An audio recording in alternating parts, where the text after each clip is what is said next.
We will be starting the show here in a moment. Had to troubleshoot something. Hope you're all well.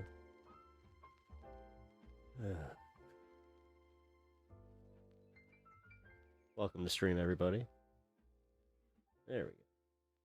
All right, show will start in just a moment.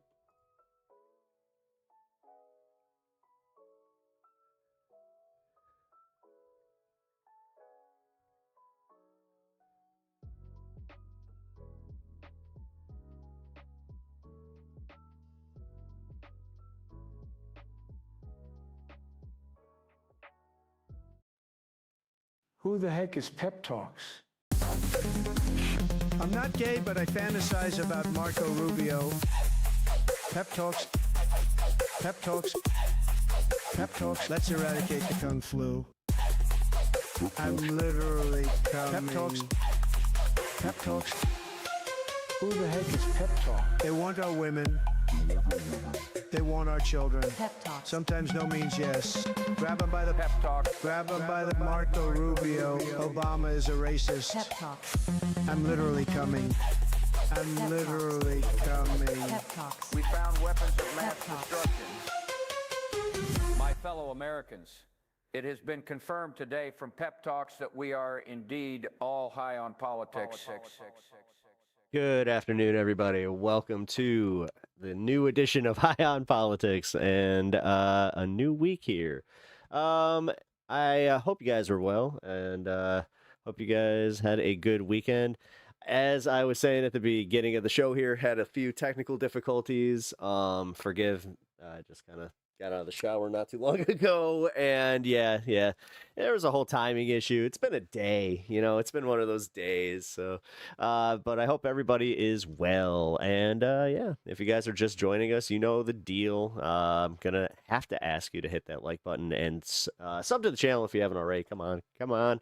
And yeah, let's share. Share is another thing. Share it with your friends that you think would like me. I haven't thought about this, but for real, if you guys could do me the solid and yeah, send me to some people that you think would like the show. Brandon Coppin in the house. What's up, brother? How you doing? Hope you're doing well. Hey, Rebecca, how's it going? Hope you are doing fantastic. You are well. Hell yeah, Learda. What's up, Chill Chat? Yes, the Chill Chat is up. If you guys want to check out the stream over in the Chill side there, we got the vertical chat, or the horizontal chat. I keep mixing that up. But yeah, you know what? I keep that up.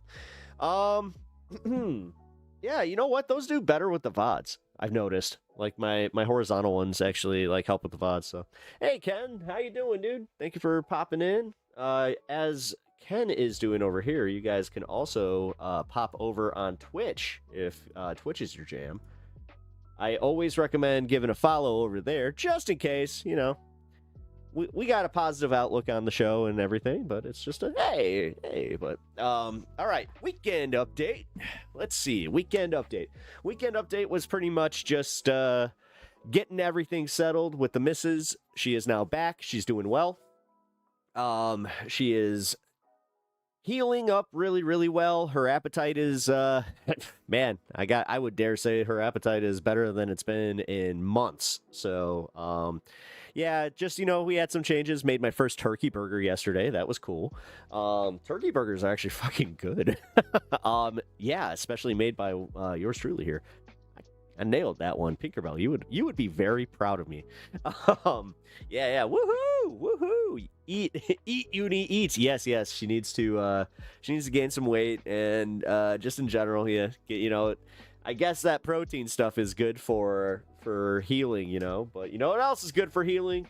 Making sure that my lung capacity is good for the stream. So let's do a quick little check. Let's see. We hit 2,000 at the start of the last stream. So let's make sure that PepTalks is ready to go. If you guys do not know, in about 12 minutes, we all like to celebrate. But if for some reason I do not pass the test, then I probably shouldn't partake.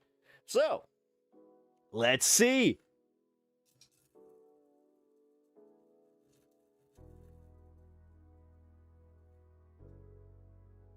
2,500. All right. we can partake. That oh shit, that's cool. Hey, you know what? It's a new little layer to the show. Yeah, pretty cool, right? Dude, it does its own little drum roll. Did you guys hear it? Or it was like but it was fun. Yeah, it was a nice little toy, you know. It's one of those ones that was like just sitting there, and we had our like to go bag from the hospital, and we were just like, oh, so do we take that? My wife's just like, you can. I mean, it's mine. They're gonna throw it out. I was just like, well, say no more. So now I have a fun thing for stream, guys, because that is true recycling right there. You got a perfect score. Nobody has seen a perfect score like that. PepTalks. Nobody thought that he could get past 2,000. He hit 2,500. The PepTalks lung capacity 2,500. Tell Pam Bondi to go shout it across the world. Jay Wrong, how you doing? Welcome to the show. Hope you're doing well.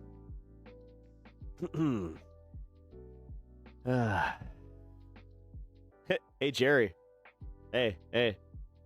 You might want to look up why some of the gas prices are lowering right now. It's not exactly good. But also, yeah, Jerry, it's not that bad in Chicago either. You can thank JB Pritzker for that one.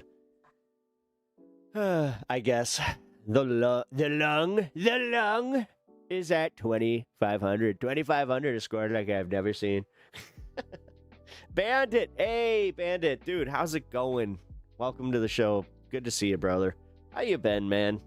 Senior partner at PepTalks Law, charging $2K an hour. Man, Dieter, sometimes I think that we might have missed our calling. Like, I don't know, man. Sometimes should we just have, I don't know, gone to law school or something? Was that the answer the entire time? Moses Becerra, you're new. Moses, welcome to the stream. I appreciate you being here. If you do not know me and the stream, I'm PepTalks. You can call me Pep. Do a little bit of news, politics, comedy. We have some fun here. I like to conversate with chat, and yeah, I welcome all political persuasions. I try to keep it, nice, fun, chillaxed, which, as you can see, we have somebody in chat not being chillaxed.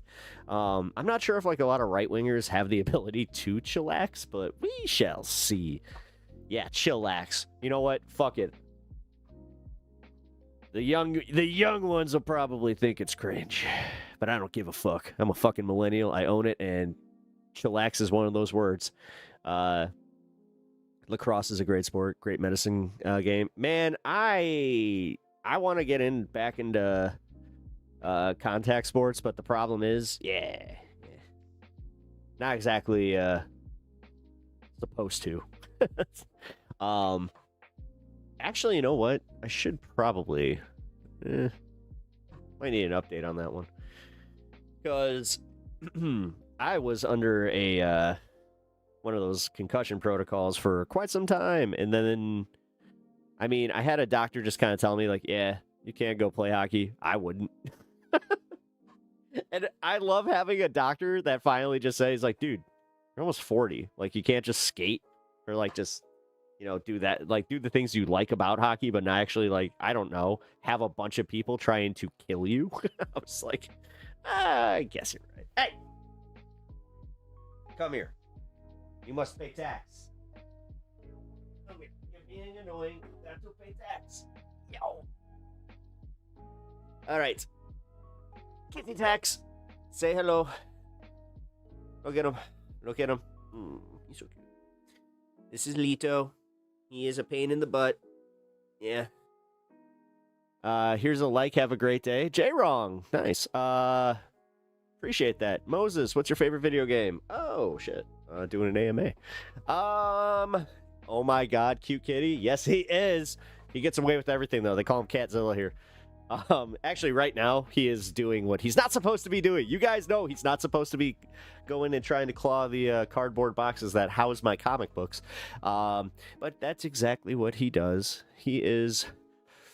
it's just bothersome. But it's okay. I want him to be down here. I don't know, Bandit. What you were here during the Leto ban.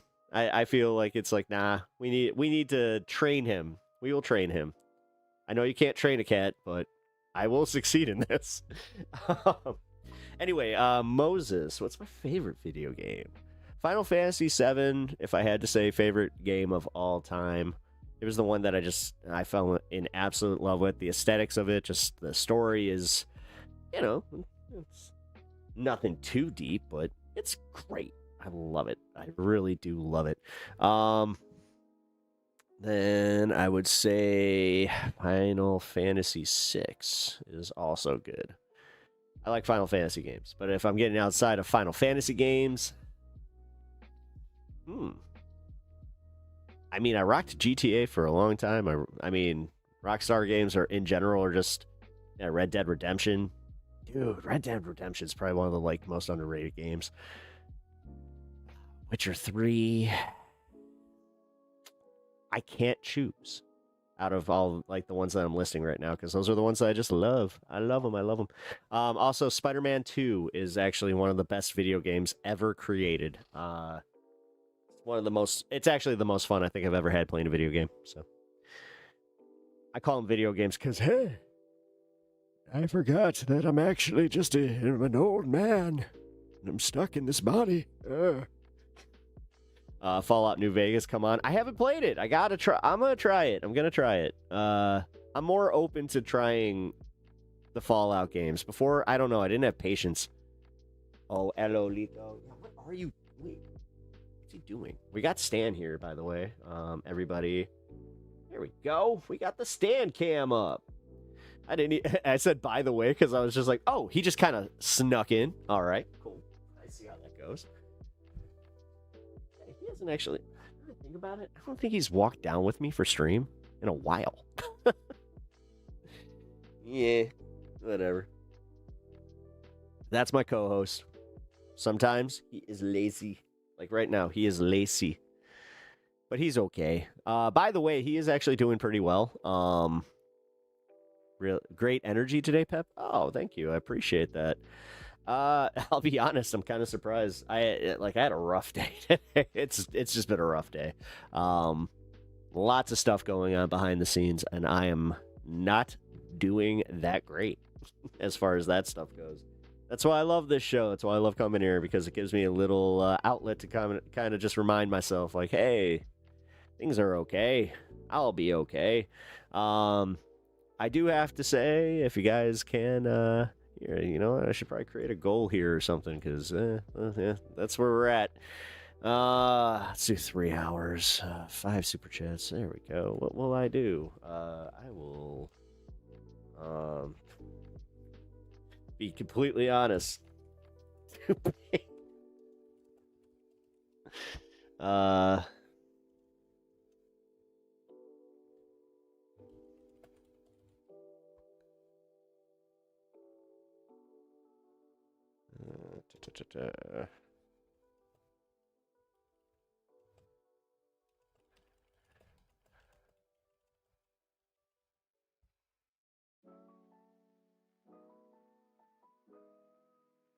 There we go. Are you not going to let me do that? Wait. It's happening again. All right. Well, I'll have to fix that. That stinks. May I ask a question? Ask some questions, because I'm new and we must learn from each other to know each other. I don't mind questions, but that was a weird way of framing it. Moses, you're not AI trying to train yourself, are you? And if you were, would you tell me? Sorry, I'm not trying to insult, by the way. That's just something I have to deal with here occasionally. Uh-oh, I gotta get ready. Oh, shit. Oh, shit. Uh-oh, I gotta get ready. Actually, you know what? I think we'll just... let's make sure that this works, though.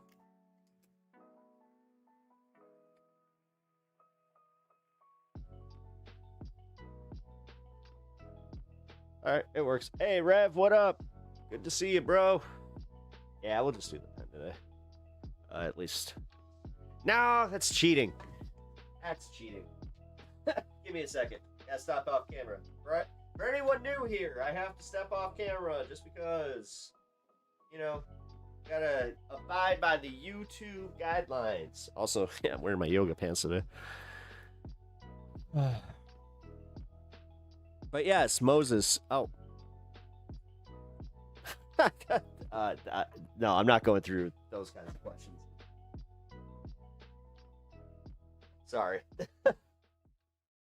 If you want to ask a question about the show and like what we do here, that kind of stuff, no. But what you're doing that's pretty much data collection. I'm not okay with that. So. Oh, I do have weed. Shit. Hey, look at that. Surprise, surprise. What time is it? Oh. 4:19. That awkward minute where I have to like sit here and wait for a minute, just like, okay, where are we going with it? Okay, yeah, this was not the old stuff. This is a little worried about that. I'm like, when did I pack that? Shit, what? Yeah. All right, what are we at?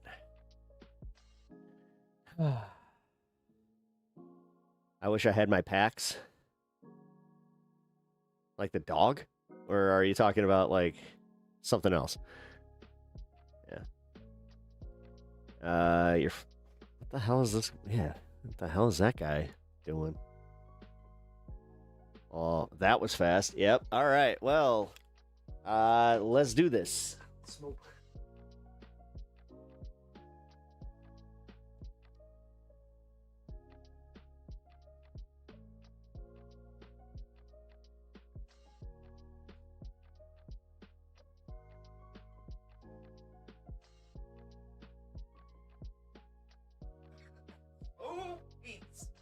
Smoking meats.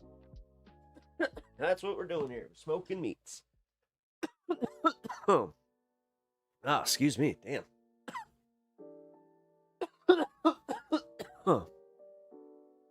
Okay, I do not like this new conditioner at all. This new conditioner sucks. Am I happy?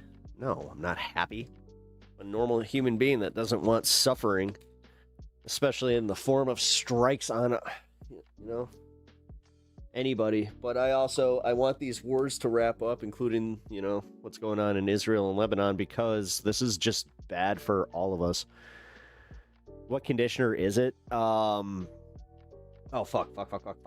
Damn it. It's the... I should know the name of this. I'm almost tempted to go, you know what? When I have to run up to pee, I think I might just grab it and bring it down here because it's not good. My wife will know. Hold on. What's the brand of stuff you were getting me? Small bottles of conditioner. Because it's actually... Whatever, this is going to get clipped and I don't care. So the conditioner that I have been using is like technically made for men's hair. Men's conditioner. And yeah, I hate it. I fucking hate it. De-influence us. I should have Oh, I mean, if you want to, I can still change it up. Just remember that, Televani, anytime that you want to do that, I can do that. I mean, I think that you know that, right? How long does it take to condition my hair? About 10-15 minutes, depending. What the fuck is men's conditioner? It's fucking hair. I know, but apparently, I mean, dude, there's a difference. Like, look at this. This doesn't look bad. But it, like, I don't know, it looks a little stringier than usual. Oh man, I might have to switch to Twitch because YouTube keeps loading. Oh no, really? Well, this is why we got the backup. Just remember that. What up, Hermit? Good to see you, buddy. Here, let's shout it. Let's celebrate Hermit. There we go. We got some emotes. Spam some emotes over there. Let's do it. Come on. Let's get the show rolling. Let's go. I'm a savage that uses the 3-in-1 body wash. I actually have one of those. Have I ever dyed my hair? Like once. Not like while it's been long though. I bleached my hair when I was in high school because I thought it would be so much cooler. I kept it for a long time though because I used the bleach and then I would do the temporary color and just kind of like let it fade and then I would go recolor it something else. Went through blue, green, purple, all of it. It was fun. My dad thought I was an idiot, which, I mean, I was using Elmer's glue to spike my hair. Yeah, I was not exactly what I would call smart. So, shout out to Mage for the awesome thumbnails. Yeah, thank you for that. Yeah, Natch. Yeah. Game recognized the game, man. The only difference between hair is texture and porosity. Anything other than that is unnecessary when it comes to product. Hey, this stream. Hell yeah. I'm always glad that that works. But hey, look at that. Let's get some traction over on Twitch. By the way, the Patreon is coming together. I'm doing some of the final touches before I do like an official release of it and all that. So look out for that in the upcoming days here. But just remember that if you guys can like help support the stream is I gotta do this a little more, guys, because yeah, it really does help keep me here. If you guys do want to help me maintain doing this the hours that I do and just in general, yeah, I hate to be like ASCII, but I gotta don't you just love how things cascade? I have to laugh because it's all I can do. Otherwise, I'm going to cry. Anyway. No, for real, though. Yes, you guys can help support the stream by doing memberships. Thank you for subscribing over on Twitch. That also helps. Thank you very much. Appreciate that, Rebecca. Also, oh man, if you guys have Amazon, if you do Amazon Prime, don't forget, you guys have a free subscription that you can always gift away to a possible, streamer that you like that makes some yucks and talks a little politics every now and then and makes you feel good. But no, guys, all joking aside and all the uncomfortable, like, honestly, this is like the uncomfortable part about this, but for real, every little bit goes a long way. Also, thank you to everybody that did donate to the fuck, trying to get me to rate this. I'm not doing a rating. No. Sorry. YouTube was just like, hey, do you have time for a survey? It's like, now? No, I do not. But no, like I said, every little bit goes a really long way and helps me maintain this. So can I change the difficulty to easy life? No. Oh, the Sephiroth fight at the end of Final Fantasy VII Rebirth is easier than the shit that I'm going through. Sorry. I just, isn't life fun? Don't you just love when it kicks you in the nuts repeatedly? Nah, we're all good. We're all good. But if I can get this to work, why must this derail my thought? Because my thought was great. It was the best thought ever. It was going to get everybody to go, this PepTalks guy knows exactly what's going on. He's smarter than the president of the United States. I don't know how that's possible, but even I have to admit it. You guys know that I don't like to admit greatness, but I will admit that I will never be as good of a talker as PepTalks. Flip it. Let's go. I'm saying let's go too much today. I guess I gotta play Final Fantasy VII. Everyone praises it. It's so good, especially if you like role-playing games. Like if you role-playing games, RPGs. I don't know. Every time I think role-playing games, that one can be taken just like role-playing games now. I mean, I always love when it's just like, oh, so you're into role playing, and then they're just like, this is not Dungeons and Dragons. Oh, I brought dice. You guys are trying to fuck me. I brought dice. You brought dildos. We are playing two very different games. Now roll for initiative.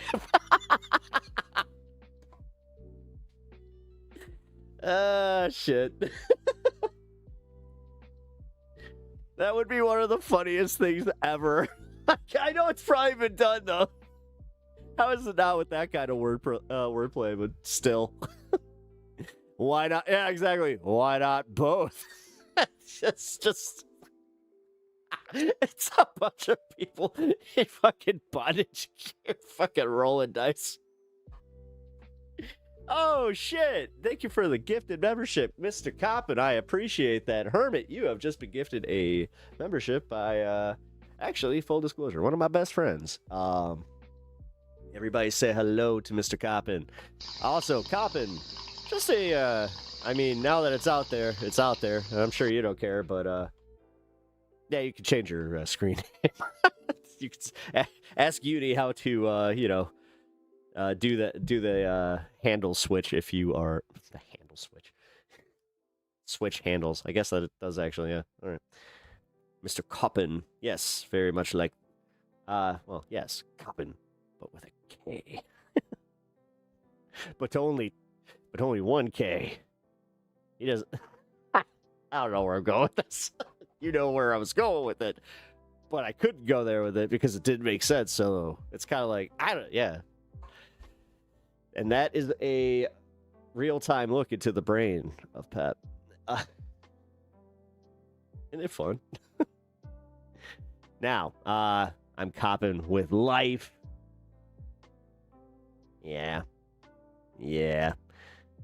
I know where you were. Oh, really? All right. I never know where you're going. Hey. Now here's the thing: when he chimes in with that, now I'm like,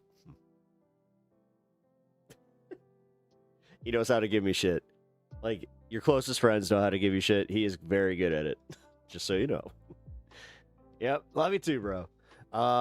Sylvie, ACS 2, ACS 2, Ace Combat. No, that's not Ace Combat. Wait. Yeah, Ace Combat Simulator 2? Is that what you're talking about? Am I right about that? No. No way. I'm going to see if YouTube is better because I'm missing chat. My dude, where do I get a mug? Well, I mean, if you got, like, yeah, I got to do that. I got to... All right. I know there's a bunch of people in here that are like, oh, he's going to talk about the merch again, huh? Ah, shit.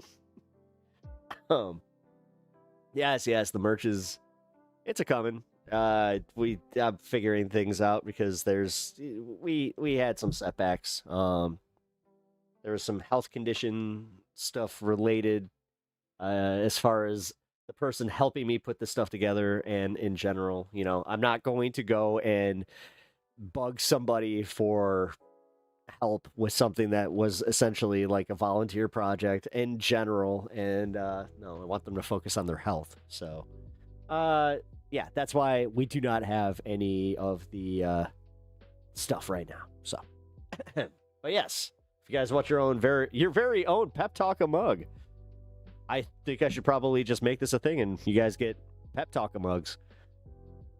Or wait, you guys should just get Pep Talks mugs. No, I'm the Pep Talker. The original gangster. Hello, Mr. Officer. All right. I'm in a goofy mood. What up, Charlie? How's it going? Good to see you. Pep Talk is lore by now. I mean, I think that enough people know, but... Eh. All right, so... You know what? I haven't done this. What story you guys feeling? And let's see if it lines up with anything that I brought up, because if you guys are feeling something entirely different than where I was going to go with this, we might just go that way, because goddamn, I got local news, which I still plan on covering that. Lego. Nope, not here. Yeah, damn. Yeah, it was a little bit easier with the Hassan stuff. I'm just kind of... I feel like I'm kind of putting this off where I'm like, I don't want to cover Donald Trump stuff. I successfully did not hear that man's voice. And I did not do an impression of him until today. And yeah, so I had 2 days off, but still, it's good for me. That's really good for me. The PBD Medi stuff has been fun. It's 2.5 hours, but I was thinking about covering that. Let's watch the interview Trump walked out of. Okay, I have that lined up. The screw worms in Texas. There we go. That's what I was looking for. There we go. That is one of the... Thank you. Okay, so the screw worms in Texas. It's a fucking big deal. I hope you understand that it's also like just... I mean, it's not just gross because, yeah, those things are gross. But this is just... I don't understand how more Democrats and just more like left-wingers are not latching onto the story and being like, hey, here's your deregulation. Like, what are you doing? This is going to... Do you know how detrimental this is going to be? It's the same thing that he did with like the healthcare industry and just everything. He is just... Republicans are just bad for like everything. I mean, the environment every time a Republican goes into office is just like, oh, damn it. Getting rid of protections for things like, you know, very rare birds. I don't have an example, but very rare birds. And, dude, the one that really got me, no jokes, was that the Biden administration finally got rid of I didn't even know this was a thing until they were talking about Biden getting rid of them, where they used to have these like little, I guess, grenades that had cyanide, like, kind of implanted into them, and they would lure a bunch of like wolves and things like that, and they ended up killing a kid, or no, they made the kid sick, but it killed the dog, so they're very dangerous. So yeah, they discontinued these. Yes, Natch. This was something that they put into our wildlife parks to try and keep them predator free, which it's wildlife. So, you know, circle of life and all that shit. But no, you know, circle of life is, you know, cyanide. It's like that wolf was narking. The fucking CIA got him, which in reality, I mean, same money. Yeah, they started doing that again. So, yeah, you know, if you're in a wild or like one of the national parks with your dog, be careful, guys, for real. No jokes here. But we're coming to the point of surprise Pikachu's. Wait, you mean the government actually does stuff? plus 15 poison damage. Hey, damn, that's almost too real because my pet companion would not be able to withstand a hit at 15. Pretty sure that I had a pet hamster in one of my games and he had an AC of 5. But he was so cute. All he could do was bite people. He was very ineffective. But honestly, he's all right. 25th now. It's not gonna happen because you need the vice president. Can we focus on things? Even that, like, I know it feels good to say, can we focus on things that can actually happen? Let's make change, like, let's better people's lives and also change the government on the way. I think that that's the way we can do this. Let's all hold hands, kumbaya, and see if that works, because you know what? I don't think they just kumbaya'd enough. There was not enough kumbaya in these last, 50 years since the original, like, kumbaya circle. So let's kumbaya with the best of them. Let's hold hands. I'm doing Trump inflection by accident. But yes, let's just hold hands, light some, and let's not not like light fires. You know what I mean? Like bonfires, like campfires. Let's light some campfires. Let's get some dudes with guitars, you know, that aren't necessarily good at it, but at least they know Wonderwall.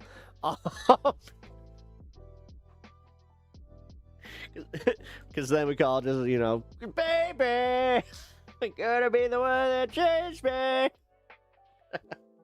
My cat's just like, stop right now. I thought he said kombucha. Dude, that would be so funny where it's like, I'm here for the kombucha circle. It's like, you mean the kumbaya circle? It's like, so this is not a kombucha circle. That is kind of like the whole thing I was talking about role-playing, where it's just like, so we're not playing Dungeons and Dragons. You have Dungeons and Dildos. All right. Well, let's play.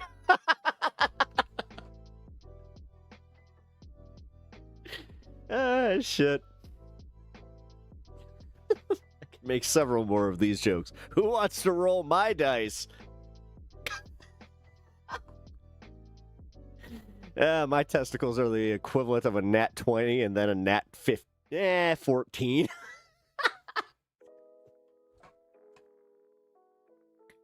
Hey.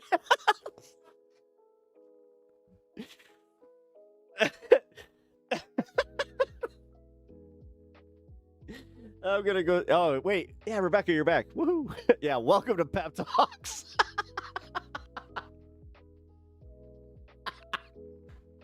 There we go. See, that's the reaction I'm going for. And it worked. Yay! Hey, how you been? And holy shit, dude, and how you been? Actually, no, how have you been? I've been. Yeah, I'm here. I'm existing, okay? I'm here with you guys. I'm happy to be here with you guys and to entertain. That's what I can say. But how are you, and it has genuinely been a minute, and I hope you've been well. Hello, it's Andy on another account. Oh, okay, cool. Well, Mr. Dope Smokes. I like that account name a little bit better. It's a little on the nose, though. Hi, Andy on another account. That's always my favorite one, where it's just like, hi, Andy from the left. All right. My chat just froze again. Come on. Come on. There we go. Yeah, I think YouTube might be having some issues. Hello, everyone. I'm Andy. I'm not Andy. I'm Pep. You're Andy. See, this is where it's meta when I read a comment and then I'm like, no. Like, when I say I in the, like, you say I, you're talking about you. But when I say I'm talking about me. And then when I read your comment, it sounds like I'm talking about me. And then people could get messed up by that. That's not great. It's like, did Pep just break down? Yes.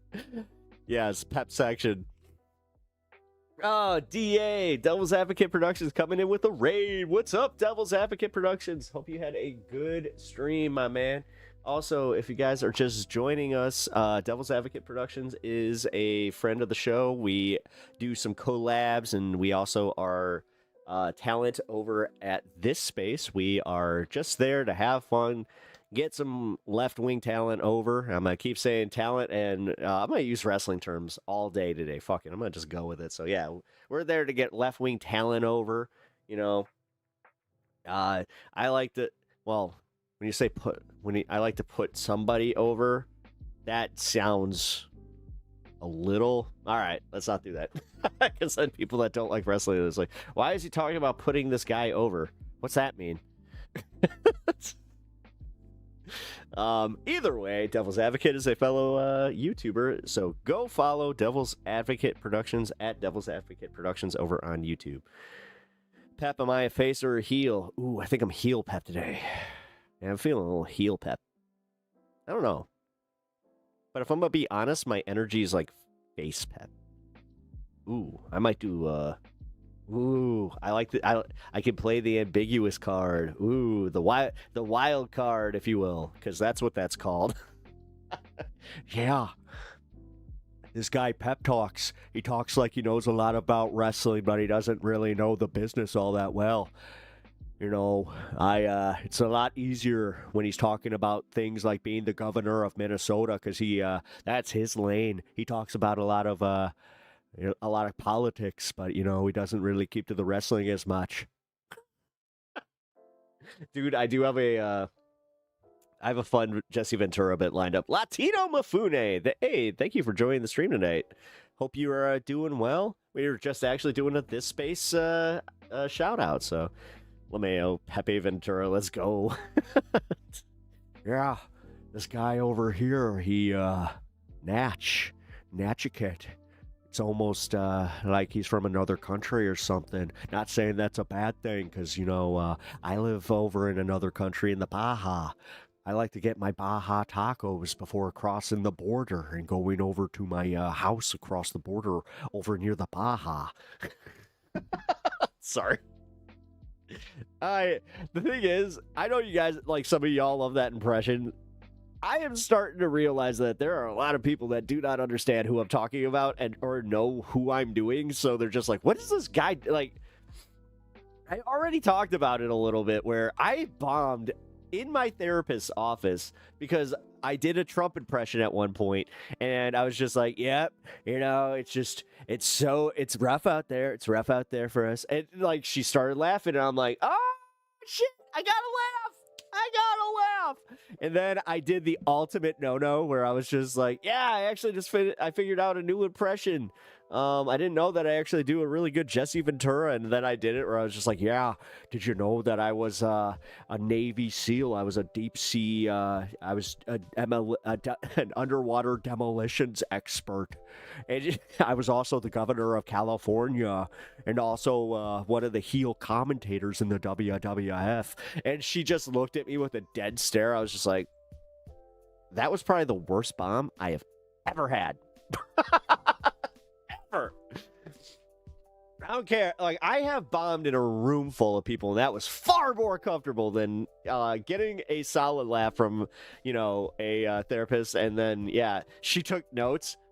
I think she might have. Like, I'm not even joking. I think she took a note. Because she probably just wrote down, had classic deflection.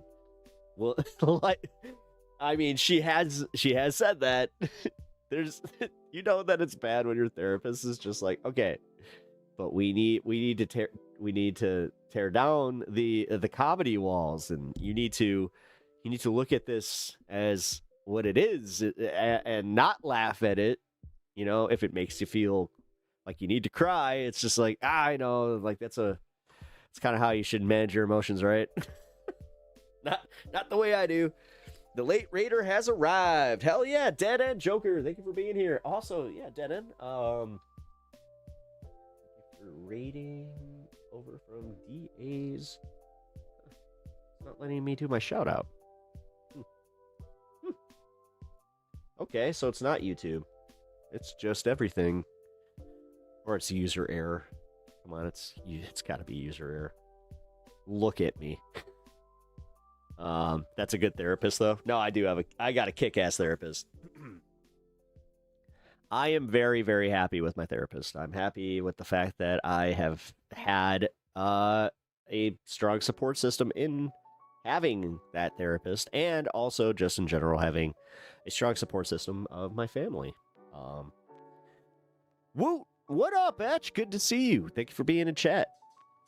Hope you're doing well. Sorry, guys, I got a coffee burp. These are the most painful ones, too. Oh. It almost feels like a heartburn. Ugh. Oh, God, just go away. My wife's just laughing at me. She's like, ha ha! I don't have to worry about that one right now. Ha ha ha! Dude, okay, so uni was so funny.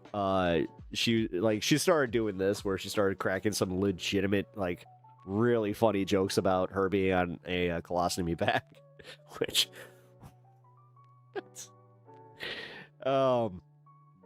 It's funny watching somebody else's face react to her making a joke about her condition. What I have to say, probably one of my favorite things to see out of all of this, where I was just like, hey, that you made him legitimately uncomfortable with that. High five.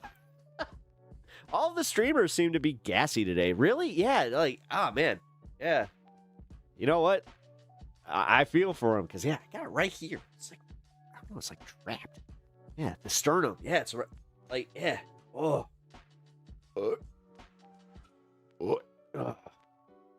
See, I don't want to do that. That one actually, I probably should have used the cough button for, because, ew. That one was one of those ones where it's just like, oh, that was a fun one. We can't even really rate that. That was just gross. It's like, yeah, I know, but I feel better. Also, I'm gonna finish my coffee. YouTube may cause bloating. It causes stress, that's for sure. I'm not kidding, guys. Not YouTubing, not like, I don't want to be one of those guys, and I've already talked about some of that stuff, but realistically, it's been fucking rough out there, guys. It's I'm not going to talk about it because honestly, this is one of those times I really shouldn't, so I'm gonna keep my mouth shut. Edit. You're just like, oh man, appreciate the honesty though. Ren and Stimpy, yes, I do have some Ren and Stimpy moments. I do, where it's just like that weird, like, overly detailed drawing of, like, butt hair or whatever. Like, God, powdered toast, man.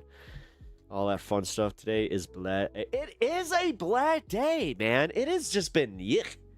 Not feeling great. The start of my day was ass. Like, it was just absolute ass. And the thing is, today should be a good day. Things technically, like, I had some good things happen. But it's just one of those days that's also just like, but I also had this shit happen. I want to focus on the good shit, but fucking A. Also, I'm gonna be real. I had a moment, just kind of like a private moment with PepTalks. That's not gonna be so private anymore. I like sharing these with you guys though. I was at the grocery store, getting groceries. I was so fucked up though, like, figuratively and literally, maybe, to the point where I was just like walking around the store like a zombie. Like, I was just like, I could not get out of my head, where I was just like, this is so fucked up. Like, everything was like the weight of the world. So then I leave the store, right? And I only had 3 bags. 3 bags. There's a reason that I'm getting this upset. Out of those 3 bags, I get home, I have 2 bags. 3rd bag was not in my car. So immediately I am panicking because, this wasn't just a little bit of, stuff either. I was just like, oh, God damn it. And it was like, I got some ground sirloin, fancy, right? No, actually, the ground sirloin was $4 cheaper than the normal ground beef. So, yeah, that sucked. A pound of ground beef, $11.25 at my grocery store. That's great. So yeah, was not too happy about this.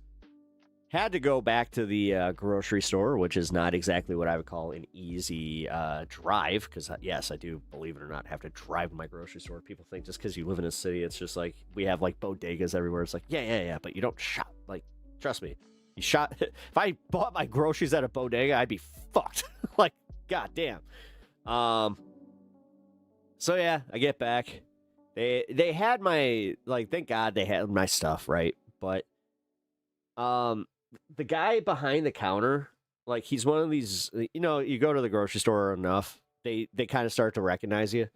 So like this guy's seen me in there a lot, and he just hands me the bag, and like he kind of had a very nice human moment with me where he's just like, "Are you okay?" He's like, and I just it hit me where I just looked at him. I'm like, "No, I'm not okay. I've had a rough few weeks, man." He was just like, "Oh, I hope it gets better for you." And I didn't want to like bog him down, but just that moment where I was like, him asking that meant a lot to me. Where I was like, "Oh, thank you, that was nice."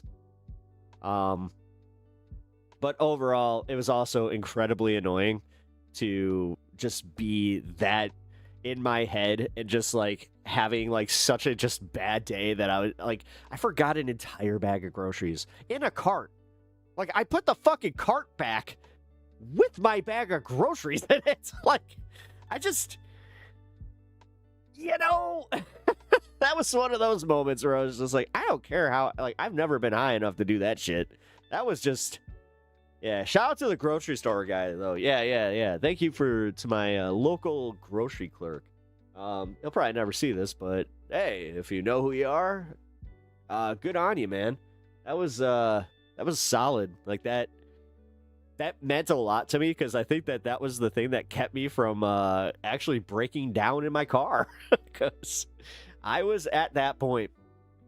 You ever have that? You ever have the good car cry where you just save it though? Like I know my dudes here, like because we have been taught, like especially like my millennial dudes, you guys have, like we've all had that moment where it's just like it's very private, and because we've been taught the toxic bullshit where it's like you can't cry in public, you don't want to be seen as weak, blah blah blah. People literally talk about it like you're a wounded animal, and it's like they will come for you because you are a weak man crying. You will never get female. You will never protect family. You are bad. You are bad for tribe. Like, but yeah. Like I've had some of those where I talked about this one on Mother's Day. I was, again, it's always the fucking grocery store with me. I was shopping, like doing my groceries, and I saw a bunch of shit for Mother's Day that fucking wrecked me. And all of a sudden, I kind of had this moment where I just, I went to, had to go to the car, have myself a nice little breakdown. And like, thank God, again, me and my style, I always have hoods. That did not come out right. There's a bunch of right wingers that are just like, you do now. Well, brother, we got a place for you. But because I wear hoodies, I should have phrased it like that because phrasing. I just like threw the hood up and just you just do the thing where you essentially hug yourself and you're just like the fucking grocery store would be a great name for a grocery chain. Pep taking the mask off. Guys, you caught me. You know what? I was just using this this persona to be a middling up and coming streamer that totally has no place. What is this? You just rocketed here. What was that? Can I help you? I'm kidding. Didn't you see me say I don't want? Rebecca. Oh God, I just realized that. Yeah, you're newer here. This guy has been. He's come to my stream since like the very beginning. He used to call himself. Oh God, shit. Fuck, Anna. What was his name? He was the shit. Not lament something. No, fuck. He comes here and he tells us how like potheads are evil and repentant man. Thank you, repentant man.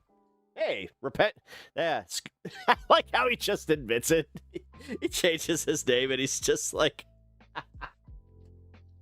repentant man. Well, thank you for being honest with who you are, repentant man. Well, the repentant man is he's a joke. Like whatever. If he's not a joke, then he's a joke to us, and we kind of like him.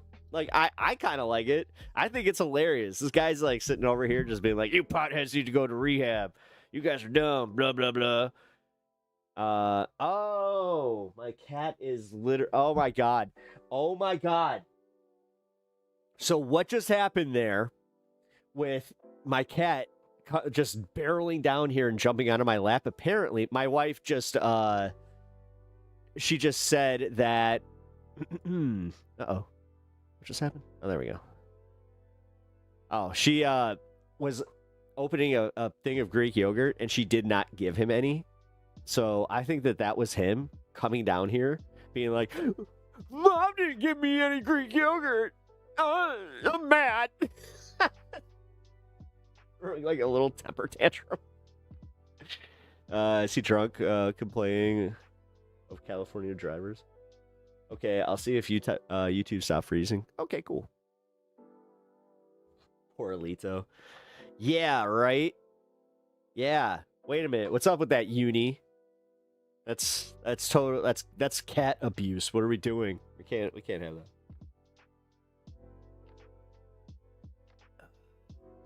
Did you hear about the pothead who got stoned and tried to pet a school of white sharks?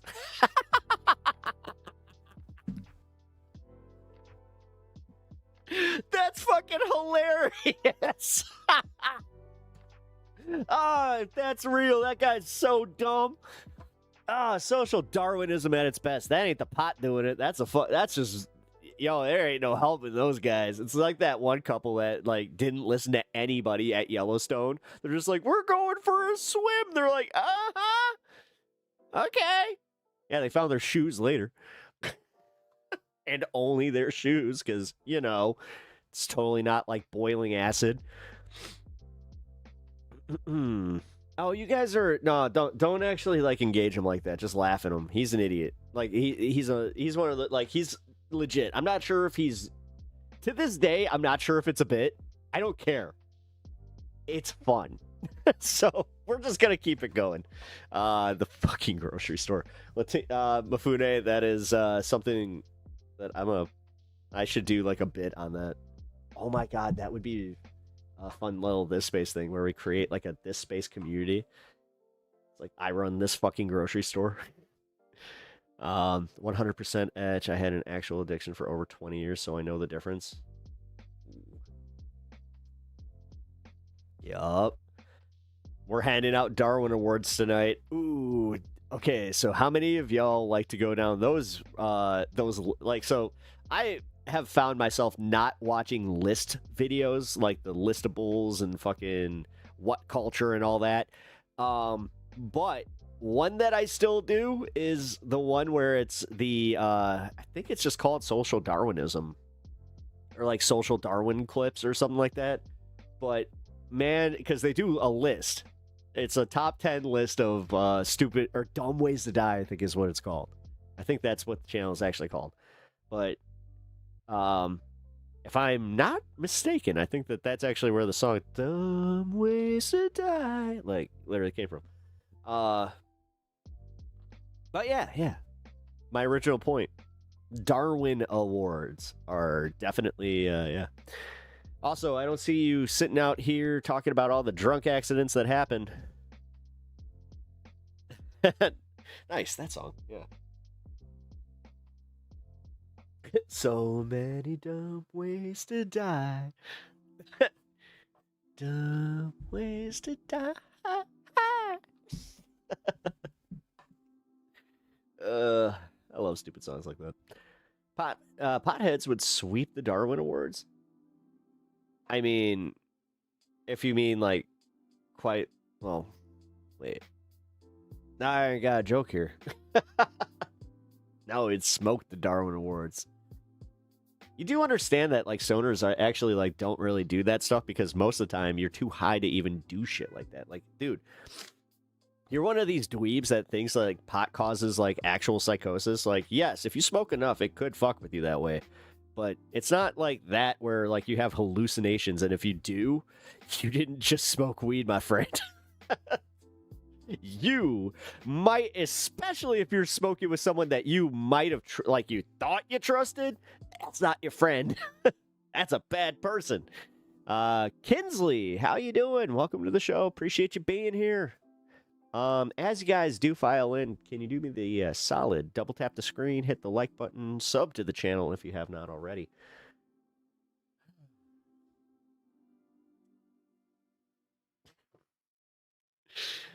I'm losing a little piece of my soul every time I have to do that.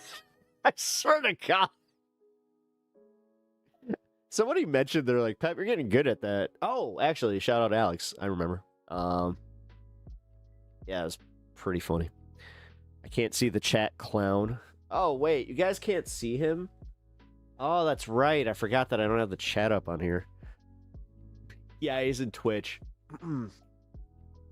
Excuse me. Kitty Orangeale's your next step.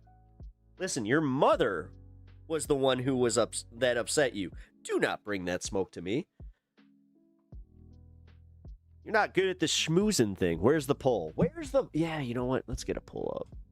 Also, I tried to start a goal. I'm going to be doing... By the way, guys, I'm going to do, like, weekly goals now.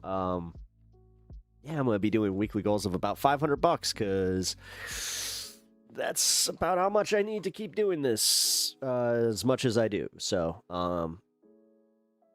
yeah. And if you guys have any questions for me, and you're not, just ask me through the Discord. I'll let you guys know a little bit more. I'm just not going to go into too many details here on stream.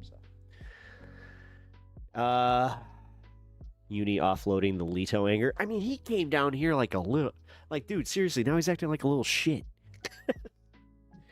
All right. Actually, let's see. I'm gonna, you know what? Fuck it. I'm gonna outsource this, or crowdsource this, I should say. All right. Number one, the goal.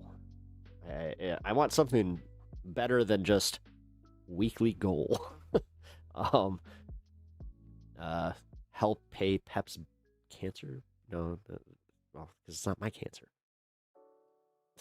Help pay my bills. That's a little fucking beggy. Jesus Christ. Spitballing here. Help Pep keep streaming. There we go. There we go. That would actually do it. Go ask your dad. Listen. Pep dues. Charlie James. Let's see you? What? Help keep the peppers on. Hey! Yeah, arm jail's next there, pal. Help keep the peppers on. Help fight uni cancer. Ah, there we go. Actually, I like that. Help fight uni cancer. People don't know who uni is. Looking good, my dear. Oh. Thank you. Appreciate that. Yeah, help fight uni cancer. Yeah. I mean... Yeah, we're going to be fighting this for a while. I mean, dude. I still, like, can I just shout out my wife real quick and just tell you guys, like, how strong she is and how incredibly, like, fucking inspiring. Like, I don't think I ever really understood the term, inspiring until I saw her go through this, and, like, the resolve that she fucking has is fucking crazy. That's why anytime that she breaks, it's heartbreaking, but it's also just like, Jesus, you're just doing this now? Like, I have that, like, those reactions to it where I'm just like, you've kept your head this long. Like, wow. Like, she sounds like a base lady. She's a very base lady. She has based-ass politics. She's just a based-ass person. My best friend, and yeah, she's cool as shit, man. Hey! Yo! I heard that one. You put that claw into that cardboard box, you are out, my friend. Out! Wait, that's safe. Out! All right, that's it. You know what? He's going kitty arm jail. He is. You must serve your sentence.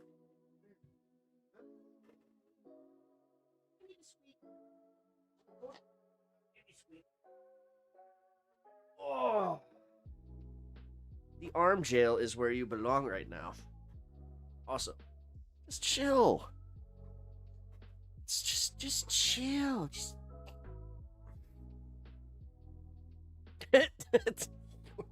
such a butthead. This is Leto, guys. If you don't know Leto, he's my terror cat. He is so goddamn cute, but also he's the only cat I've ever had that can just on a dime, boom, just go from being so cute to being a little terrorist. All right. Stay away from the boxes, dude. Ugh. Sounds awesome. You're best friends. Yeah, I actually, if I have one piece of relationship advice, it's, yeah, try to always, yeah, if your partner is your best friend, then, yeah, try and make that work. Yeah. Great advice, Pep. Pep's relationship advice. AKA Catzilla. He is just such a terror. Leader is my number one up. Oh my god, I just realized it. Yeah, dude. He has been sent from Scoob Dog, Scoob Dog,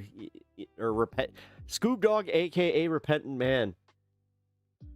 He sent this cat to my well, actually no.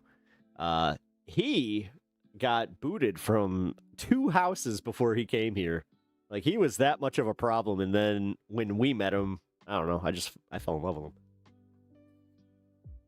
I do not understand people that hate their spouses. I don't get it either. I don't understand people that always talk about it where they're like they're married because they think they need to be, and then they have like the girlfriend thing, but then that ends up blowing up in their faces.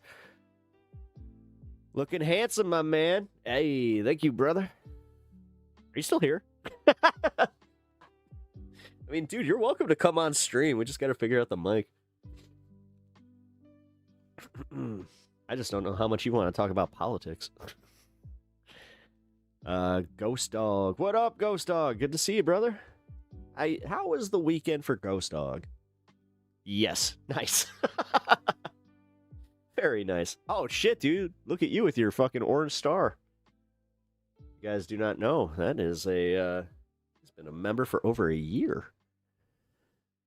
So many jokes about being with the boys, because being with your wife is a drag. Like, why be married? Marry your homie. Like, what the fuck? That's what I don't get. Yeah, dude.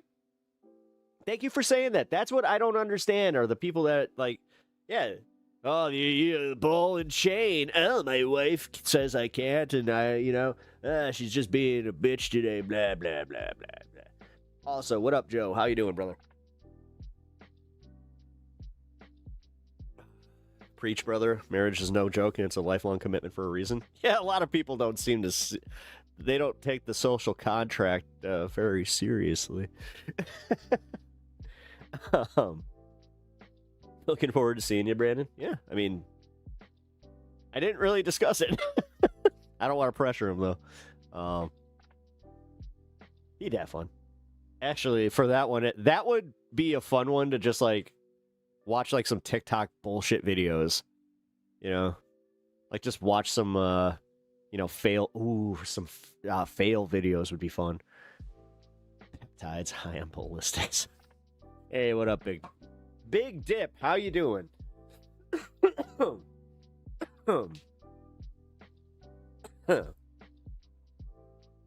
wordplay is impeccable. I'm doing well. I wanted to say hi before I head out to the park. Oh, you going to the park? Hell yeah. Dude, parks are great. We have a really nice park. Excuse me, sir. Yeah, you. Come here. If you just saw the fucking face that he gave me. He does this. Shk, shk, shk, shk. Shk, shk, shk, shk. Little dick. All right, that's it. Leto. Over here. Now. Come on. Come on.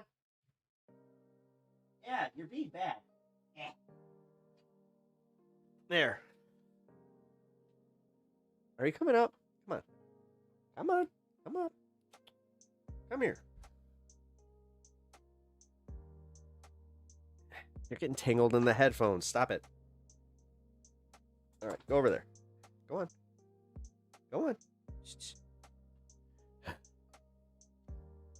And that's my mouse. See? That's why I don't want you under there. And you just screwed up my Spotify. What the hell did you just do? And here. Look. There he goes. And the bed has been acquired.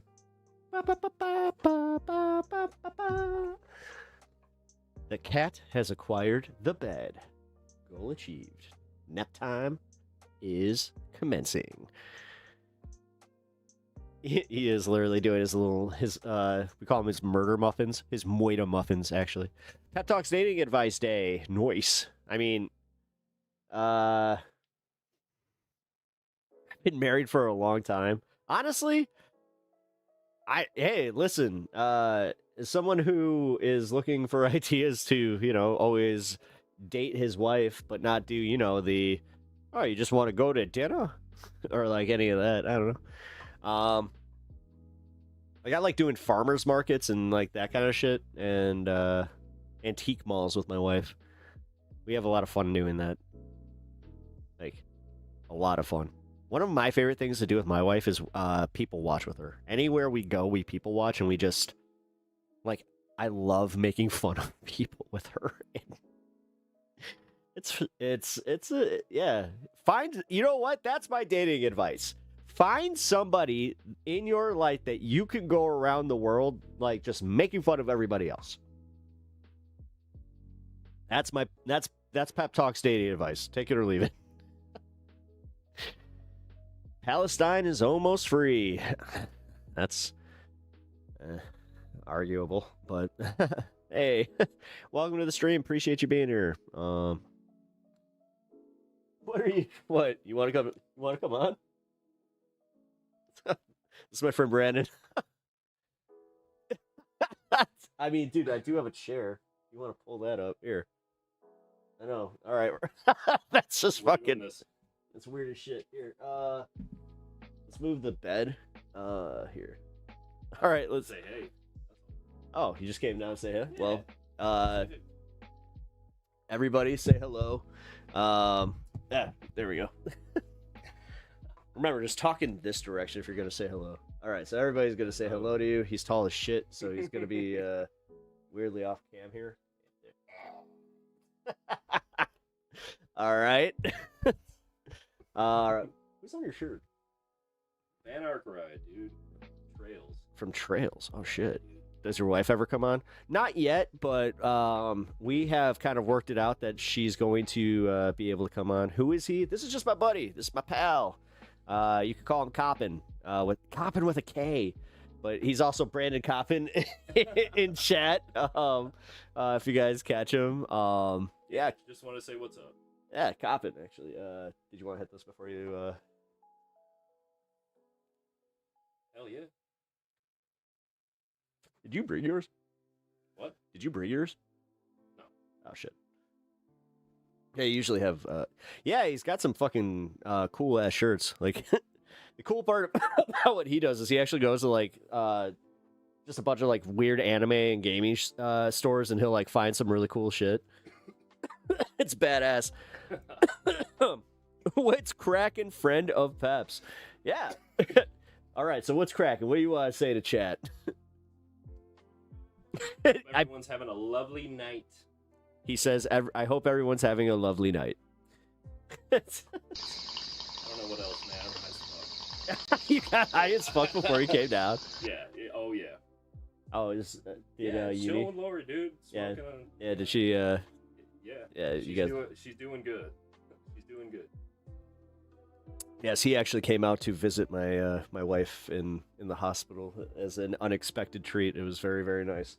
And also, got good eye for some flowers, you know. Honestly, she fucking liked those roses. Dude, good man. Fucking solid. Also, you can give him some credit for getting me into like basically every role-playing game that I've ever been into. I used to watch him play Disgaea. Oh, dude, that brings me back. Disgaea 2. It was Disgaea 2. Like I remember watching, like I was doing like my homework. I'd come to your place. I would just be like, "All right, I gotta write up something real quick." Hey, all right, let's go. Just, Yeah, chat. We spent an embarrassing amount of time on that game. oh yeah. Like, good lord. Let's see. We pretty much every Dynasty Warriors game. Oh yeah, dude. Like, yeah. No, I think I've watched. I watched you beat both Kingdom Hearts. Actually, for everybody in chat, I've talked about this a little bit. He's the one that I was watching. Play Kingdom Hearts 2 because I have mentioned that I never really got to play Kingdom Hearts 2. Yeah. And overall, yeah, this is one of like this is my guy who he knows like very little about politics, but it's not like bad. It's one of those ones where I kind of envy him sometimes, where it's just like, oh. Yeah, I stay out of it. I don't know. That's just me. Well, I envy you. Well, I fucking envy you. sir, I'm sorry to derail your thing, but I'm gonna bail out. All right, man. Okay. Nice to see you guys. That's the fuck. Yeah. Have a good one. I'll catch you later, bro. That was fun. Oh shit.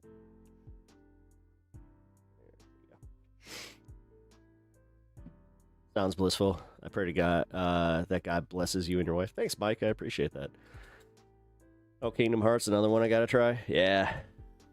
That's true, mates. Yeah, dude. No, I've known him since we were 11 or 12.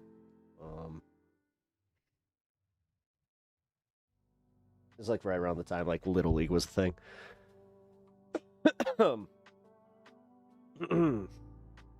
Haha. Cheers, Brandon. Yeah, so anytime you guys see Brandon in chat, yeah, it's just one of my homies. He came by before I started stream. Kind of chilled with the wife. Keep her company. Oh god, I just said that on the internet. People are gonna be like, "Oh my god, he's out there, keep no, you put your wife." No, we just have forever friends. So, Ravy, what up? Morning. How you doing? Also, cheers.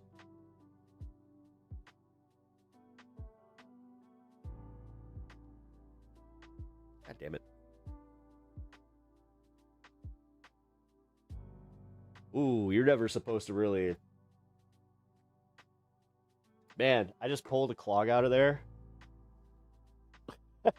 That was a bad one. I got some too much negative space. Gotta reframe. But... Alright. Cheers, Brandon and Pep. Give us your message to the world. Yeah, I mean, I wasn't like... One of these days, Oh, Alice McGee. Is there a working Discord link? Yeah, here. You know what? I'm feeling generous today. Come join the Discord. Sorry, guys. I usually have more structure to the show, but also, it's Monday. We chilling. I got friends just, you know, coming on down, fucking... saying hello to everybody. We had a cooler Brandon here. You're not even a Brandon with an E-N. Get out of here. Latino Mafune. Sorry. Yeah, Brandon is one of my best. I mean, yeah, I'd argue he's probably like my closest friend. But I always say one of my best friends because I've had the same friend circle for fucking ever. Let's see. I think about it. He's my second oldest friend that that I still kick it with. Like I have my childhood best friend that like, you know, we went our separate ways. We just became different people. But yeah, it was a mate. When I loaded stream for a brief second, I saw a figure behind you. Was that a redeem? No, that was my buddy Coppin. Just coming on down and saying hello to you guys. I guess wanting to prove that, you know, PepTalks does indeed have friends. See, guys, they're not all made up.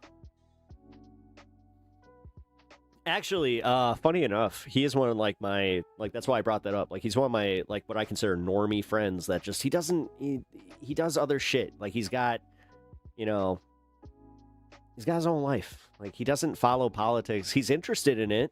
He wants to know about some of it, but just like he doesn't dwell on it, which good for him, man. God damn. You made Arcadian, yeah. Yeah, he met my buddy Arcadian, who he does not want his name out there. So yeah, we'll just refer to him as Arcadian. Let's see. You met Kaz. You met my friend Kat.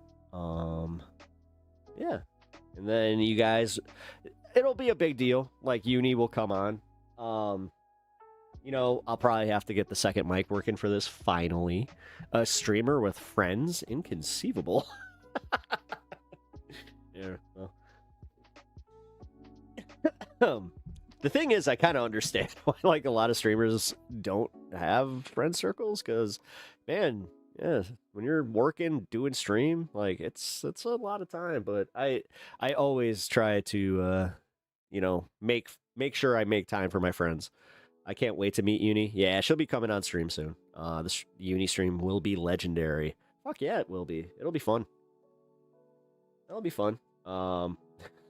I'm not gonna lie, there's a part of me that's a little like, oh boy, because you want. I mean, he could bust some balls, but my wife is like one of the ones that could really like go for it. What the fuck? You guys have friends? What kind of internet people are you? I guess I'm the. Oh, finally, my camera corrected. Thank God. I guess I'm the kind that yeah, mixes life with my streaming life. I mean, whatever. I always ask if they want to come on, by all means, you know. What should I know about Uni? My wife? Uni is my wife, Latino Mufune. She is the one that we are raising the cancer fund for. She just had surgery on last Monday, so it's been a week. And yeah, she is recovering. Shave my head. I'm not at Asmongold level yet. Dude, I still got a hairline. Like, I'm good. I'm alright. It's thinning a little bit. I get it. Go on. Trust me. I've been looking at, like, what theoretical donor area I might have to, you know, start paying for. I could pay for, you know, some... Maybe I'll do, like, 100 follicles here, 100 follicles there. Actually, that might not be a bad way to do that. Just do it in installments. Huh. I didn't even think about that. I do have one of those places near me. If you guys ever come to Chicago and you see like the billboards with Brian Urlacher where it's like, Brian Urlacher has hair! Yeah, it's probably the company I would go with. Although... I'm probably gonna try, you know, I'm gonna do the streamer thing. Oh my God. Actually, this might not be a bad way to do this. So where I contact this company, right? And I say, hey, would you guys be willing to give me a follicle per subscriber that I have? You know, 3,000, that's close. Like, that's close. That's 1,000 less than what I would technically need, because they say that like a dude that has what I have, where it's just, I don't even have like balding or anything like that. I just have thinning. So I could stave off that thinning by, I guess it's kind of like, I had this explained to me where they're like, yes, because if you have the healthy follicles there, then yeah, it'll keep on. I'm like, oh, that's so funny. Like $1 a follicle. Yeah. Or follow for a follicle. There we go. Dude. That would actually be a kind of funny, like, fundraiser. Like, hey, let's do a follow for a follicle. It's not great. All right. Now I've rolled it off twice. Okay, I thought it was better than it was. Is it like with Samson, where he loses all of his badass mojo as he loses his hair? Oh, God, yeah. Yeah, totally. I mean, I want to look like Gandalf. Like, I want to have a full head of hair that, like, just goes gray, and then, like, just grow, like, a long-ass beard with it. I don't know. At some point, I'll probably just decide to follow the Grateful Dead and just go for it. Your hair is gorgeous, dude. See? My friends even give me compliments. Get better friends like mine. God. Thanks, Brandon. It was good. It was good. Thank you, Rebecca. I appreciate you giving... No, that was fine. That was fine. Don't beat yourself up.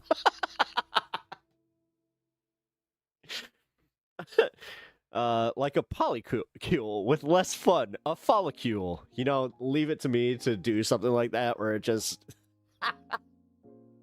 Again, I'm the guy that shows up to a role-playing session. I'm just like, who's ready to go? And then realistically, I'm just the guy that would go, oh, wait, this is one of them weird swingers things. You guys have the buffet? You got the buffet? All right. I'm gonna go use that. Has anybody else been at the buffet? Because let's be real. If you go to a swingers party and they got a buffet, never eat if you see other people eating. Just don't. But if you're the first person there and you're removing, you can remove that foil and get yourself a plate, fuck it, go for it, get the plate.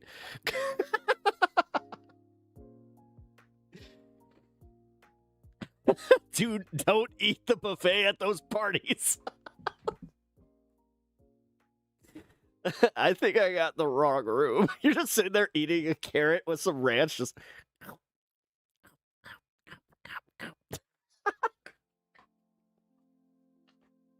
Just, ooh, who got the party planner? This ranch dressing is delightful.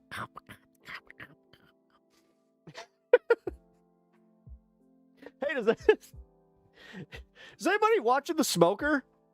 I mean, smoked meats at a swingers party? Really? Come on, guys. I should start giving a lecture about how this is a fire hazard. Guys, we have all these candles and all this lube, and we have a smoker outside. What are we doing here? We're just trying to fuck with, are we trying to get a fire code violation? What is this? God damn it. And then we got Sharon coming in here with that frickin' that ridiculous wig. I mean, Sharon, come on. You see all the candles. What two things don't go hand in hand? Candles. Oh, look at you. And you thought that... Oh, yeah. Oh, now your Merkin's on fire. Oh, that's not a Merkin? Oh, shit. Quick, spray her with the lube. Just me. Fucking... It's like, wait a minute. I didn't know that... Wait, I thought that this wasn't flammable. What's going on here? Now we got a fucking now we have a lady with her frickin' pussy on fire, literally just running around with her, and then we got people fucking all mad that, that everything else is on fire. Then there's probably an electrical fire because we know someone plugged a space heater in that. I mean, we already had too many goddamn space heaters. Does nobody respect how many wattages my circuit breaker can actually fucking hold?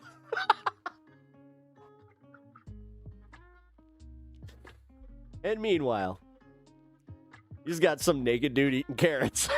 Just oh.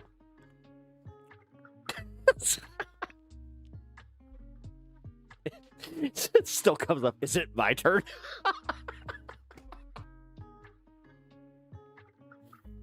The cops show up. What kind of fucking swingers party is this? It's just this is a movie. This turned into a movie script. I swear to God. That sounds like a Seth fucking Green movie. Or Seth MacFarlane. I mean, people don't really usually don't really respect orgy fire safety. Dude, that would be a funny bit. Just a dude who's he's making sure everything's up to code before. All right. What are those called? The home inspectors. So it's just all right, I'm your orgy home inspector. I'm here to make sure that everything's up to code before you guys get it on. You know what I'm saying? Because we know you're looking to have fun, but we want to make sure that you're practicing safe sex. And we mean safe sex. That means no fire hazards. That means that we respect building capacity rule. We want to make sure that everybody's getting freaky deaky in the right capacity, and nobody is gonna trample on anybody if there's a fire.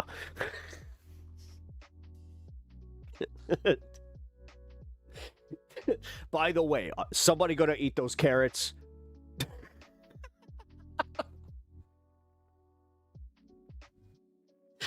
Oh, shit. A fire chief. That'd be even funnier. It's like, wait a minute. Aren't you the fire chief?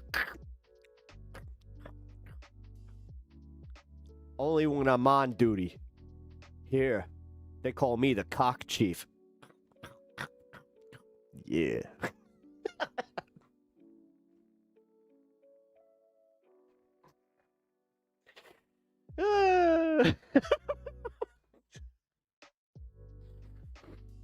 That sounds like a good time, though. I like how somebody's just like, yeah, you know what? That doesn't sound like a bad party. I mean, if I'm telling this story to somebody, and it's just like, and just one more thing.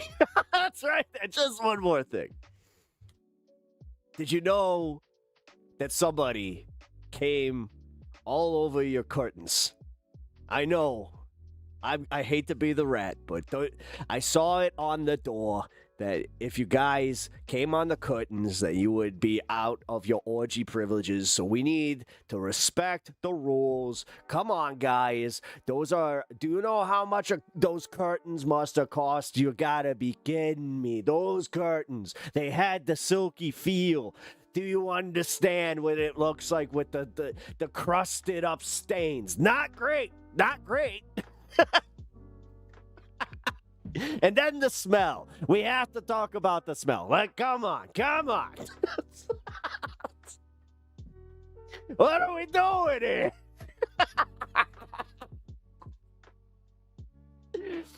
Oh, God. Guys, keep moving to the designated areas. We got a slip hazard here. Hey, did I not tell you that these floors are tile? If you're going to bring the lube into one of the rooms, make sure it's one of the carpeted ones, okay? Oh my God, this is a new character. We have to figure out a name for him. We'll just call him Orgy Cop. Or wait, no. Oh God, no, it's not curator. Come on, here, you guys brainstorm on the name. I got the character. You guys, Orgy Inspector Columbo. There we go. Orgy Inspector Columbo. Guys, I'm not even kidding you. Did anybody ever look at how much the electrical capacity some lube could handle? Because I'm not even sure if it's a conductive liquid. Let's do a test. It seems like it's a conductive liquid. Okay.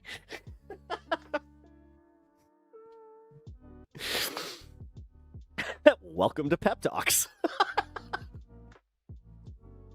And this is why I'm not sure if I'm ever going to be in like the mainstream political commentary circles, but hey, if I make it, yay!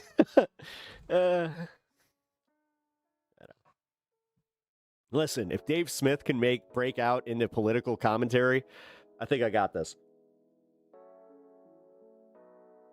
Just go listen to any of his stuff from like Story Wars. Not even shitting on it.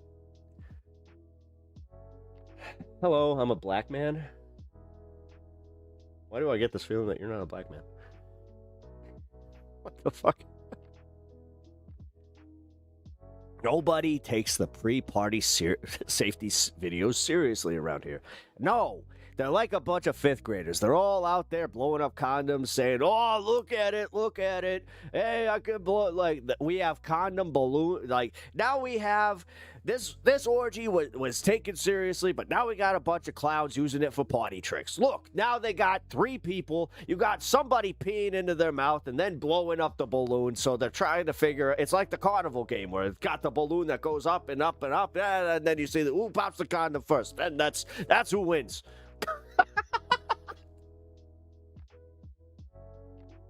They win a free gift card to Fuddruckers. I'm out of here. Later, bitch. Later, man. I thought you were coming in to do an impression. It's like, oh, I got something for this. I got something for this. Piss water balloon condoms. Who came on the curtains? Everybody. Oh, fuck. Always be aware of the nearest exit. Oh, yeah. Oh, yeah. As I said, 2 to 3 people per room. Now, if you have an 8-bedroom capacity, which that's a healthy house, you know what? Good for you. I see you did well with your life. Congratulations. I hope your property taxes aren't too high. But if you're out there and you got those 8 rooms and you got more than 3 people in a room, I gotta say we got a problem, huh? We got a problem.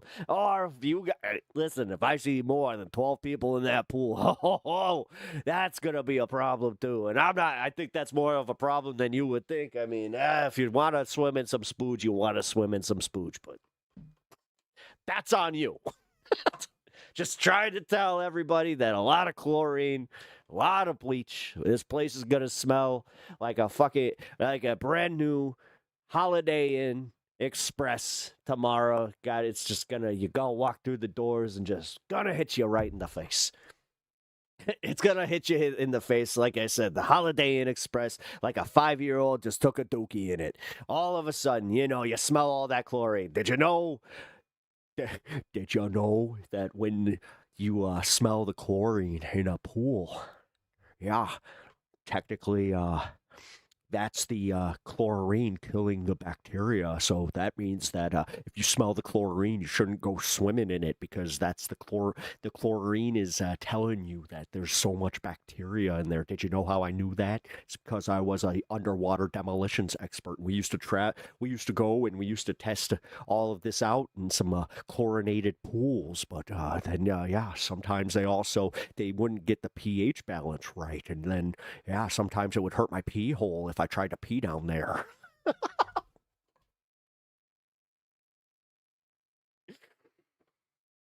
Wait, what are you guys talking about? We're talking about some freaky deaky swingers parties? Yeah, me and my wife, we're from the Baja, and we tend to go and have a little fun, do a little smoke and maybe mix it up a bit, if you know what I'm saying.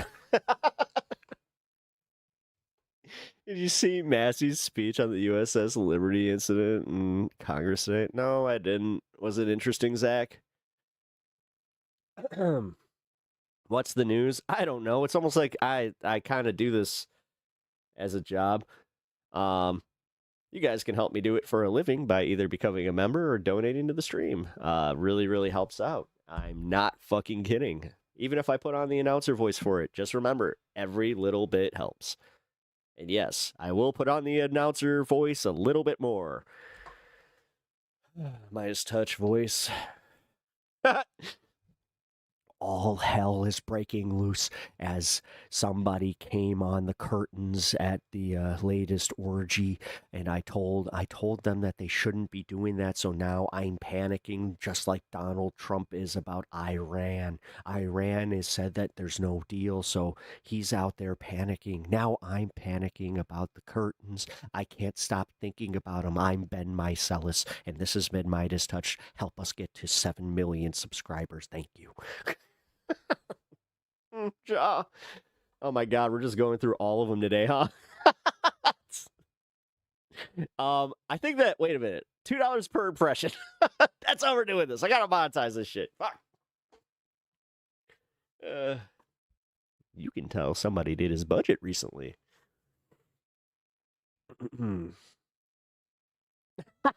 We actually framed we have framed this man's semen stain, for as you can see, it is Jesus. Jesus has came to us, quite literally. And with that, Jesus came.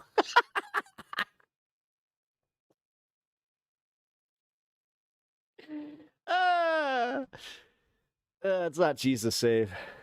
It's oh wait. It's weird. There we are. Orgy Inspector Columbo saves. That's the true rising of Christ. Hey, he works with wood. Hey, but zing! My man Christ over there working with wood. What kind of wood? They didn't really specify. Yeah, he's a carpenter. Yeah, so am I if that's playing with your pecker.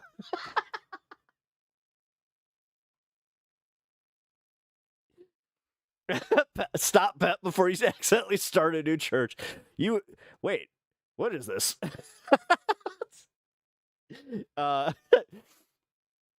Let's see. His no. Mary Mother or Mother Mary's Church of I got nothing. Damn it, I overthought it. I hate it. He is risen indeed. Christ has died. Christ is risen. Christ will come again. Wait, this isn't a church. Oh, shit, dude. Oh, my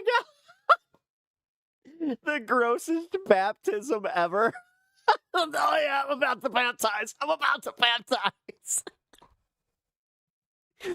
You have been baptized, my child. It's just a fucking line of strippers. And you have been blessed.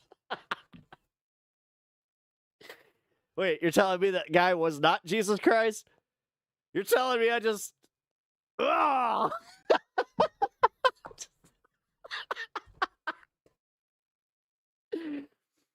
Oh, wow.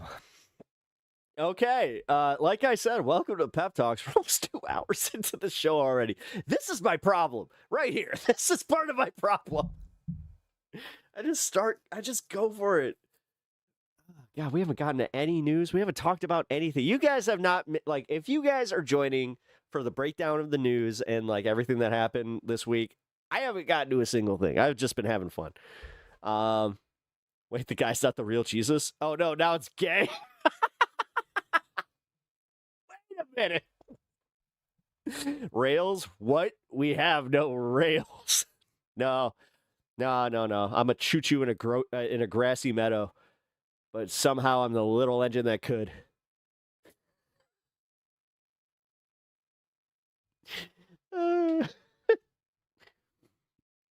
Oh my God.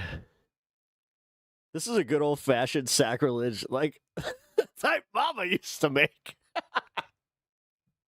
Listen, if I could get somebody to unironically in chat just tell me that I'm a sinner, then hell yeah. Well, choo-choo. Okay, I don't know why that's hilarious. Well, they call me the conductor. Well, choo-choo. Everybody's ADHD is crashing into each other. Yeah, dude. Okay, so I had something really funny happen. All right, personal time.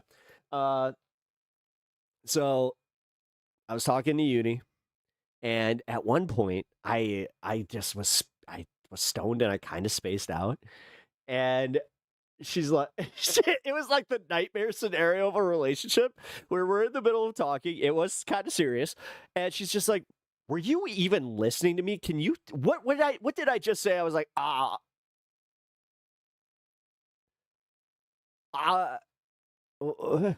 what were we talking about? And dude, I wasn't even kidding. She got so mad. I was like, "I'm sorry, I forgot what we were talking about."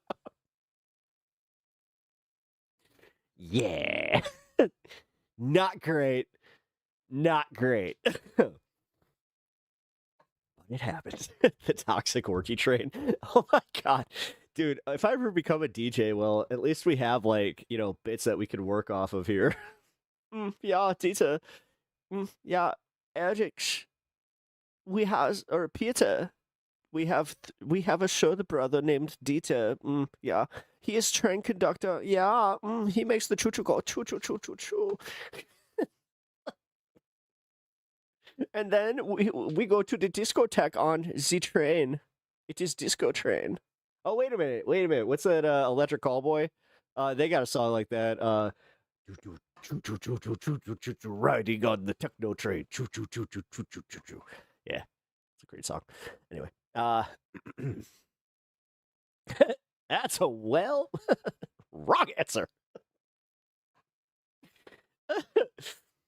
Oh, choo choo, yeah. Oh, we go to choo choo. It's so much fun, yeah. Oh, it's such a good time, but we do not have like it's nothing weird or sexual. We just have good time on train. Yeah, the choo choo is always fun. It goes on track, and it's always you can always tell where the train is going because you see the tracks in front of you. Isn't it wonderful?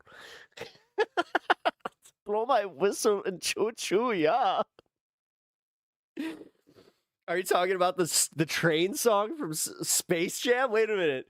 The Space Jam. Wait. Is that the wait? That's like the song, right? Fuck. Who does that song? I used to skate to that at the fucking like the Roxy Wheels. My cup of tea just came out of my nose. Well, that tells me that hey, this is going well. Shit. We do have fun here, man. Shovel that coal over. Shovel that. Oh my god. Yeah. No, there's a few like bangers on there. No. It was the Quad City DJs. That's who it was. Yeah, Quad City. Oh, really? Nice. Hey, if this is somehow getting laughs without you guys being, lifted, then hell yeah. That's what I thought. Yeah, it was the Quad City DJs. And then let's see. No. The one I'm thinking of is Electric Callboy. If you don't know who Electric Callboy is, Tech the Tank, actually, or Tank the Tech. He is on tour with those guys, but I like them from, let's see, it's been a few years now. Shit. You guys might know the song Elevator Operator. They did a song with Baby Metal that was badass. But about to get lifted, but Pep, you're funny as fuck without it. Nice. Thank you. All right. Let's cover some stuff. Let's do it. Let's start talking some stuff. It's almost 2 hours in. God damn. I don't know how this happens all the time, but love Baby Metal. Fuck yeah. We're coming to Chicago in September. I would love to go. They are fun. Hell yeah, they are. Yeah, Electric Callboys, they're fun. They're one of those bands. Oh shit. I gotta do like a subathon. Yeah. Hey, local 420. Hey, look at that.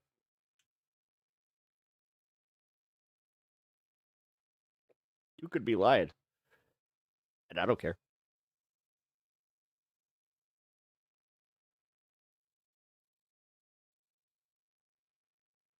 There we go.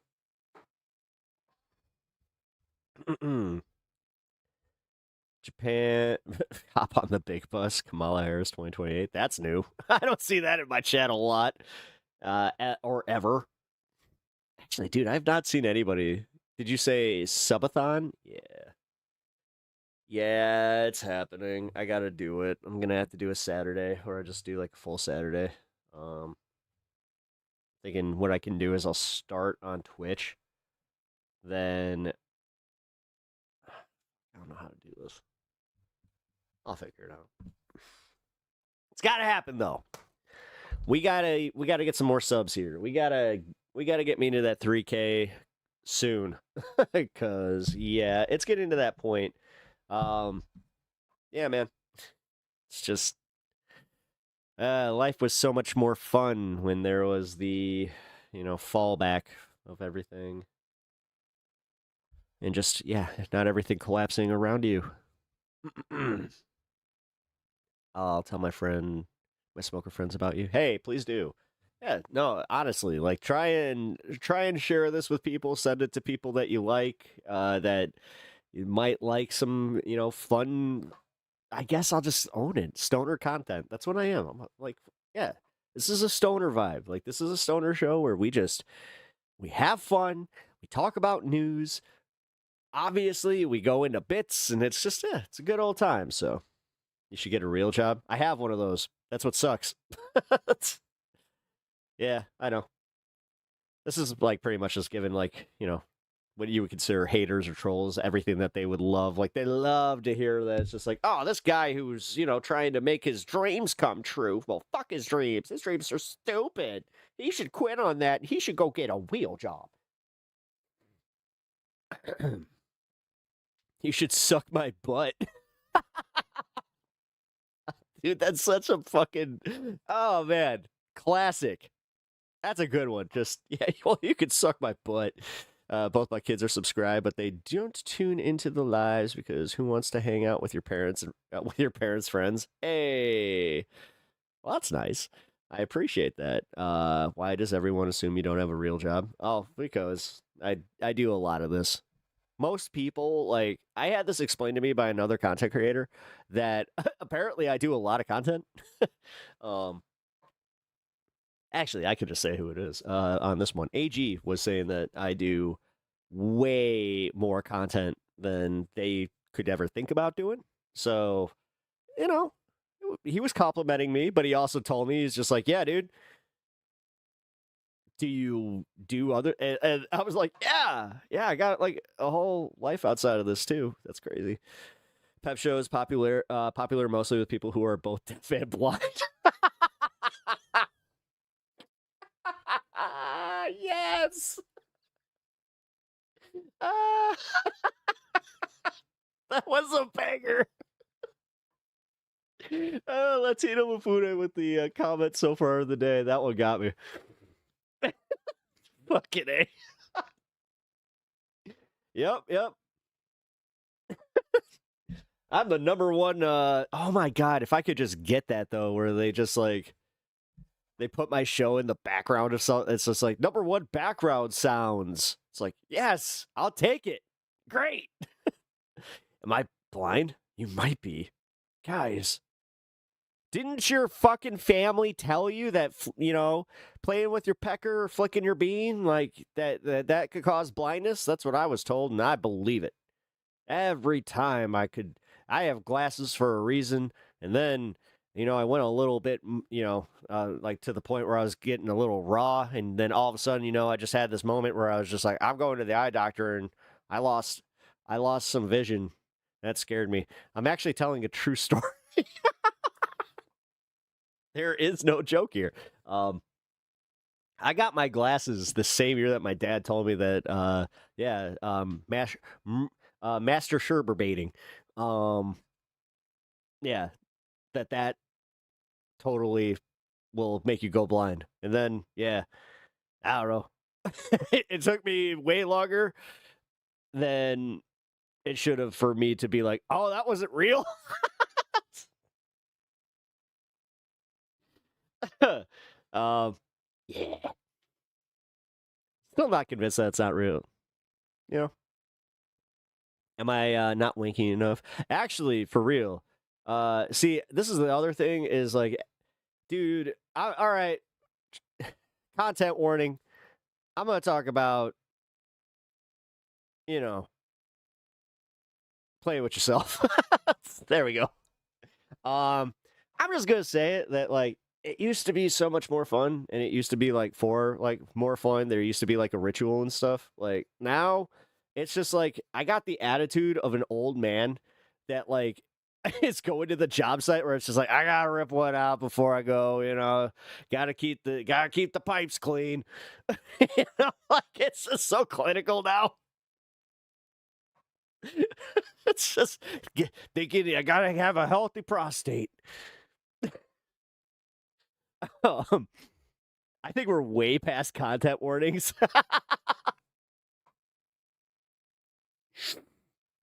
Oh God, no. See, don't need content warnings. Well, you know, I'm sharing some personal information that might upset some people. You got a nice date with some candles and go to town. You not old? Ain't no going back now. PSA. There ain't no going back now. No, if you're talking about PSA test, yeah, it's the reason that's why I go to town. Thinking of my PSA. Yeah. Literally. Candles. Gotta treat yourself. You're worth a quality. Jesus. Thank you. You don't believe in yourself enough. You're all worth a quality wing. Believe in yourself. Get that lube. Go to town. Love yourself. And I mean actually love yourself. When they say making love to yourself, I actually mean it. Think of it like this. You're giving yourself a hug, especially for my guys out there. Or, you know, my ladies in the position that also have this, where you give yourself a little hug. I call it the little, you know,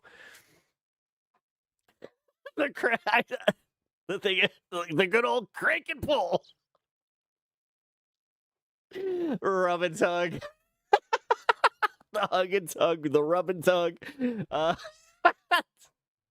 Oh, man. The torturous touch. Wait a minute, what are you doing? You might not be doing it right if you're giving it the torturous touch. Dude, oh my God. I am literally watching people exit this stream like in real time where they're just like, what? I came here for politics. Like, I saw Donald Trump and some Legos in the thumbnail. And this dude's out here talking about pulling his pud. Like, what are we doing? That's another one I love, pulling the pud. Hey, you sitting there playing with your pud?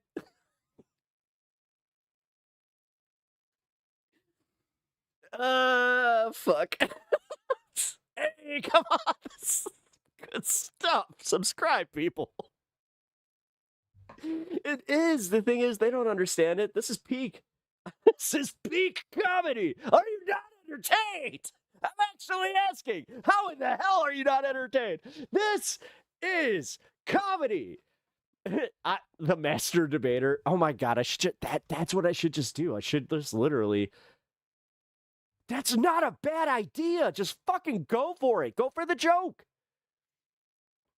And just make it oh my God, that could be a funny bit. I mean, it's kind of like Cumtown and like the way that like Adam does his interviews, but fuck, man, that could be a lot of fun. Comedy is canceled again, Peps. Oh shit. Oh shit. Well, guys, it was fun while it lasted.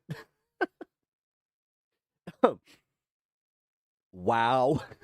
That seriously, like, we went 2 hours and just nothing. No videos, no nothing. This is also proving something to me about content creation. Now, if I could just edit some of these damn videos. There's a series where people were reading books with a vibe in them. Same deal, except political debates would be fucking hilarious. That's what I mean. Yeah. Yeah, dude, like master debating. That's just a funny ass show, and then you can make it funny. Like, that's what they should be. I would love to see. Actually, unironically, I would like to see fucking Andrew Wilson do that. I think that would be kind of like, could he actually hack it? He might be able to. Like, the guy has made me laugh legitimately. Like, I hate to admit that, but it's true. Hey, funny's funny, okay? OF. That's my OF exclusive. A bunch of people come in like, this is not the show I thought it was. It's like me with my dice, just like, wait a minute. I thought we were, but I came old school. I brought magazines. When was the last time you saw one of those? And they're not used. I swear to God. I swear. There's one sus page. You're just like, uh-huh. Or you just pull one out. It's just like, huh. Whoa, not that one, not that one. Huh. Really can't see him being anything but an obnoxious dickhead. Again, hey, what distracting? Good to see you, brother. How you been, dude? I know you've been able to really chill and chat a lot lately. Got a girlfriend? Fuck yeah! Boom! Fist bump, brother. That's fucking awesome. Congratulations, and I hope that the relationship goes well, dude. Gently used, man. No, the pages are not. I swear to God, it got a little. They just got a little wet. That's it. That's just a little wet. Oh my God! On this episode, welcome to Master Debating. I'm your host, PepTalks. On this episode, we will be debating: is squirt, in fact, pee? In the affirmative, we have our friend Devil's Advocate, very apt name, and in the negative, we have Andrew Wilson. Okay, so, oh wait, Ben Shapiro. We should get Ben Shapiro on there. Well, when it's just when you get excited, you feel like you gotta pee. So when I feel like I gotta pee, that's kind of why I think, she's just excited, she's pissing.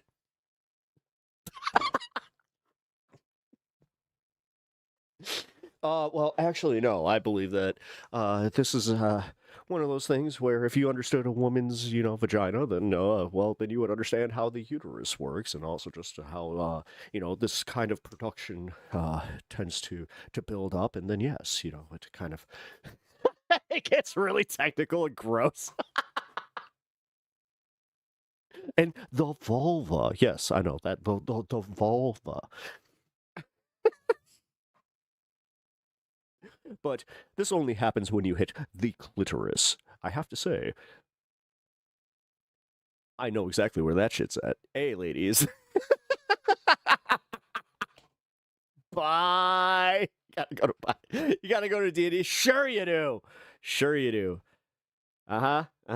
We know what Dungeons and Dragons you're going to. Just like I said. Hey.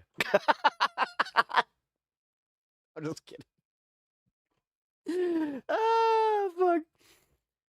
Notice how she said D&D. See? Now you guys will not be able to unhear it. Dungeons and dildos. All right. We've done the bit. It was fun.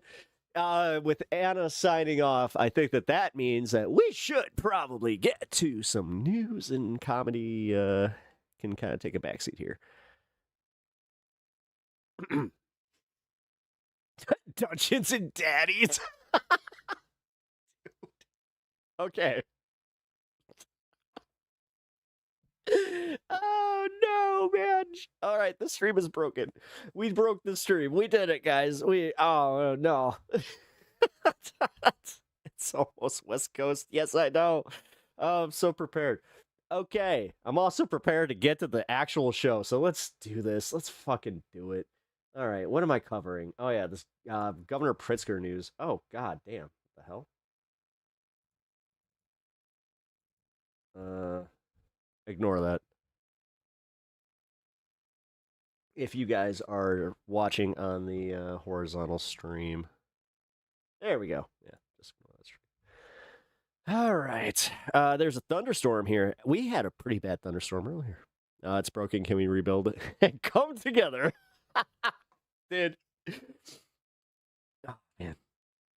Yeah, distracting. If you, honestly, I'm kind of proud of this. Go back and watch the first, like, hour or two of this VOD when it's released, because I'll tell you what, man, this was good. Bretzker, I bet. Oh, dude. Oh, my God. So, my, Coppin, my friend that you guys met today, it was so funny because my wife was reading something about like her procedure, and because of like the procedure that she she said rectum, and he did the classic joke of rectum barely knew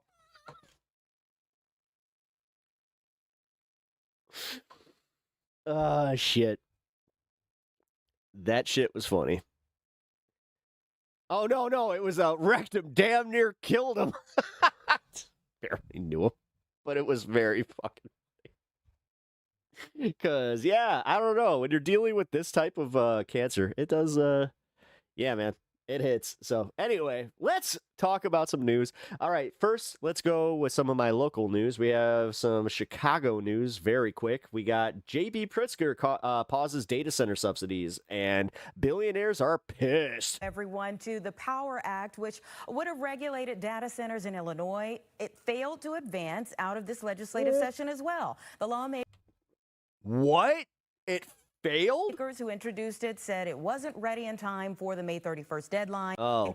That means pending data center projects will not be subject to guardrails, but a new move from Governor Pritzker could slow down the amount of new centers coming to this state. And so this was not as good of news as I was hoping. Us to break it all down now, and we have he's announced this pausing of the data center tax incentive, scrutiny of new sites across the city. Instead, he's directing a new push for stricter rules on energy use, water consumption, and the community impact. Yeah, and the communities. The move Yeah, I literally just had something in my mail come where it was talking about how we're going to have like peak hours where we might lose power. Significant. I was like, shift what? in In how Chicago? Illinois approaches a What are we talking about industry, here? Water consumption? It's like, no. That the governor wants incentivized with credits. And we have Jen Walling, executive director of the Illinois Environmental Council, who's here to give us more context as to what we're dealing with here. And I've heard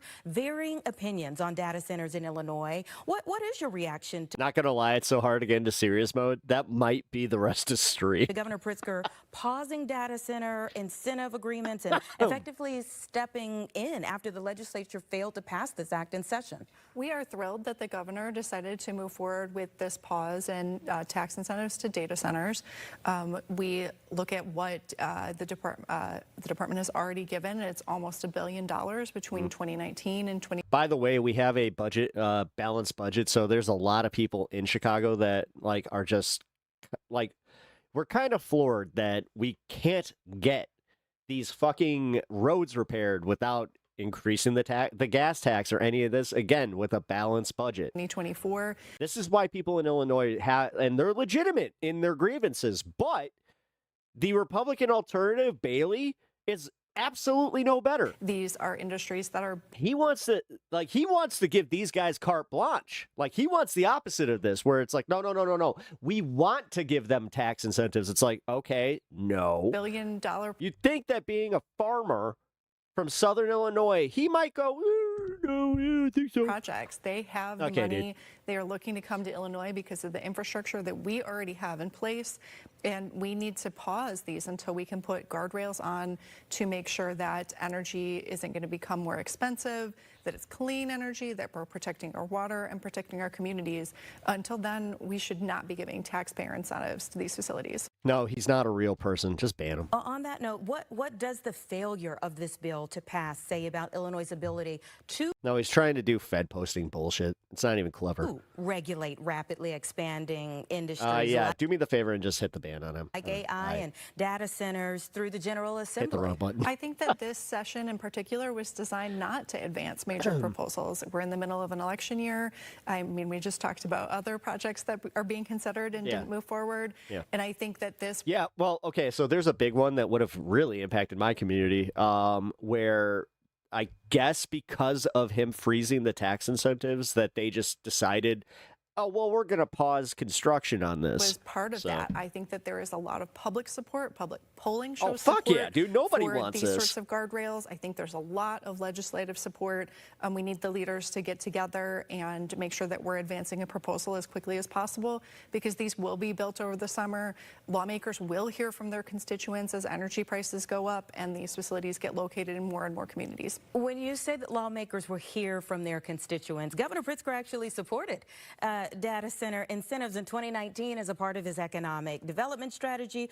So what do you Yeah, the thing is, they weren't doing what they were doing now, and there weren't nearly as many as them. make of the Of them. shift now How was that? toward pausing incentives and imposing these stricter Dark in hell. regulations that you Feel spoke that. of? Does it reflect changing political or environmental realities in Illinois? Is he getting that pushback already? Yes, and he's going to get it from Southern Illinois a lot more than you'd think, even though they hate him for everything. But that's also where it's a lot easier for him to just be like, you guys fucking hate me for everything. Why would I listen to you? I think so. I think that nobody expected data centers to It's kind of the Trump thing, you know? He does that. grow as quickly as they have in They Illinois all hate me. or throughout the The left country. hates me, they'll We never were like part of me. the data center discussion, and we, in 2019 even, and encouraged additional guardrails that weren't considered. There are some energy efficiency guardrails in there. They will suck the water out of the Great Lake. Well, they are. There's some important protection. There's one major data center that's like right off Lakeshore Avenue, or Lakeshore Drive. And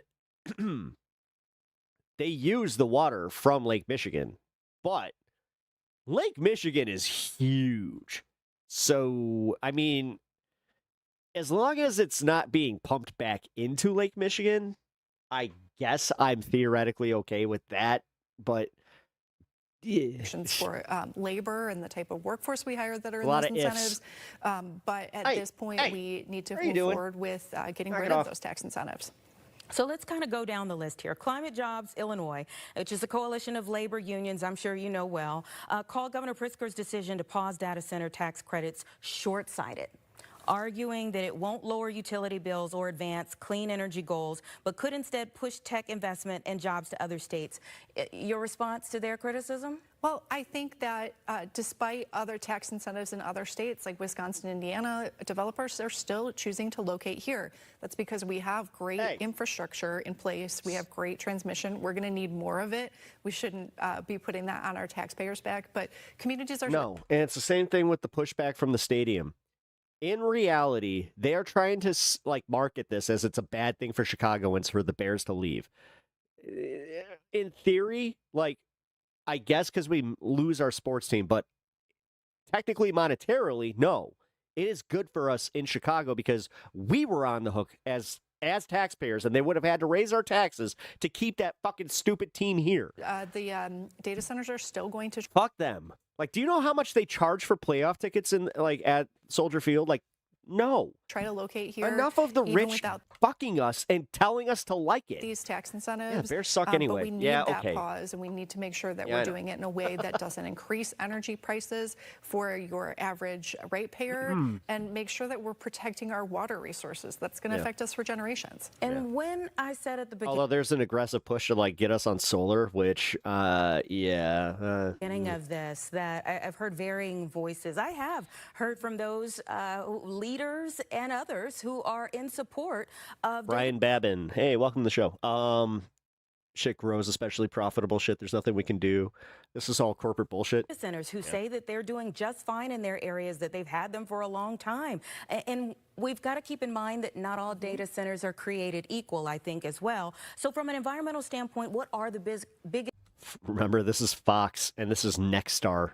risks that you feel? Oh, wow. So this is you'll see this type of talking point down in Tennessee, like anywhere that there is a developing story about data centers, you're going to run into this. Illinois faces right now when it comes to data center growth and trying to regulate at a fast pace. Yeah, I think this has been a really interesting issue politically because when we look at different data centers throughout the state, there are communities downstate saying yes, saying no. There are communities in suburbs saying yes, saying no.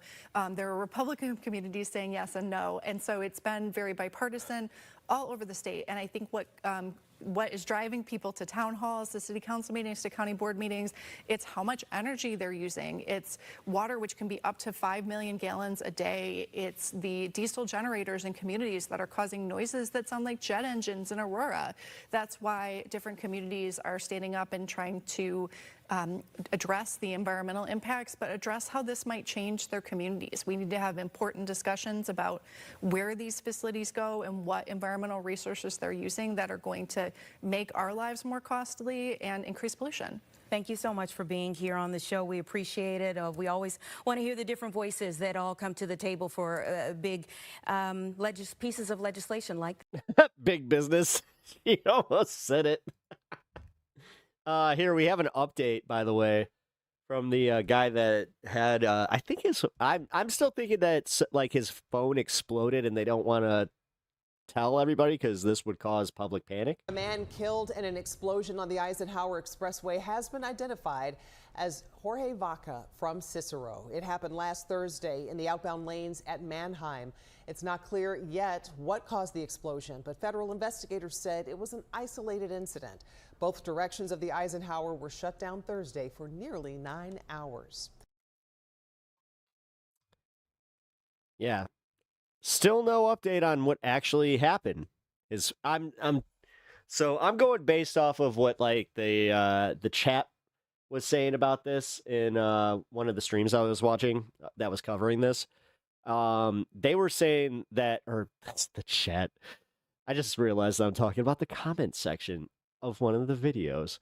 But yeah, in one of the comment sections, there was a bunch of people theorizing that it was his phone and that he was using a aftermarket phone charger and it exploded and hit him. So, yeah, isolated incident. Yeah. No, that's why people were like, that's sus. That's really sus. All right. Trump's 100,000 H-1B visa fee is unlawful. Nice. Bring her home. Savannah Guthrie shares new message after mother's alleged abduction. Alleged abduction? They're calling it an alleged abduction now? Nancy Guthrie, the 84-year-old mother of Savannah Guthrie, disappeared from... Yeah, I know, and we haven't heard shit about it. That's why I'm like, are we doing this thing where we're going to be, like, she's a media figure, right? So we do this thing whenever, like, something happens to, like, someone big. They did this with the Charles Lindbergh thing. Whenever this happens, they have different ways of going about the investigation than they would if it was me or you, right? And then on top of it, and this is actually bad for them, the cops and the media will they'll all pretend like, no, she could be okay. She could be okay. Like, come on. She could totally be okay. Guys. Why would you do that to poor Nancy or Savannah Guthrie? Why would you do that? She needs to have hope that her mom's out there. Meanwhile, I mean, come on. Like, she's been missing for months. And she has a condition that required medication. Like, and she lived in the desert. Like, when are we just going to put two and two together on this one? Somebody thought they were going to get some money. Didn't get that money. Well, what? You just going to keep this old lady around? Like, hey, do not do that. No doubt. Yeah, no, that's what I'm saying, man. Like, that's crazy. That's crazy that they think that there's somehow hope here. Like, come on, really? Did they, like, here? Like, I just clicked off it.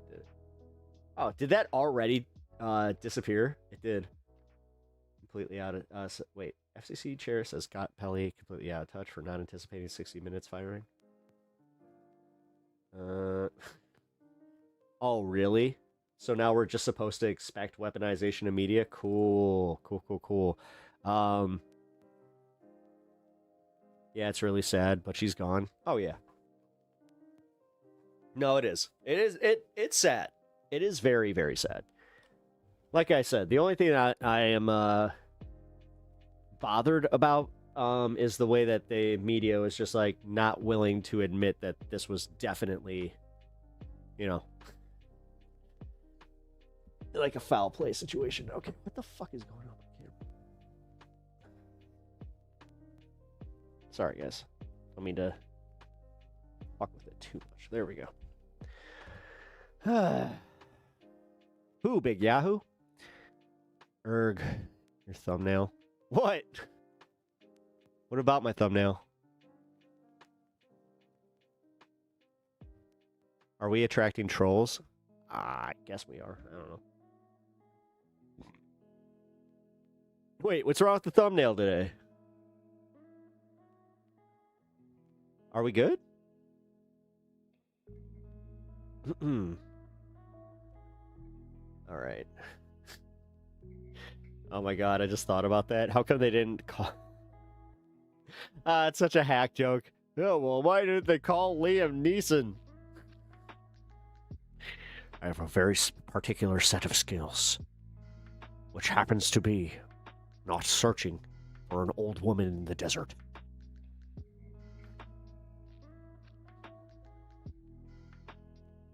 It turns out that Liam Neeson is in fact just an actor.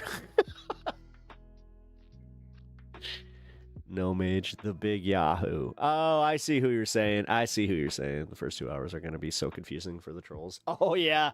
That first 2 hours, you know what? I'm actually getting more and more proud of putting some of the bits out there. You know what? Screw it. Let's do it. Let's get that stuff out there. Here, let's get off the ground news. Give me 1 second. Let's readjust this and then Sheboygan. All right. Now, we are covering what some people came in here to watch. I love your posters. I love the aesthetic of movies from the late 1900s. Thank you. I appreciate that. No, I appreciate anybody that comes in here with some compliments. That's always nice. Thank you for that. Also, if you guys haven't already, double tap that screen if you are enjoying the stream and hit the like button if you are on the horizontal stream. And I'm going to do the big ask. If you have not already, please sub to the channel. I'm trying to grow the channel here, and I would love if you guys stuck around. I'm trying to build the community here, so I'll have to head out for my to my last shift. I'll pop in afterwards. Awesome. Distracted. It was good seeing you again, brother. I'm glad you're doing well. Oof, the 1900s feel... Oh, wow, feeling real old. Yeah, right? All right, so let's get to Iran and Israel. Welcome back. A desperate search for survivors is underway right What now in the the Philippines. actual fuck? After a deadly earthquake struck the country's southern region. All right, somebody needs to fire their audio engineer. 7.8 quake killed at least 35 people, injured more than 200 others. It also triggered a landsliding strikes with Israel over the weekend. Israel says its defense forces carried out strikes on Iranian military sites and a petrochemical plant. All right, so energy sites. They're striking energy sites. Just CBS things. Fucking CBS, I swear to God. And here we go again. Oh, look at this one. This one actually works. There we go. The furious My hair is sounds of greasy. war there. My hair is fucking... And a new message from This is Iran. Of well course, shampooed. following this Thank weekend's you. strikes, Iran says they've stopped all military operations against Israel. Now to that warning. They say that Iranian leadership will continue with aggression if aggression from Israel continues. In fact, they promise much stronger and more crushing actions will follow. Those are the words of the Iranian leadership at this hour. Now, this latest exchange of words and fire comes after Israel struck the outskirts of Beirut on Sunday. And take a look at this. These are remnants of missiles fired towards Israel. Those are Israeli settlers, by the way, who are sitting next to the weapon that was sent to kill them. CBS News senior national security correspondent Charlie D'Agata is in Tel Aviv, where peace once again seems fragile. According to Iran's Revolutionary Guard Corps, they say they've concluded their latest military operations, meaning the barrage of Billy jealousy. This is going to be completely random, especially in the VOD. Somebody asked me earlier what conditioner I was using. It was Billy jealousy. roughly 24 missiles fired toward Israel. The vast concentration of those were aimed toward the north, but we had air raid sirens and warnings here to head to the shelter this morning, and that hasn't happened since April. And the schools have been closed in anticipation of Iran going on the attack again. So we haven't heard anything really since this morning. It was around 6 a.m., maybe 1 or 2 after that. So in a statement on Iranian state TV, they said they're ceasing attacks for now, but they warned that if these attacks continue, Israeli attacks in southern Lebanon, harsher attacks would follow. So it's certainly a positive step forward. But once again, we're in a wait and see situation here. So there's been the ceasefire between the United States and Iran, yet Iran has fired around 8 or 9 ballistic missiles toward U.S. bases since then. Who knows how many drones? And the U.S. military has launched multiple strikes at Iranian targets along the Strait of Hormuz. So both sides accuse each other of ceasefire violations. Your conditioner sounds like a movie villain. Without saying that It they've does. broken their ceasefire themselves. Oi, I just got a job from Billy Jealousy. He wants me to go over and kill this unsuspecting bloke. What's his name? His name is Billy Kindly. So Wait, Billy Acceptance. His name is Billy Acceptance. We have Billy Jealousy versus Billy Acceptance. that is where we stand. All right. As these talks go And ahead. here it starts petering In the out. United States and Iran, Israel and Lebanon and Hezbollah and What for accent was that? It was like Jason Statham-y. I don't know. now anyway, things have gone quiet after we Oh, Paul Mitchell. Oi, I heard there's going to be a duel between Paul Mitchell and Billy Jealousy. seen the sharp escalation in violence overnight. Here is the conditioner. Back to you. All right, Charlie, and also we're watching Truth Social, where I tried, okay? President Trump says this: Israel and Iran must immediately stop shooting. So let's go live to Washington and CBS News chief White House correspondent Nancy Cordes. Oh, there we go. Nancy, Yeah, I'm doing Billy Butcher. good to see you. Oi, if you go over there and have yourself a little pity pat, then I recommend you go over there and you make sure that you have the right tools to pity pat the motherfucker down the street on a Monday. So and give him that pity pat, pat, pat. did the president's word signal that he's feeling this latest escalation could unravel the U.S. peace talks with Iran? That's how I fight. Pity, pat, pity, pat, pat, pat. Yeah, no question, Reed. I mean, think about Catch me at the heavy bag, how pity patting away. hard it has been, even in the absence of any missiles being fired, to try to find some Having ourselves a growler, are we? kind of common ground with Iran. And That was cringe. We're not even talking about, Thanks, Tyler. about some big overarching deal on Iran. I'll always take the the known trolls fucking opinions on my comedy. Iran's nuclear program. This is a much smaller deal just to end Shut up, Tyler. hostilities, get the Strait of Hormuz reopened, and agree to talk further about Iran's nuclear program. He only That knows has what a been cringe is because his mom almost choked him out on the way out. a difficult needle to thread. And then if you've got Iran and Israel firing at each other, it becomes all the more difficult. And that's why you saw President Trump in an extraordinary That was a pussy cringe joke that failed. move yesterday. Once Iran had begun firing on Israel, he actually said publicly on Truth Social, I'm Your mom almost KO'd you with a kegel. telling, and he said to reporters as well, I'm telling the Israelis not to respond. I don't want them to retaliate because this could spiral out of control. Well, the Israelis responded anyway, and then he urged both sides to ratchet down the tension. And now he's saying today that he thinks that both sides actually do want a ceasefire. If they want a ceasefire and if they want a final deal, it has still proven elusive, Reed, and the last 24 hours probably don't help. All right, much to watch. Nancy Cordes, thank you so much. So the long and short of this is, they did it. There were strikes, but now they're all pulling back because they don't want to upset the ceasefire condition. What is a ceasefire anymore? Who knows? I don't know. I genuinely don't know. It's getting a little confusing out there. Yeah, Pep went there. Yeah, I did. Hey, how about not? What in the shit was that? Excuse me. What is happening here? What? Why are you both? What? Why are you being dicks? Both of you. What is this? Sorry. Cat just tried to attack my dog. My dog looked at him like, what is happening here? Is he really doing that? You're nearly 32. Most of my money I ever cleared in a year was 54,000, and that's a lot. More than 95% of people in my state. That's sad. Let's be honest here. That's pathetic, and that was my best. $5. Thank you for the $5 donation. Stan the man is awake. Time for a treat. Let FN go. All right. Nope. Cat. No,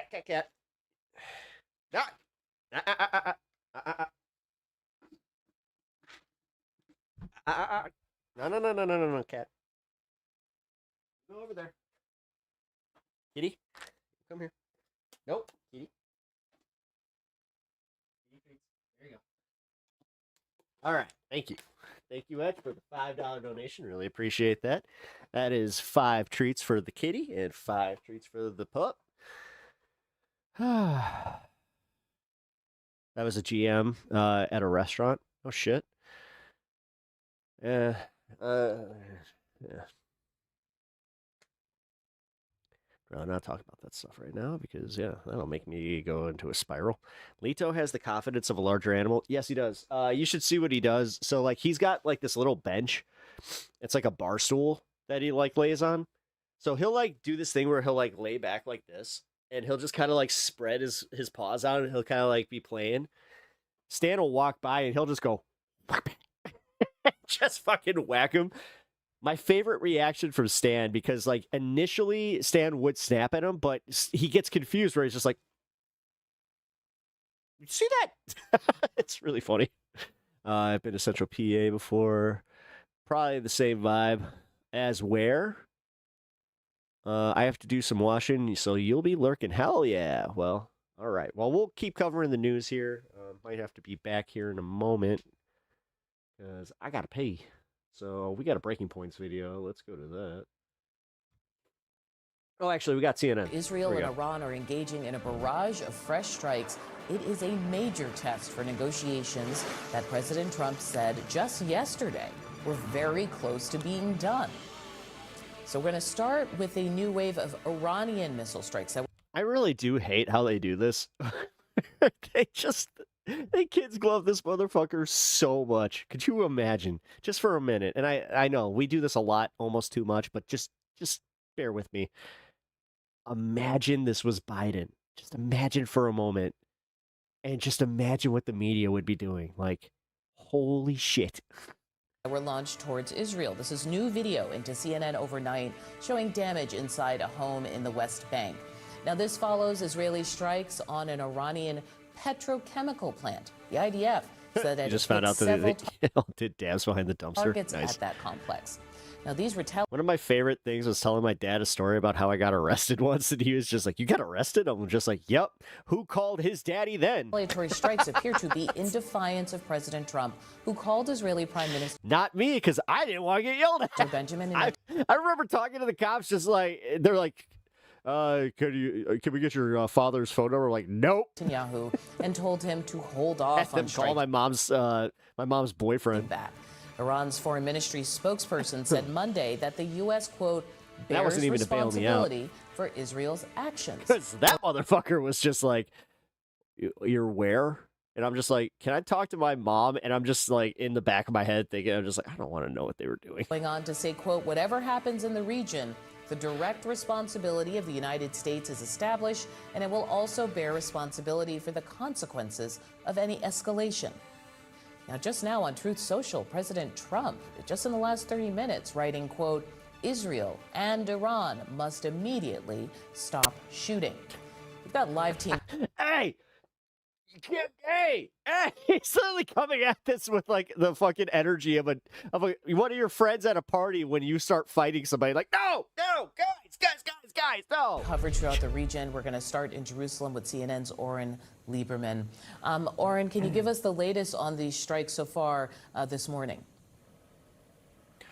Audie, we just got a briefing a short time ago from an Israeli military official who said that Israel is preparing for the possibility of several days of fighting, and beyond that, the potential for this to become a more prolonged conflict. And that's important because it gives you a sense of Thanks, Big Yahoo. Of what Israel you've subbed to the channel, right? Is preparing for. Meanwhile, Tehran has also also said they're prepared for a week of conflict. So both Israel and Iran are clearly signaling right now that they're in this for the long haul if that's what this turns into. If it turns into a few days or more of fighting, then they are prepared for that. In fact, it seems the one person who isn't prepared for that is President Donald Trump, who is trying to force through his social media a de-escalation on both sides in that post on Truth Social that you pointed out. That Israeli military official says that since the start of this, which was only about 13 or 14 hours ago or so, Iran has launched some 30 ballistic missiles at Israel in several barrages. Meanwhile, what's my channel mostly about? I'm a personality-based channel that likes to talk about politics, news, comedy, just average, like, bunch of stuff, but I like to discuss politics. I don't know, I'm interested in this stuff. Israel has carried out its own set of strikes. Left-leaning, but as I said, I like to actually engage with people that aren't part of my bubble. On Iran targeting surface-to-air missiles, as well as that petrochemical mostly facility politics with comedy. That you pointed out. That's key because that may mean that energy infrastructure is fair game for Iran. We should keep BB's not taking.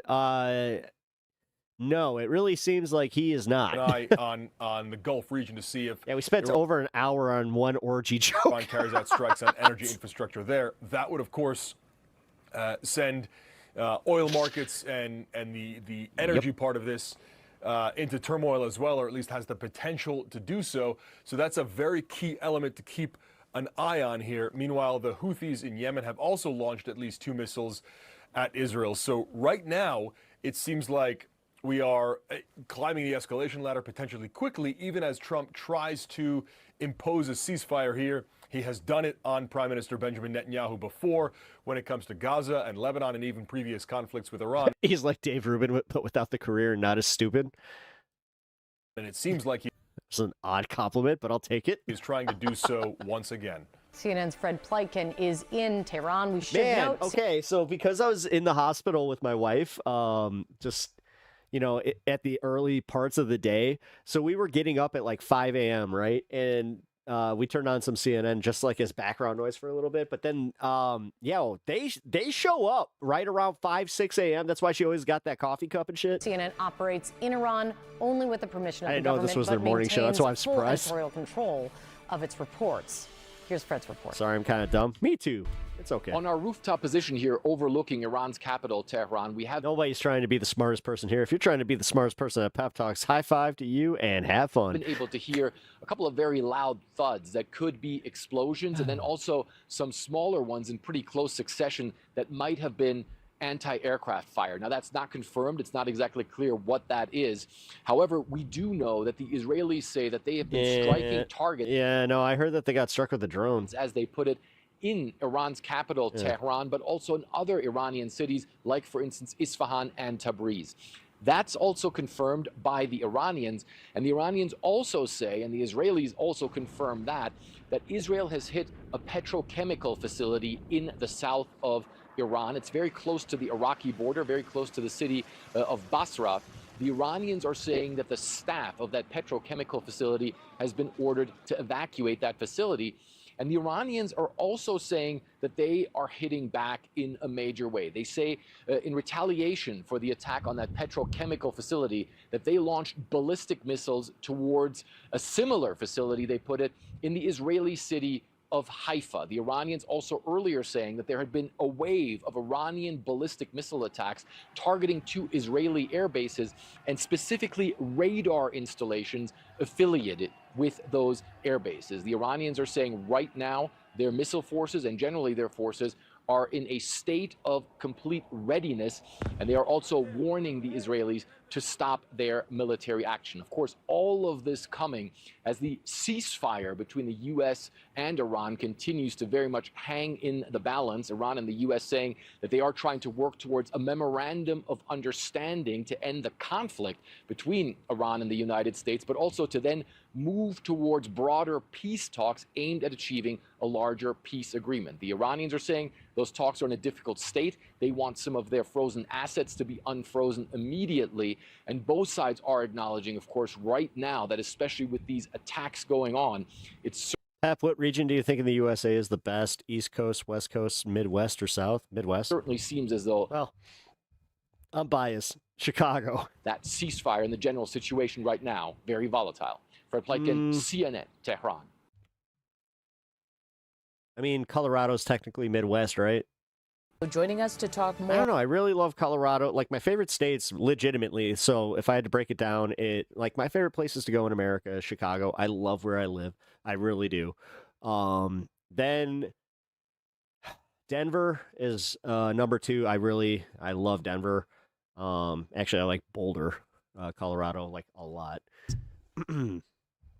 It's where, if I ever had to move, I would think about Boulder. Let's see. Brea, California was one of like my favorite places to kind of stay for while I was out there.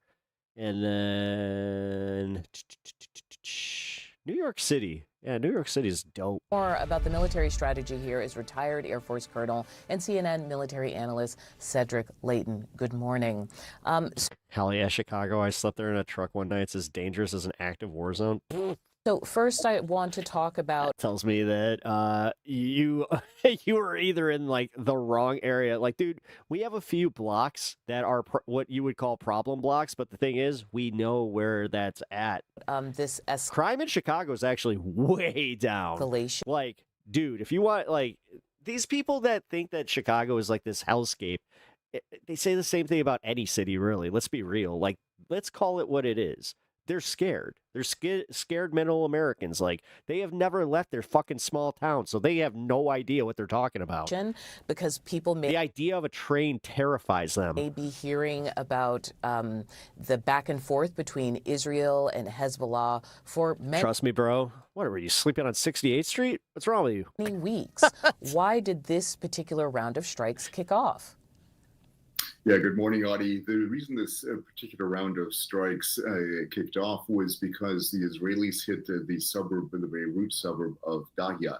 That's where the Hezbollah has its main headquarters, and there are a lot of Hezbollah personnel, for lack of a better term, in the Dahya neighborhood. So the reason the Iranians basically came to the defense of the Hezbollah entities there was because Hezbollah is basically Iran's main proxy in the region, and they need Hezbollah in order not only to keep an eye on Israel, but also to potentially mount attacks on Israel. So every time that there's destruction to Hezbollah, Iran sees this as not only destruction of Hezbollah, but also of their own forces, even though they are absolutely separate. So this is, in essence, what's going on. They decided, the Iranians decided, that it was a time to respond to the Israeli attacks, and especially one as blatant as the one on Dahya, in their view. And the reason they did that is because they want the ceasefire to cover not just Iran, but also the Lebanese territory where the Israelis have conducted repeated actions against Hezbollah. You talked about proxies, and then this also brings me to the Houthis in Yemen, because there's some reporting there that they were saying they wanted to prevent shipping through the Red Sea, which sounds very familiar to those of us who have been hearing about Iran preventing shipping through the Strait of Hormuz. Does this threaten broader conflict? Are we seeing hints of that? Yeah, there's definitely the possibility that this could widen into a bigger regional conflict, at least. So on the eastern side of the Arabian Peninsula, you have the Strait of Hormuz, which is the area that we've been talking about for quite some time. And then on the western side, you have what's known as the Bab al-Mandeb, and that is that very narrow point between the Red Sea as it empties out into the Indian Ocean. So this is an area where these are so-called choke points, and every time those are cut off, that impacts global shipping, global trade, and it means that prices go up, oil becomes scarcer, and that creates the economic issues that we're seeing in a lot of the world right now. We hear President Trump framing the U.S. involvement more as precaution, not escalation. I want to play for you something that happened on NBC's Meet the Press. This was before all of this news about this escalation, but here it is. If you're not specifically calling it a war, would you consider sending some of the troops who are stationed there, who were sent because of Operation Epic Fury there home? No, would you consider sending them home if it's not technically a war? We don't need. Still can't believe he did this. As many troops. I think it's just like it's he on the fucking straight up is just like, I'm out. Fuck this. On the side of caution. What are we looking at? Is it a kind of carrot and stick? Fine, I'll do meaning the U.S. is doing the negotiating, but Israel is leaning hard on the military pressure? Well, potentially. So, it's interesting when you look at President Trump's remarks, they, on the one hand, he's kind of hedging his bets here. He does admit to the possibility of withdrawing some of the troops that are in the Middle East. And I think what he's referring to are the troops that came in addition to the ones that were already stationed in the Middle East. So what he doesn't want to do is withdraw completely from the region, which is actually Iran's goal. So if he withdrew completely from the region, that would satisfy Iran, but it wouldn't protect the Arab Gulf states like Saudi Arabia, Qatar, the UAE, Kuwait, and Bahrain. So that becomes a critical point right here. He, in essence, really can't withdraw if he doesn't want to show weakness, and that becomes, I think, the critical point right here. One more thing. We know that these strikes started back earlier in the year. They were U.S.-Israeli joint strikes. The U.S. gives a lot of military support, intelligence support to Israel. So could what we're seeing right now even happen without U.S. support? It could, and the reason I think we see limited strikes in the western and central parts of Iran, at least so far, is because the Israelis do have a capability to conduct those strikes on their own. They have their own refueling capability, although it's somewhat limited compared to what the U.S. can offer. Generally speaking, if the strikes were much more extensive or repeated over a series of days, then that would probably indicate a greater U.S. involvement. There may be some U.S. involvement, but it is absolutely possible that these strikes are occurring without direct U.S. involvement at the moment. Okay, that's Colonel Cedric Leighton. Thank you for your insight. Appreciate you. Okay. Let's get to this Trump. I think this is it. Let's see. No. Yeah, fuck it. I did a pre-watch of this one. This is good enough to watch before we go into Pentagon. Yeah, we'll get to the Trump interview right after this one. Y'all, let's go ahead and jump right in. So, let me start with this.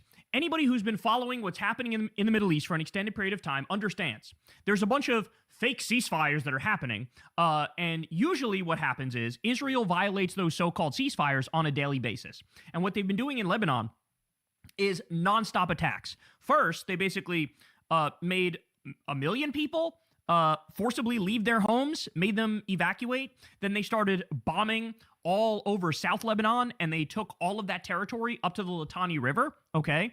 Then what they did is they said, we're going to go beyond that.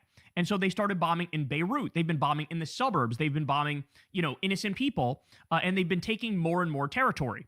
Well, finally, Iran had been warning Israel, like, hey, any ceasefire that is going to happen with us is going to include Israel not stealing Lebanon or attacking them anymore, okay? So earlier in the day, Trump came out and said this. Look at this. From Al Jazeera English. Breaking. U.S. President Donald Trump has called for more attacks on Hezbollah in Lebanon, effectively urging an escalation of Israel's war on the country after pushing for a ceasefire. So this is the U.S. and Israel repeatedly slapping Iran across the face and spitting in their eye, slapping Lebanon across the face and spitting in their eye, and pretending like, oh, yeah, we have a ceasefire. Help but see Andrew Wilson showing how low Pep's IQ is. And we're trying to get a long-term peace agreement. We're working on a long-term deal. But also, we're going to keep violating the terms of the so-called ceasefire. You're not going to be surprised to learn, dude, at least I had the balls to fucking do it, that Iran decided, yeah, we're kind of done with this, and now we're going to... The fact that video is still going around is crazy to me. ...to attack. And they did exactly that. They That's all I got. Attacked Israel. Yeah. So Dropsite says, Iran launched intellectual powerhouse that is Crit King. His ballistic missile attack wave on Israel, first since April 8th ceasefire. Iran has launched ballistic missile attacks. Have you ever actually debated like a left winger? Like, have you gone and like done any of that shit? Like, do you put yourself out there? Because if you do, then hey, respect. On northern Israel, the first unless since you the do. Shut the fuck up. Fire took effect on April 8th, according to the Times of Israel. Sirens sounded across northern Israel as the IDF said it detected the launches and was working to intercept the missiles. And so here, I actually have video of some of this. Take a look. Look at this. So this is actually from inside Iran, and they're celebrating the missiles in the air going to Israel. Damn, dude. Well, there goes that fucking narrative that there's any support from the Iranian people with this Here's shit. another one. Damn. Here is missiles in the sky. Take a look at this. Zooming in from a distance. So ballistic missiles in the air going at Israel. That's what we're looking at here. All right, so Trump comes out and he says, I hope that Israel will not attack in response. If Netanyahu orders an attack, it will continue with a counterattack. We are close with Iran to your deal to end the war and not want to blow up the deal. Each side had their own fun tonight. I am going to call Netanyahu and say, do not attack. He also came out more clearly and said, he doesn't call the shots, I call the shots. I call the shots. He doesn't call the shots, I call the shots. That's another quote from Trump. We also have this. Trump to Barack Ravid. If Bibi strikes them back, it's just going to keep going like the last 47 years or the last 3,000 years, he says. Then we get this. Iran's already locked in its targets if Israel responds. Take a look at this video. This is wild.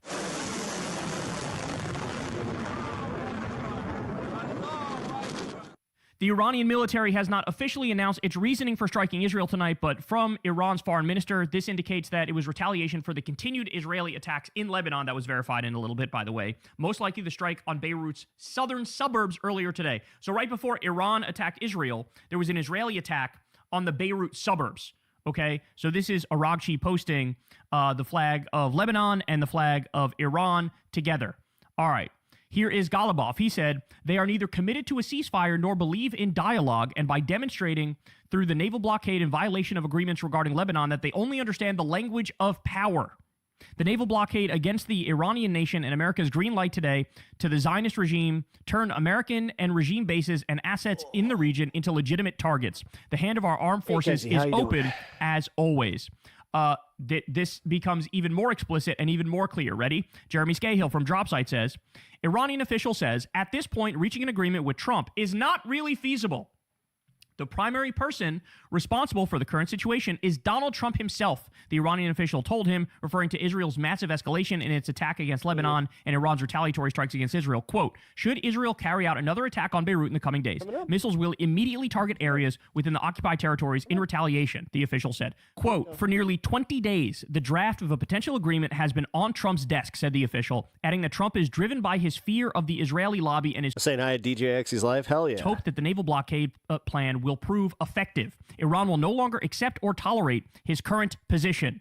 The two central issues the official emphasized are Israel's war against Lebanon and expanded occupation of the South, and Trump's refusal to unfreeze Iranian funds for reconstruction. In other words, this is Iran saying, we're done with your bullshit. We're done with you stringing us along. Yeah. We're not anywhere close to a deal, and you're fucking stonewalling us on like the most... This is the reason that I even brought the show to the, or brought this to the show. Jesus. Give me a moment to recalibrate. No, but I had the exact same take on this where I was just like, oh, wow. So these are the strikes where Iran was just like, okay, fuck you, Trump. You can play all the games you want with the stock market. Go ahead. Like, we're going to show just how much of a paper tiger you are. Important things. As you act like, you know, Lebanon is going to be involved in the deal, Israel is continuing to bomb Lebanon and steal more and more territory in Lebanon, and we're fucking sick of it. And now, since you're already violating the ceasefire, we're going to show you we can do the same shit, okay? Trita Parsi says, the magnitude of what just happened may take some time to sink in. Some panhandlers make more money than people that work a full-time job. Okay, do you know how much of a fucking myth that is?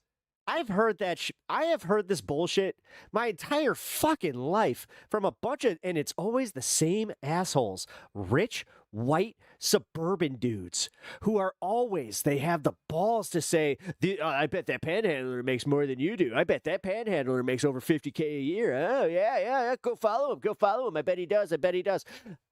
Listen, as somebody who's lived in this city for like my entire life, let's be real. Like I grew up in the like suburbs outside of it, but like I still grew up like going to the city before, you know, I ended up moving here. And I'll just say, it is, if you take any fucking panhandler, they are not making, you know, even $100, like $100 a day. They are not making that. Like, and sure, there might be some that, like, if they're doing, and I'll be real, like, if they got, like, the bucket drums, if they got, like, a saxophone, sure, maybe, that's great, but that's what I call, that's street performance, you know, and some people would be like, oh, these buskers, like, the way that also, you have been conditioned to hate people that do not have homes, that are just trying to go make a dollar any way that they know how, because people do not deem them as employable because they might have a criminal history. Like, we do have a pretty like large list of reasons why somebody in the United States might not be considered employable, and we don't help them. We always just, we fail them. We fail everybody that ends up having a, like, you would call it failing. Some people just get cancer and they can't fucking pay their bills and then they end up homeless. Is that fucking fair? How does, like, this is where I genuinely hate people like this, where they think they're that superior, that they're just untouchable, that nothing could ever fucking happen to them. Then, sure as shit, they end up getting cancer in their 50s to 60s, God willing, now you actually might get it in your 30s or 40s. That's a real fucking possibility. Well, if that happens, fuck you. And honestly, what really fucking bothers me is it never happens to the people that it really fucking should. It's always the people that do everything that they can for the other people in humanity. I cannot stand how many good people get fucked while watching these assholes, the absolute cretins of humanity, get rewarded for their bullshit. This is the first time Iran has struck Israel after Israel... And then have this attitude of fucking, oh, these homeless people, these eyesores, I don't like them, these buskers, I don't like when they go panhandling, I don't like it. Struck another country's territory. That they use tents, and they have tent cities. That is not Iran. They should just, I don't know, go get a home, go get a job, just be better. This means that the battle lines... Like, go fuck yourselves.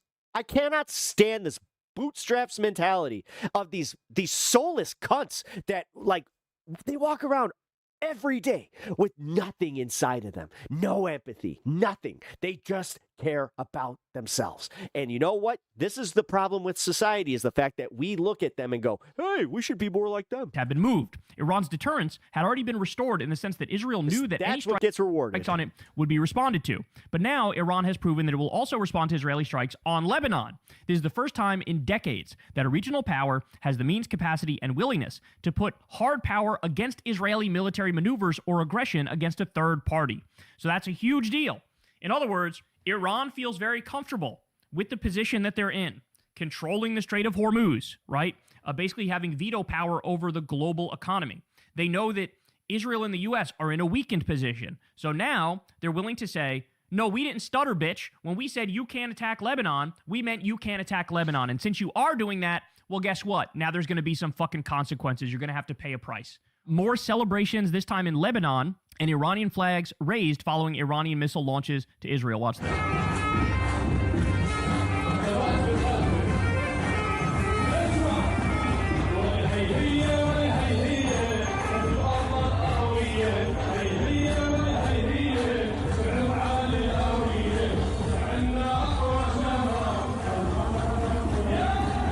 Do you have a favorite Teletubby?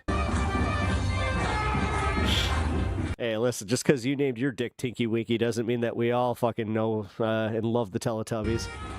So Iran is establishing deterrence to say... It's not the dog that Pep thinks it is. He just admitted that he knows who Tinky Winky is. No, you cannot do this anymore. There's no wanton, brazen attacks and stealing more and more territory in Lebanon. Okay. Itamar Ben-Gvir, the terrorist in the Israeli government, comes out and says, tonight, Tehran must burn. Of course he does. Very subtle. Why not just, yeah, exactly. Why not just throw subtlety to the wind there, Ben? Very subtle there, fella. Tell us what you really feel. Yeah. An unknown Good aircraft, job. possibly a U.S. or Israeli surveillance drone, crashed tonight in the desert to the southwest of Baghdad in eastern Iraq. The aircraft, which was initially claimed by several local outlets to have been a commercial airliner, though this has since been debunked, crashed around the start of the Iranian ballistic missile attack earlier against northern Israel. So look at this.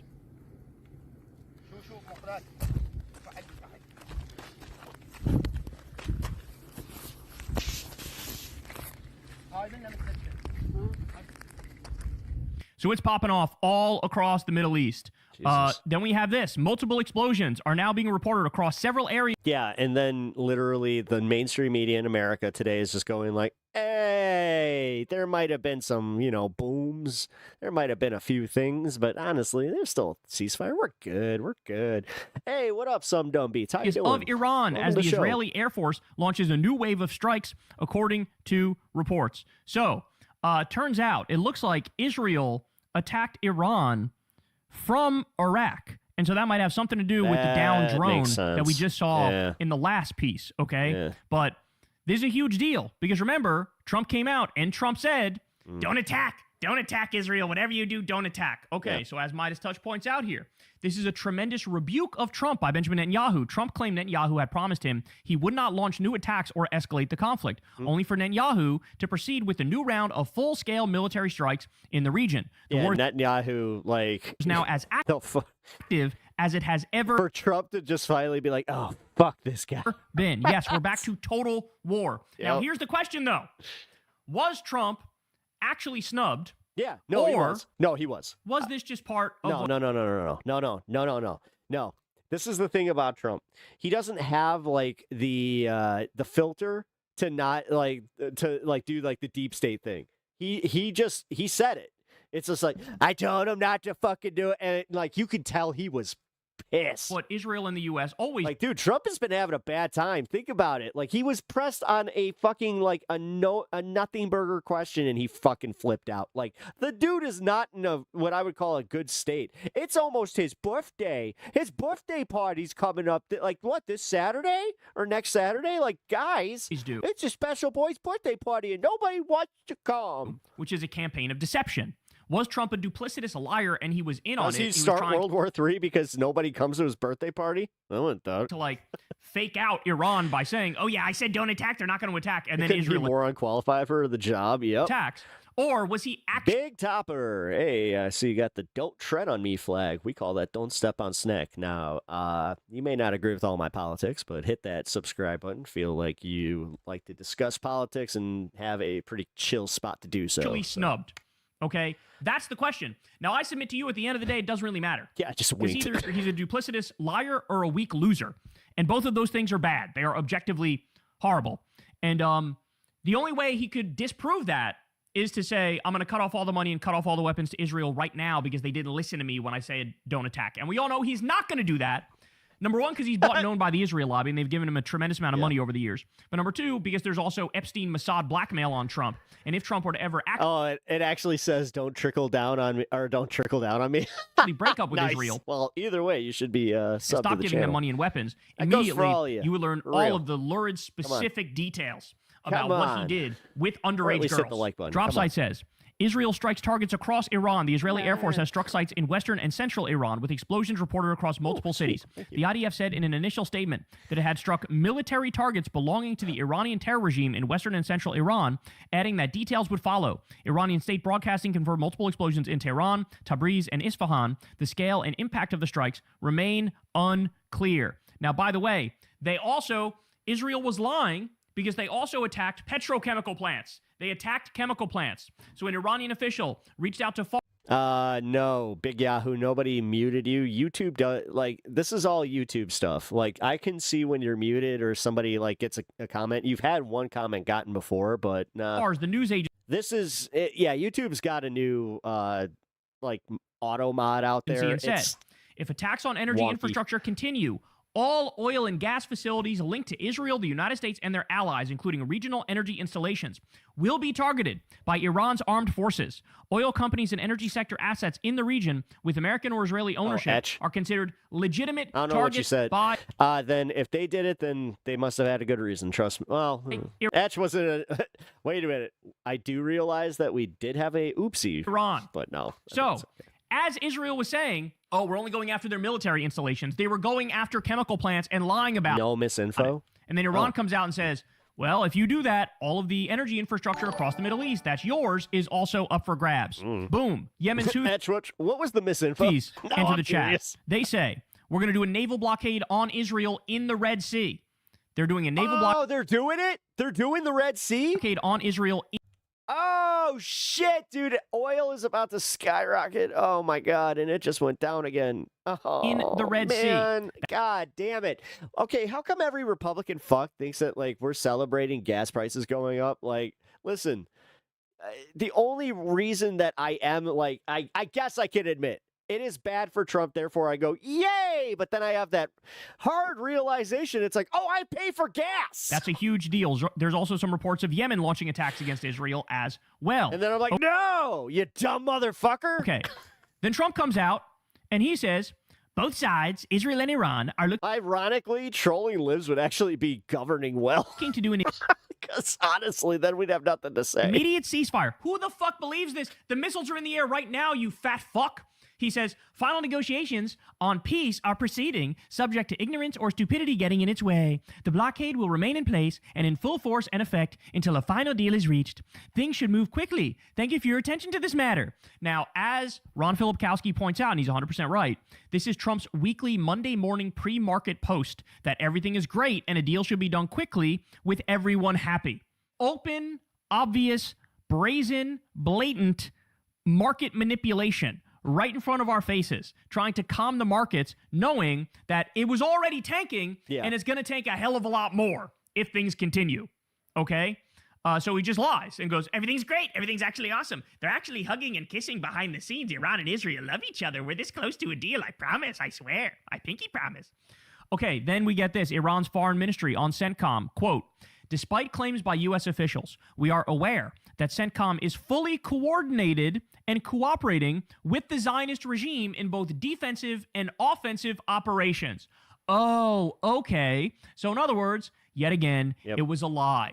Trump didn't mean it when he said to Netanyahu, you have to stop. There was a wink and a nod. It was like... So who's the first one to call off the ceasefire? Definitely don't attack back. Because what's the fucking point with this? Go ahead and attack back. Like that's what's happening. So again, it was deception in the same way that Trump multiple times said, we want to negotiate. That's what we want to do. And then you would have a negotiator show up and Trump and Israel would murder the negotiator. It's the same shit. They're just liars. And this gets back to what the Iranian government was saying, which is you can't talk to the Israelis, you can't talk to the Americans because you literally cannot take them at their word. I don't think they realize what this means is if your word means absolutely nothing, like, first of all, that's just like the definition of a bad person. Second of all, you can never actually clean up the mess and fix the problem at all. I have said this many times on my stream. Like, one of the things that my dad taught me was that you need to be a man of your word because that's realistically, at the end of the day, all you have. Because it doesn't matter how much money you have. If you are not a man of your word, if you do not have integrity, then at some point you are going to just be a lonely, fucking useless person. Now... even if you do theoretically end the problem, nobody trusts you, nobody believes you, they're always on edge, and we're always a fucking pube hair's length away from all-out war again. Okay? I mean, it's astonishing. It's astonishing how much this man has destroyed our standing, destroyed our word globally. I mean, it is off the fucking charts, to the point where Iran is going out and going, we expected this the whole time. When Trump was going out there saying, oh, Israel don't attack, that's how we knew Israel was immediately going to attack. You're not fooling anybody. Then we have this. Barry Weiss's CBS. This is what Big Yahoo. He has time Josh out. They're up to now. 1 dead, 5 wounded in shooting near Israel. Just, dude, like honestly, you might have said something out of pocket. Who cares? West Bank. If you're not trying to troll and you just want to chill, just chill out. It's cool. They're saying it's not a strike on your permanent record. Israel's West Bank now. You know, even though that is not Israel's. Just absolutely out of this world. My mods just have a pretty like they have a set like list of like kind of what people can and can't say, and if it kind of fits that mold, then they get rid of it. It's fine.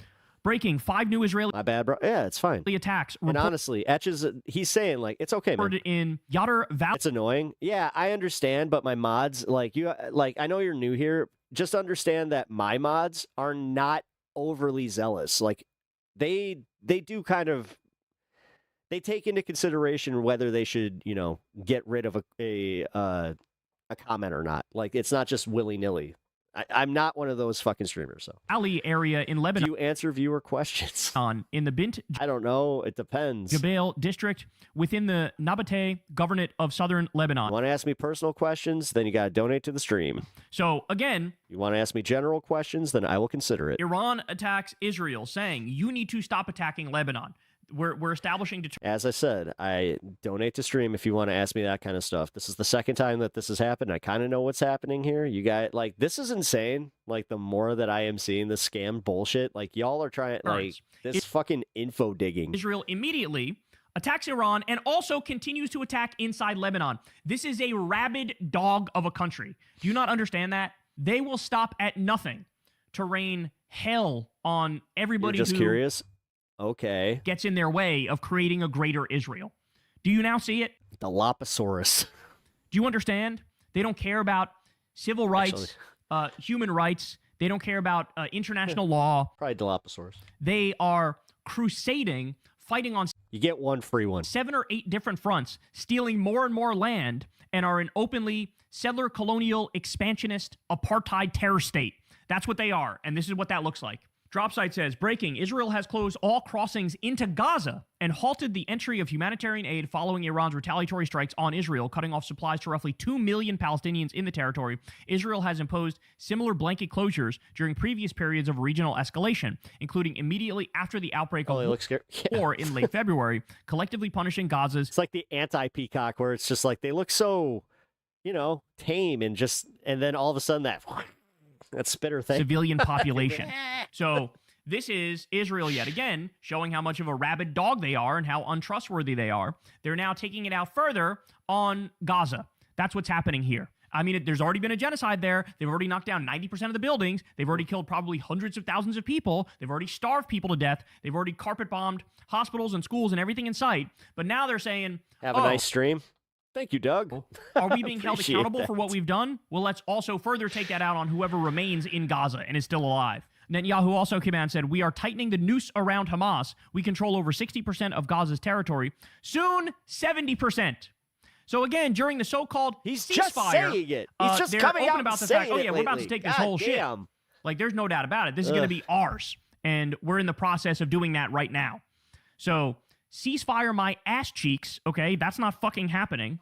And also, as I always told you, expansionist project. That's what this is. It was always about the territory. It was always about the territory. Land. And anybody who gets in their way... It's still about greater Israel. This is why they're saying that any parts of Lebanon that they take, they're not giving back. Going to be murdered. And they're saying it now. Same with Gaza. They're like, we're taking all of this land and we're going to repatriate it. Okay. Breaking. U.S. planning to use Iranian assets. Parsa. Hello. To rebuild Gulf allies, a source Another familiar with Secretary ceasefire? Besant's thinking tells me. Treasury will utilize all tools available to allow Iranian assets to be made available to our Gulf allies to support rebuilding and repairs for any future damage caused by Iran, the source tells me. Secular talk. Do you understand how insane this is? This is literally one of the things that Iran says. There will be no deal unless and until you unfreeze our own assets and give them back to us. Cool. That is a red line for Iran. I was too. There's no deal. We will control the Strait of Hormuz and block it forever until you give us back your... I'm not kidding anymore. Hey, there we go. Our own fucking money that you stole. You're from Iran. you guys have any questions, I'd be happy to help. The dipshit secretary and Trump, of course, green lights this, that no, we're going to take this money and give it to our Gulf allies. Well, then there's never going to be a deal. There's never going to be a deal, and the Strait of Hormuz is never going to fucking be open, and the global economy is going to collapse because you guys are too fucking stupid to understand they have leverage. They have the upper hand. They have you beat. They have you checkmated. Hold that fat, juicy L, you dumb fucks. And by the way, so this came out, and it was soon thereafter also that Iran decided we're going to attack Israel for what they're doing in Lebanon. So did this have something to do with it? That they know we're not close to a deal, and the U.S. is lying to them, and the terms are egregious? Absolutely. I'm sure that played some role here, where they're like, we're nowhere near a deal. What the fuck are we talking about? And they keep bombing Lebanon, which is against the so-called ceasefire. And then finally, the White House used a pro-Israel think tank's list of Iranian attacks, almost word for word, to justify going to war with Iran. The same list was written by an ex-AIPAC staffer at FDD, a group funded by the same pro-Israel billionaires who bankroll campaigns against pro-peace candidates. 8 months later, it became official U.S. government policy. And shout out to Zateo. They're the ones who got this. Shout out to Prem Thakur. He's an awesome journalist. Everybody go follow him. But you have the White House directly quoting pro-Israel think tanks to describe why we're at war with Iran. You cannot make this shit up. It is a sick, sick joke. So there you have it, all-out war breaking out in the Middle East. It appears like there's no end in sight. We're not remotely close to any kind of deal that would open the Strait of Hormuz and fix the problems. Just trying to feel like she can get back more back to normal. So that was very, very nice. Do you see it yet? Do you realize yet what's going on? We are being led. Thank you, Uni. I know you're listening. By a bunch of incompetent, idiotic, moronic baboons. This is a baboon regime, but they're also incredibly corrupt. They're also self-dealing. They're also, making a tremendous amount of money off of the death and destruction. We also have the Israeli terror state expanding day after day, and that's their goal, is to expand. And you have Trump sitting there with his fucking brain leaking out of his ears, getting dog-walked by Netanyahu and getting checkmated by Iran. And Trump's just another neocon? We are absolutely positively cooked. This is why I kind of wish more MAGA would just turn on him already, because he's doing exactly what the last Republican regime was doing. And they all claim that the Tea Party and MAGA was a response to that.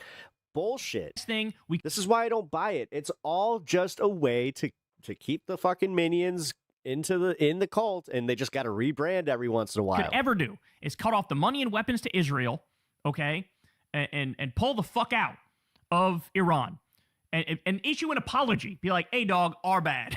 And then just wait for them to open the strait and continue to tax people to go through the strait. But that's the best we're going to get at this point, son. That's the best we're going to get at this point, is the strait's open, but you got to pay a little tax to Iran when you go through. They have fucked everything so royally. And deep down... And the fact that they're taking it through crypto is a major problem for us. They might know that, but they're still acting like belligerent jackasses who have no idea what they're doing. Hey, y'all, do me a favor and like and subscribe. It helps out big time in the algorithm. Click the bell as well for notifications when videos drop, and watch that video on screen right now. You know you want to. Carol's hot. Kyle's hair is improving. Yeah, that's what happens when it grows out like that. God, I'm so glad I don't have to get haircuts like that. I used to have short hair like Kyle, believe it or not. I think you guys have seen it.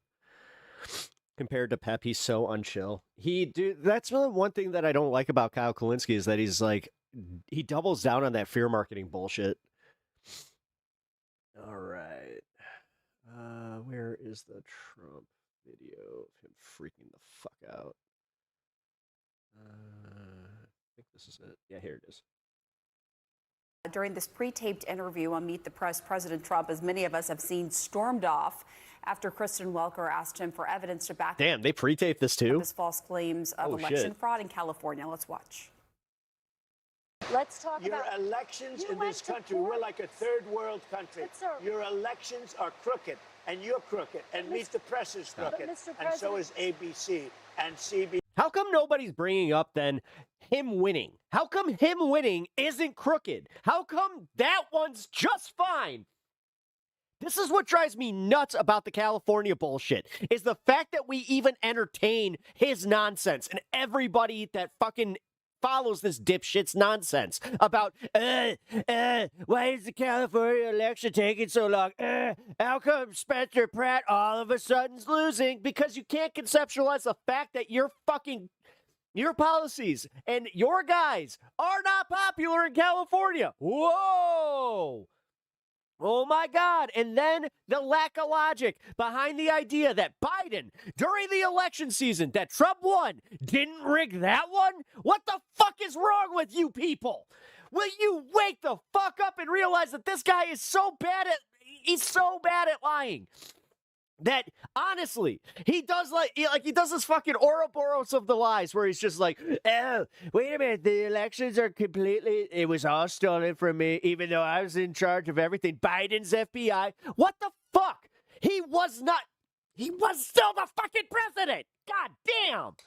I hate how stupid this country is sometimes. Yes, and CNN. But Mr. President, your one-sided crooked networks. All right, let's call it quits because I've had enough. Natch, do me a favor, timestamp that rant. Thank you, darling. And send that in the Discord. Mr. President, let's please. I traveled all the way to Wisconsin. I've sat in the rain all with the JFK7742, thank you for the follow. in the rain with you for an hour, on and off in the rain, and I've given you enough time. You ought to straighten out your press because you know what? God damn, I've been feeling crazy lately. Thank you for expressing as loudly as I'm thinking. You're welcome. Dude, seriously, it does drive me fucking batty, though, where it's just like, wait a minute, guys. If this is troll the lib shit, can we get over that for a second and just ask a real question about this? With the dishonest listen, press. we Come on, traveled let's go. all the way to Wisconsin for the. Oh, we got a Fed. So clearly a lot going on there. Brian, help us understand what led up to that moment. It's one of the most heated endings to an interview with President Trump I've ever seen. Yes, there was an issue with the rain. It had been raining on the roof of this barn that they were sitting in, so Trump was distracted by the rain. It made this is Brian? Direction of the interview a little bit harder. Holy shit. He's a perfect example of lighting. Holy crap. Studio lighting makes him look entirely different. He said afterwards he was angry because of the rain, but he was clearly also angry at Welker's questions. And this gets to the difference between accessibility and accountability. President Trump is very accessible. He answers questions from the press all the time, but that's not always the same. You want to know where my finances are? Here, this should give you a little hint. I've been eating sun-kissed chicken. As when you're eating sun-kissed chicken, which it's not bad. We are using it for recipes, but at the same time, accountability. When he's talking with his daughter-in-law on Fox News, or he's answering one or two questions on the phone to a reporter who calls him, there's not the same form of accountability that you see in a sit-down. Nothing more fun than when I'm eating Campbell's soup because it's affordable. Thinking of the CEO telling us, "Hey, only poor losers eat our food." Questions that we're trying to hold the president accountable, and he kept repeating from a can, no, from a packet. Conspiracy theories with no basis in reality. I have no He self-respect. talked about January 6 rioters having their lives destroyed by the government. Hungry. He talked about California elections being rigged, for which there is no evidence. And Welker kept asking a simple question: where's the evidence for those claims? Daniel Dale, our fact checker here at CNN, has said those claims are just straight up lies. There is no evidence for them. Trump did not like that accountability, right? He's happy to be accessible. Today you had a can of chicken, black beans, a squash, and a shallot. All shallow fried in olive oil. You can eat. He doesn't want to be accountable. And so that's why he walked off. He even took off the microphone. You could hear him stepping on the microphone there. Notably, however, he did talk to Welker the next day. Yeah, I made pasta with it. So I did rigatoni noodles. I boiled them up, put some cold water over them, got some Italian dressing, the sun-kissed chicken, mixed it up. Added a little bit of mayo and a little bit of salt and pepper. And he committed to another interview. Delicious. Actually, it was. With NBC. So that really speaks to the president's desire. I think that it would be better with ranch dressing, though, in my opinion, but that's because to be on camera, to be the center of attention. Like I said, him and Wolf, he doesn't want to be held accountable, and that's why he went back to those usual insults and smears when he was asked for evidence of his conspiracy theories. I want to shift gears to our colleague Kristen Welker at NBC Meet the Press, who held an interview with the president over the weekend. We should know it was pouring rain outside, which made it hard to get the interview off. But the president stormed out in the middle of the interview, no pun intended, with the storm going on, after he was making wild, unbased claims about the elections in California, January 6th, the 2020 unsubstantiated election. And Kristen was pushing back, asking for evidence of which he had none, and he walked off. I want to play that. Good. Keep calling him on this shit. In this country, we're like a third world country. Your elections are crooked, and you're crooked, and meet the press is crooked. Your elections. And so is ABC. Your elections. Your elections. Do you understand how he said that? Like he was in Russia talking to Vladimir Putin, which that would have been based as shit had he done that. But this was our press. And CBS and CNN. But Mr. President, you're one-sided crooked network. So let's call it quits because I've had enough. Thank you, darling. Have a good time. Why is he so mad? Because he's a rich person that got challenged. And he doesn't like being challenged by women. And Tia, it's interesting because even before this, sort of the context that led up to it was the president defending this political $1.8 billion fund that he still very much wants to compensate people who feel that they've been unfairly prosecuted. That's what even led up to it before it. We'll go through he that. He walks off there. Just Tia, quickly, your take on that moment. And, you know, even by the standards of the last 10 years with Donald Trump, that was something. Yeah.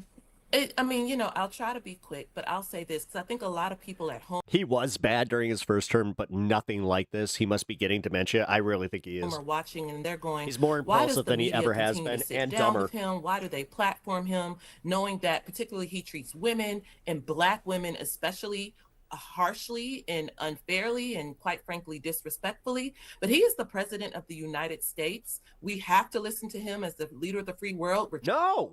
No, he has to listen to us. Stop with your bullshit and your conflating of who works for who. He works for us. Trying to ask him questions, get to the truth. God damn, Kristen was dude. doing her job, Oh, yeah. but Donald Trump loves to hate the media. I think this is just kind of part of the dog and pony show that we get from the president because he'll be back to NBC, CNN, all the networks. He can't leave the media alone, even though he likes to treat media members poorly. Jeff, go ahead. He also likes to change the subject, and it was the questions on Iran and the questions on the weaponization fund that led him into a path of this familiar path of confronting the media here. So he was very much trying to change the uncomfortable subject. Republicans are not happy with the war. The voters there that I was speaking with on Friday, many said that. So I think he was, definitely some deflection going on. Okay, it's been almost a week. Votes are still being counted in No LA. way. I mean, the fact that they even said that's surprising. Rahman now pulling ahead of former reality TV star. Dude, this is so funny. The Republican base is crashing out so hard from this. Pratt in the Los Angeles. They cannot accept race. winning. Rahman, Like they are LA losing. City Council They member, can't do it. Gained about 3,000 more I've been saying this. If this happened the other way around, they'd be perfectly fine. Nothing to see here. votes than Pratt on Sunday. The two are fighting to see who will face off against incumbent Mayor Karen Bass in November. In a contentious interview that Trump abruptly ended with NBC's Meet the Press, he continued to falsely claim fraud in California elections. Group chat is back. Why did he get so upset about this in particular? Well, he's being challenged Seriously, on dude. something, You're tiny. a Knock it misinformation off. that he's spreading. But the president has been on this for some time. Sorry, guys. My tiny ass cat is trying to antagonize my. He has pointed to particularly my California's dog that's about 6 foot spread out. slow system of counting votes, particularly because they allow mail-in ballots that are postmarked on or before Election Day. That's his Let me just say biggest that issue. one more time. They allow mail-in ballots that have been posted on Election Day. So these are people who at least got their right. They put it in the mail on that day, but because they arrive later, And they wait takes a while to until cut. a full week after Election Day. So as of tomorrow will be the cutoff for their arrival. But yes. They allow for basically a full week sort of grace period for these ballots to show up. And 80% of California uses mail-in balloting. So it's a lot of ballots that have to come in and they get processed. But postmarking is also one of those things that like, it's incredibly hard to kind of like fuck with. But I just wanted to underscore. Because have you ever like gone to the post office and see that little scanner and that little barcode? Yeah, every piece gets that. Every fucking ballot gets For that. that, because what Trump is saying is very much So reflected. then you oh my God, I love it. Yes. Okay. In the media ecosystem Bloodstone, where there you are nailed it with the people the who meme. are like, look, in this silence, we're going That's to for fill it stall, with the please. allegation that California is rigging the vote. Yep, and news organizations have always struggled with how do we handle those types of comments because You don't want to inadvertently elevate somebody undermining an election before the results come in, because you are inadvertently amplifying what could be misinformation. Do you think that's what happened with Pratt? I mean, there's so much reporting because it's like, oh, reality, oh, this, oh, he did better than he ever thought I like he how could. she's but like, LA is like 20% Republican, and he had Trump's backing. Oh, it's a great question. I think that people just got overly excited about the fact that somebody novel is breaking through, but I don't think anybody was preemptively saying that he won the election and that these elections were rigged because Spencer Pratt happened to be doing well. I think the president's comments are taking it a step further than sort of the Pratosphere was. The Pratosphere, Sarah. I did. How did we get through all these months without using that phrase? Now, this ended up being a pretty testy interview for a variety of reasons, but I want to talk about this part about no endless wars, because we're in a moment where the regional conflict is escalating. We just don't know how far this is going to spread. Is this a sensitivity for this White House? When Hegseth is asked, he often says something like, well, we meant no stupid wars. And I think that's sort of eye in of the beholder. Right, right. And when you ask Trump about it, especially, you know, in these gaggles or in the interview yesterday, he says no endless wars. He says he's talking about, Don't you love how he forgot that he said this a whole bunch of times? you know, extricating ourselves from conflicts such as Afghanistan. It's only been 3 months. Exactly, exactly. And you saw that kind of messaging even, you know, even a couple months ago. I remember when he was talking about in his Oval Office address about around the time the war started, he's talking about all of these conflicts in the past, such as Vietnam, and that he's like, we're not talking about those types of conflicts. But the sensitivity's there because he did make that promise of no new wars during the campaign. That's why this Oh, I realized you ate fast because of Alito. unusual Yeah. coalition, especially younger voters, I was also hungry as shit. really rallied I haven't around really eaten. this president because he Yeah. made that promise. And now he's in That was a wonderful meal. Thank you. a conflict that is so much more difficult than just a simple kind of Thank you, Uni. a more simple strike that he made last summer in Iran on those nuclear facilities, and he's struggling to get out of it, and that's where that sensitivity is coming from, because it's kind of out of his control. So, long and short of this is the pressure is getting to Trump, and Trump is lashing out like a little baby. You understand that they just broke this down for us in a way that legitimately was explaining a child's temper tantrum. Like, you could apply that to anybody here that has kids. Could you not apply that to your own children? The whole idea of, well, you know, he was told that this wasn't going very well for him, and he's getting the vibe that this isn't going very well for him, so he just kind of lashed out. Isn't that what your kid does? Holy shit, dude. We are living in incredibly weird fucking times where people just are ignoring the fact that our president acts like a petulant child. He's totally, dude, he's aging way scarier than Biden. Biden had his stammers. He was definitely old as shit. There was no hiding that. And honestly, it was embarrassing that when they came out later and they're just like, oh, did you know that Biden was losing his marbles? It's like, no way.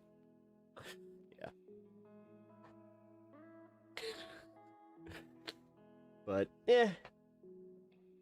whatever. I guess we as a country, we've been so gaslit into just ignoring the news and ignoring everything that they're doing to us, where, like, they're pissed off that there's this information economy, and that's why they keep fighting back against people like me and, like, leftist media, or anybody that even tries to break it to you in a even non-biased people get called out for fucking being left-wing media now. Does that not raise red flags for you?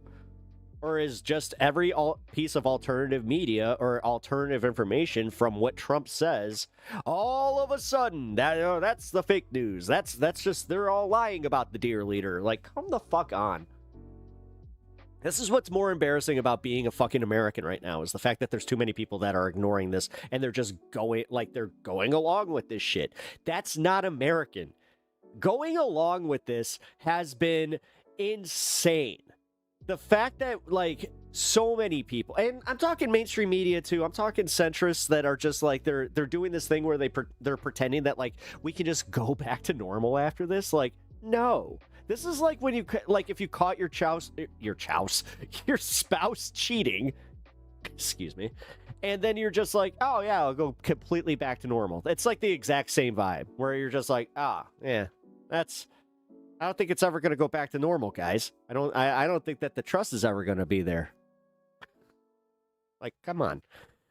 This is like insane Caesar royalty, Rome. Yeah. No, it is. It is. And then you have literally him having a UFC event on the lawn of the White House. And then did you see the one where he was like, in France, the Eiffel Tower wasn't supposed to stay there. It was there for the World's Fair, and technically and he's just like, it wasn't supposed to stay up forever, but then they loved it so much that they kept it. This might be my Eiffel Tower. Like, unironically, the thing looks like one of those things that you put over a baby. Like, where it's just like, meh, meh, meh. Which, I mean, come on. Perfect. You already talked about Sean Strickland? Who the hell is Sean Strickland? Oh, is he like the fighter that, like, ripped on Trump? He's like the guy that, like, has the title and all that? I don't know. I have not followed UFC in a long time. Since Brock Lesnar was, still throwing hands in the octagon. It's been a long time. Like, let's see. What was the last fight I even watched? George St. Pierre, I think. It was his retirement match. Yeah. My interest in UFC went away with George St. Pierre's career. And, yeah, God, the Anderson Silva days. Oh, God. Like, oh, wait a minute. No, because I think that this was post George St. Pierre retiring when Silva did the infamous ankle. Dude, we watched that live. That was fucked up. That was so fucked up. But, oh, am I hurting somebody's feelings for pointing out that you watch a lot of guys? Dude, literally, you are watching UFC. You're watching dudes grabbing each other, holding each other, hugging each other, sometimes whispering softly into each other's ears, and then slamming each other, putting their weight down. Gay. Like, yeah, nothing's gayer than a bunch of fucking dudes watching the UFC. Like, for real. Jesus. Oh, I watch it because the combat sport's in the play. Uh-huh. Sure. We know why you're watching it. Or is this one of those things where, like, you guys watch, UFC and, like, you're just like, oh, I watch for the fat guys because I know that those are the powerhouses. Like, what a bean. What the fuck, Pat? What? What's up, Nick? Am I pissing you off now because I'm attacking something that you happen to like? Dude, I'm a wrestling fan. Do you know how many times people have said what I watch is fucking gay? Or, fake. Like, my entire life I've had to deal with that. If you guys can't tolerate some fucking dipshit YouTuber ripping on your favorite sport, then maybe, just maybe, your sport sucks. UFC is fucking boring. Yeah, it is. No, it's absolute garbage. The amount of people that tried to sell it on me, too, like, as a wrestling fan, they're like, well, at least I watch real fighting. Yeah, whatever. You met your wife at a UFC gym? No way. So what the hell are you talking about then, brother? Nicholas, check out the first 2 hours today. This is mild. Yeah, dude. This is mild. Like, I don't know. I've been going for it today. Dude, whatever. You like some dudes rolling around. If you like watching some greased up dudes rolling around on a mat together, trying to get the top position, and hey, listen, hey, you do you. I know what I like, and I like watching. I don't mind watching some late. Like, now I'm gonna do the straight guy thing where it's like I like watching the ladies do it. I do. I mean, for the most part. I like watching the women's wrestling way more. And if you look up Anna Jay, Sasha Banks, let's see, who's one of my current favorites? That is, Harley Cameron. There we go. Anyway, what were we talking about? Violent foreplay. Yeah, exactly. I remember Pep Dad getting into that. Yep. My dad hates hates wrestling, but women's wrestling? That was the first time he ever looked at me. It was like, was this what you were watching? I was like, yeah. He's like,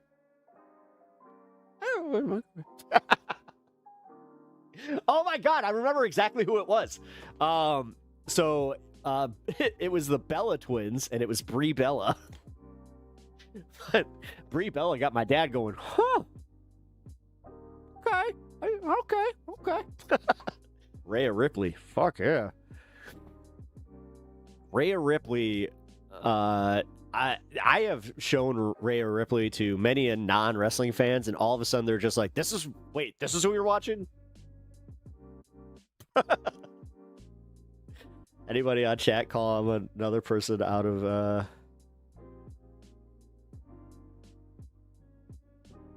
whatever, dude. Find some happiness, T-Slan. It seems like you don't have much. Calm down, chat, everybody. What? I think everybody's being pretty calm in chat. It's just like we have one specific guy that's kind of being a dickbag, which, whatever. He's obviously lonely. Doesn't have much better else to do on a Monday night. It's okay. I mean, it's Monday. It's not like it's a Friday night. If this was a Friday night, I would totally have different questions for you, but you are that small percentage. That doesn't matter. Okay. That's just like your opinion, man. God, I wish I could say that and it not be directly correlated to The Big Lebowski. God, I love that movie, though. Have I mentioned I love that movie? Lebowski's a shit. Oh my God, that's right. I forgot. I gotta watch that on Twitch coming up here. Yeah.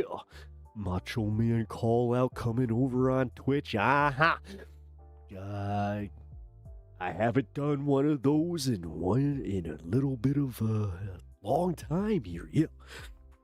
Gotta say that the Macho Man is in a little bit of a different mood today. Gotta talk about some politics and maybe a little bit of Donald Trump taking care of Israel. Know what I'm saying? Yeah.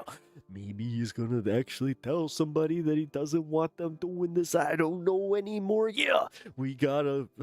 Okay, canceling the Macho Man bit. Thank you, Sandy from Left of the Box, for the raid. That's awesome. Thank you so much for that.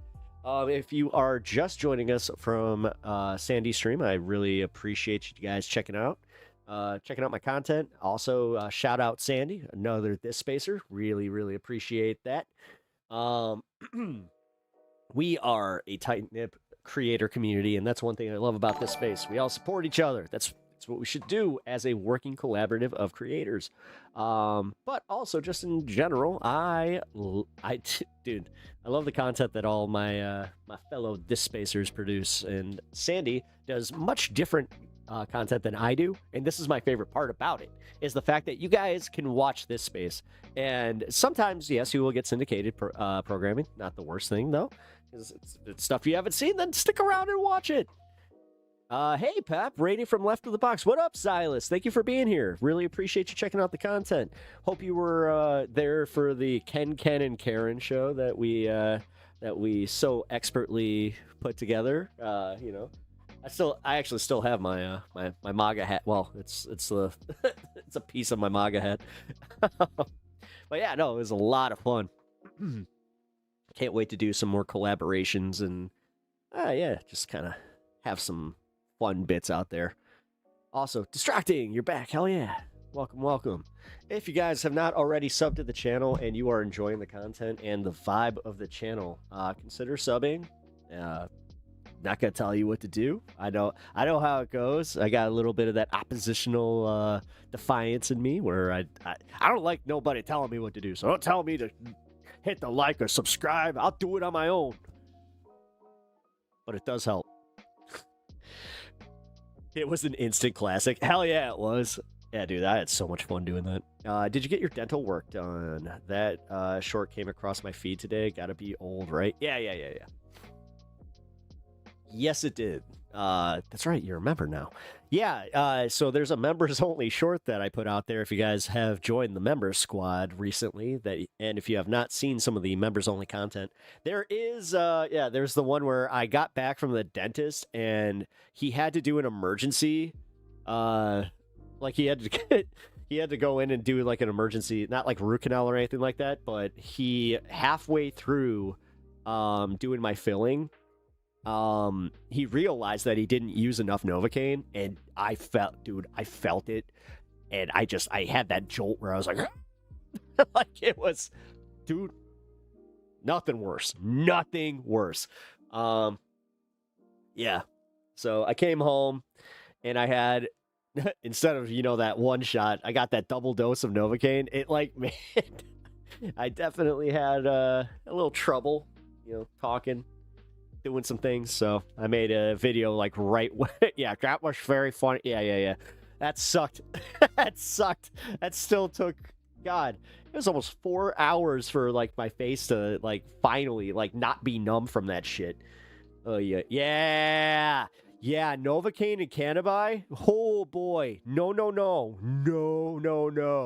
Does not a good mix. My toes are bending under my feet. I'm square. Yeah. No, Nate, it was bad. That one sucked. Because like he was in the middle of it and I saw that he was using like the little hook thing and he was kind of cleaning it out. He got to like one of the corners of my tooth and just like he scraped up and I just went, yeah! That's not a great thing to do in the chair, by the way. But, yeah, hate dentists. Yeah, I'm not exactly a fan. Oh my God, effing stop. I'm sorry. I mean, it sucks. It hurt. My girlfriend has the same hobbies as me. Her mom is a leftist. Super cool. Fuck yeah, dude. Dude, hell yeah. I'm happy for you. This is awesome. I'm always happy when, when people find their partners. Well, hopefully partner. She's super into Pokemon. I miss Pokemon so much. Pokemon's the shit. I still play the video games, but cards I'm getting kind of out of. I hate to say it. I'm not going to like sell mine or anything like that, but, well, unless I absolutely need to, which, we're getting to that point. Oh, God. Let's not think about that, folks. Let's not think about that. Regained tactile sensation while a dentist was in the process of obliterating my wisdom teeth about 10 years ago. That was fun. Definitely something I wanted to remember forever.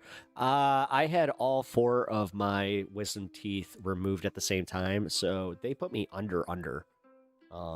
That's my first time having like surgery where they had to do like full anesthesia. But yeah.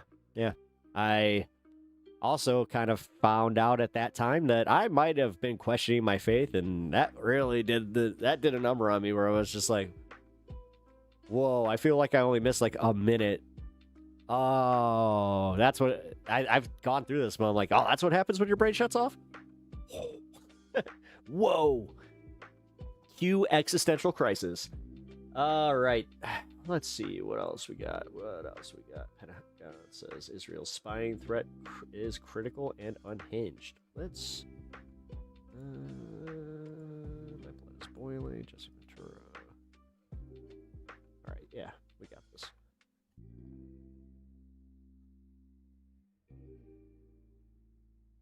$1 million divorce. This ain't about Legos. Greed and corruption are ruining everything.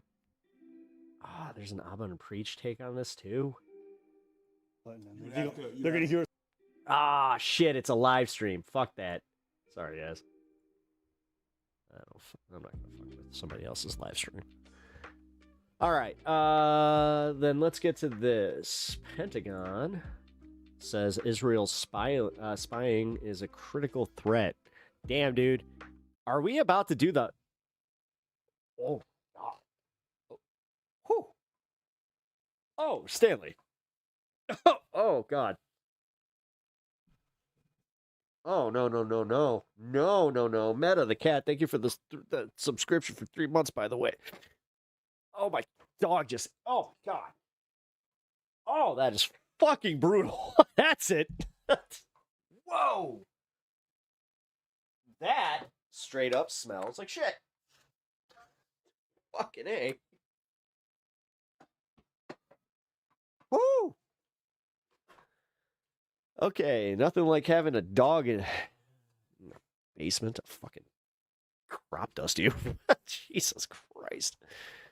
All right. Why do people on the left tend to have no charisma? Even if the person on the left is right, they act so annoying, so just don't want to listen?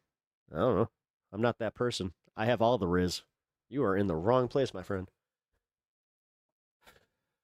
Oh, dude. Okay. When you can smell that through the fucking air, the aerosol, like, come on. What?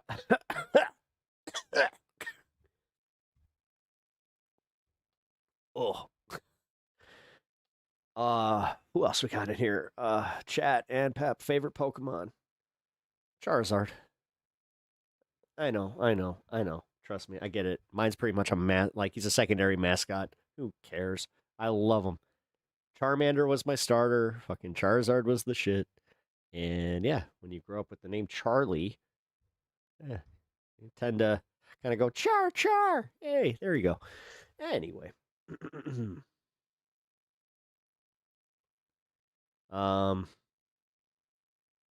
Is my dog's name Knox? No, his name should be fucking Toxic Ass. I swear to God. He's one of these dogs that, like, he never farted before. Or it was my other, like, I was blaming my other dog because I had a yellow lab, right? She recently passed. Rest in peace. She used to have the most toxic farts I have ever smelled. And the thing is, she did them very frequently, and it didn't matter what diet or we put her on supplements that was supposed to help with that.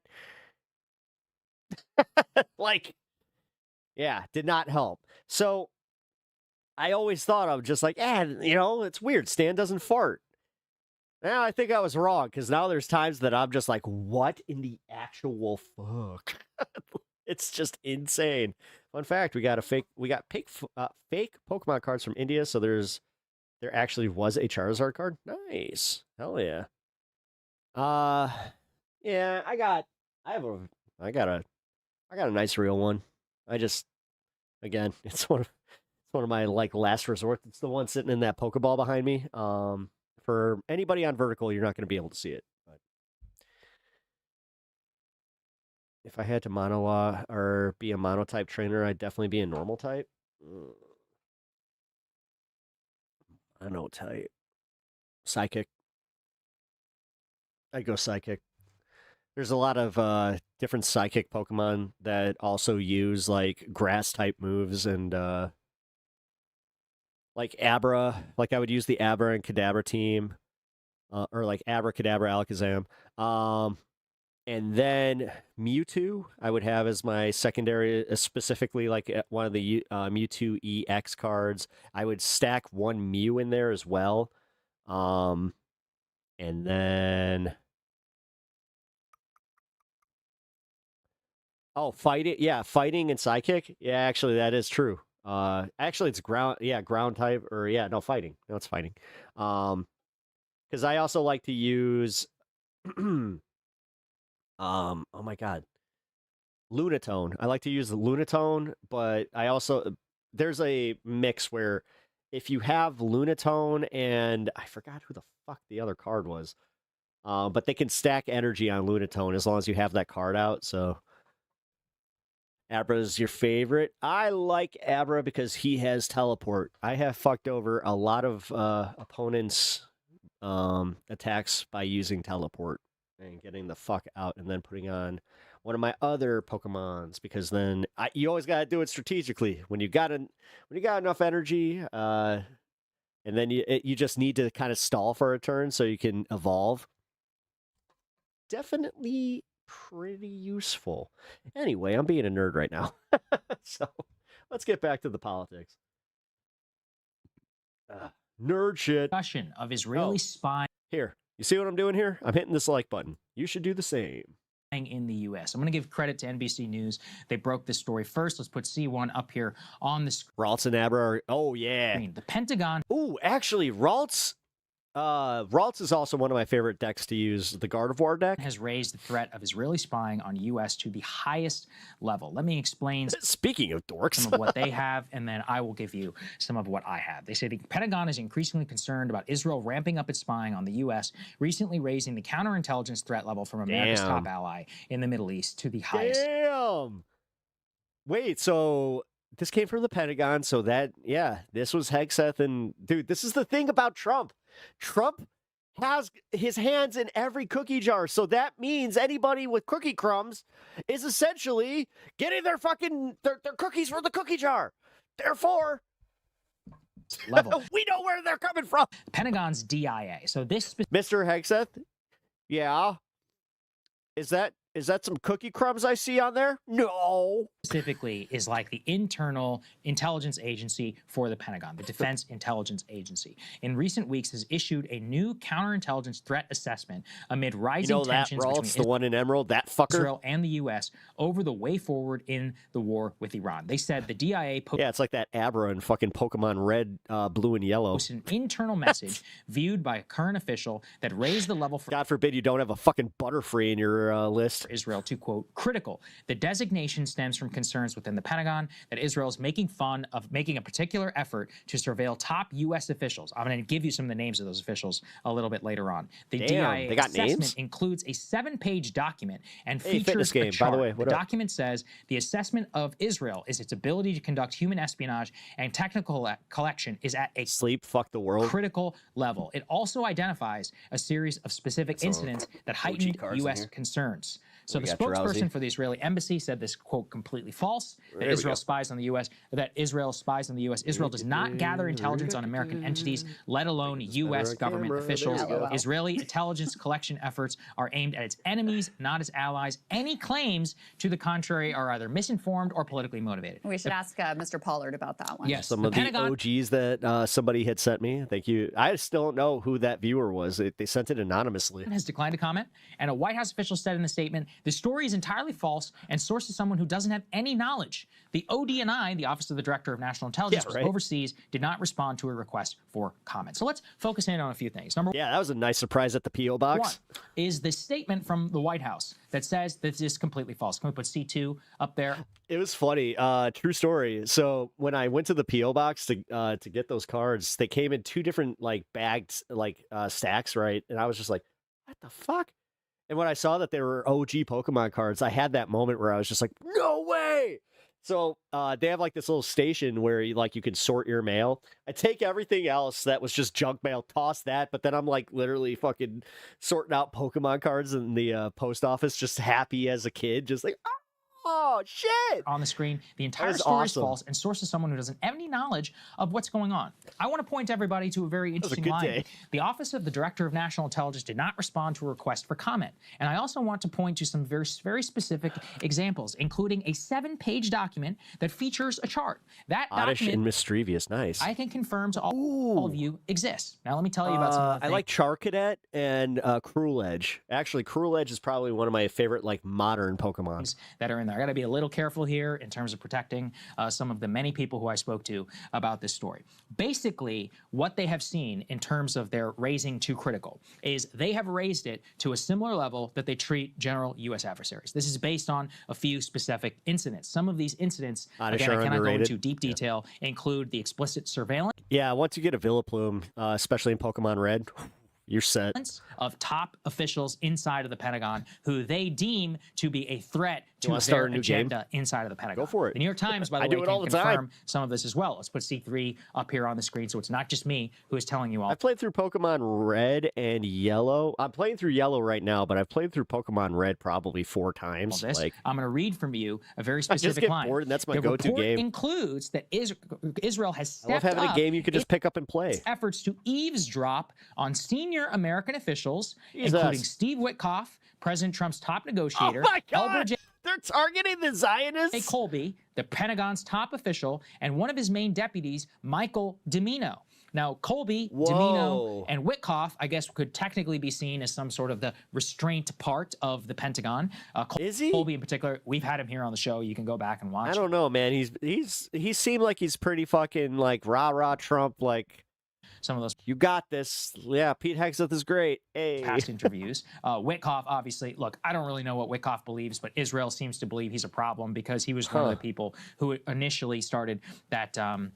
Who initially pressed them for the ceasefire. They've never forgiven him for it, and even for his involvement, despite him still being very, very pro-Israel. I also want to point to a very specific line that they use, which I can also tell you, eavesdrop. What do you think that means? It means trying to bug people's phones. Here are some of the other things that I have learned, is that the Israeli government has been increasingly, while U.S. military officials are in Israel, that they have found themselves basically subject to the same, quote, threat analysis that they would whenever they're traveling abroad. Now, do you ever think about like how wacky it is that now we live in a time that it's like, you really want to fuck with the CIA? Leave your phone in the car. It is standard operating procedure for U.S. officials when they leave the country to actually turn in their government device and to get a traveling phone. And it's explicitly for this reason, because of potential being able to break into their various devices. And there was at least some belief that attempts at that had been made. And now the Times and the I would not doubt that they already did. News have gone further, and they're basically saying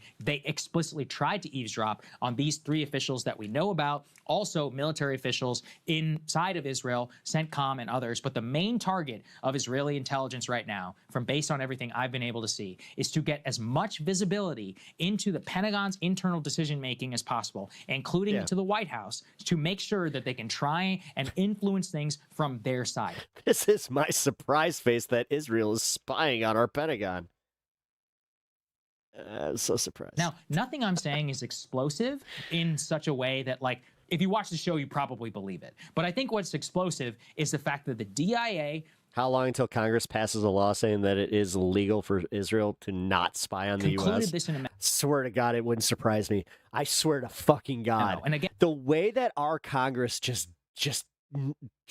full-throated, knees down for Israel is crazy. And I think the number one thing I can offer you is the memo exists, that they definitely have been, they have specific instances in some of these cases where they have tried to eavesdrop on these U.S. officials. AIPAC, the U.S. and others are AIPAC and the White House are all denying this. But I can tell you for 100%, this memo exists. It includes multiple specific instances of Israeli officials who were either caught or where the DIA believes that they were trying to surveil U.S. officials. I also should note that this memo does not just include evidence from after the outbreak of the Iran war. This critical threat memo was issued based on years now of counterintelligence activity that they have been able to conclude. And it was done specifically to try and protect the integrity of the U.S. war decision-making process. There are still people in the Pentagon who care about that. I can report for all of you. This is based on some of my conversations with multiple sources, I mean, who are around this. Intelligence, but the most noteworthy and depressing part to me is the White House saying that this story is completely false. The people in charge of actually making sure that we're not getting spied on are the ones who are denying that the story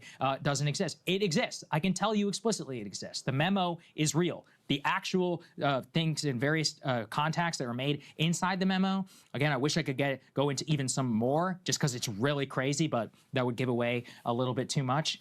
It includes multiple instances where military officers and others found themselves or believed themselves to be under either electronic surveillance, human surveillance, or other type of surveillance, either in Israel and in some cases electronically here in the United States. Well, they say in the New York Times report that some officials discovered that the Israelis had either attempted or succeeded in installing software on their phone. Could be Pegasus, something like that. Want me to go in the details on that one? Sure. So this appears to have been an effort where, you know, sometimes whenever you go to a secure area, if you've ever been into a SCIF, you often have to turn in your phone for a briefing. Well, they would come back and then they would discover, oh, actually, there might be something that's been installed on my phone. So there you go. Now, it's actually a little bit unclear as to where the software was installed. Either could have been in Israel. Potentially, there have been some speculation that it occurred in the U.S. Best I've been able to tell, it occurred while they were on travel, while they were in Israel. And they're actually particularly worried about their own personal devices. Remember that Steve Witkoff and others have used their personal devices and signal devices whenever they were conducting diplomacy, which just made them very vulnerable. And also fly around on private jets, not, you know, official, secure government aircraft. And so that makes them more vulnerable.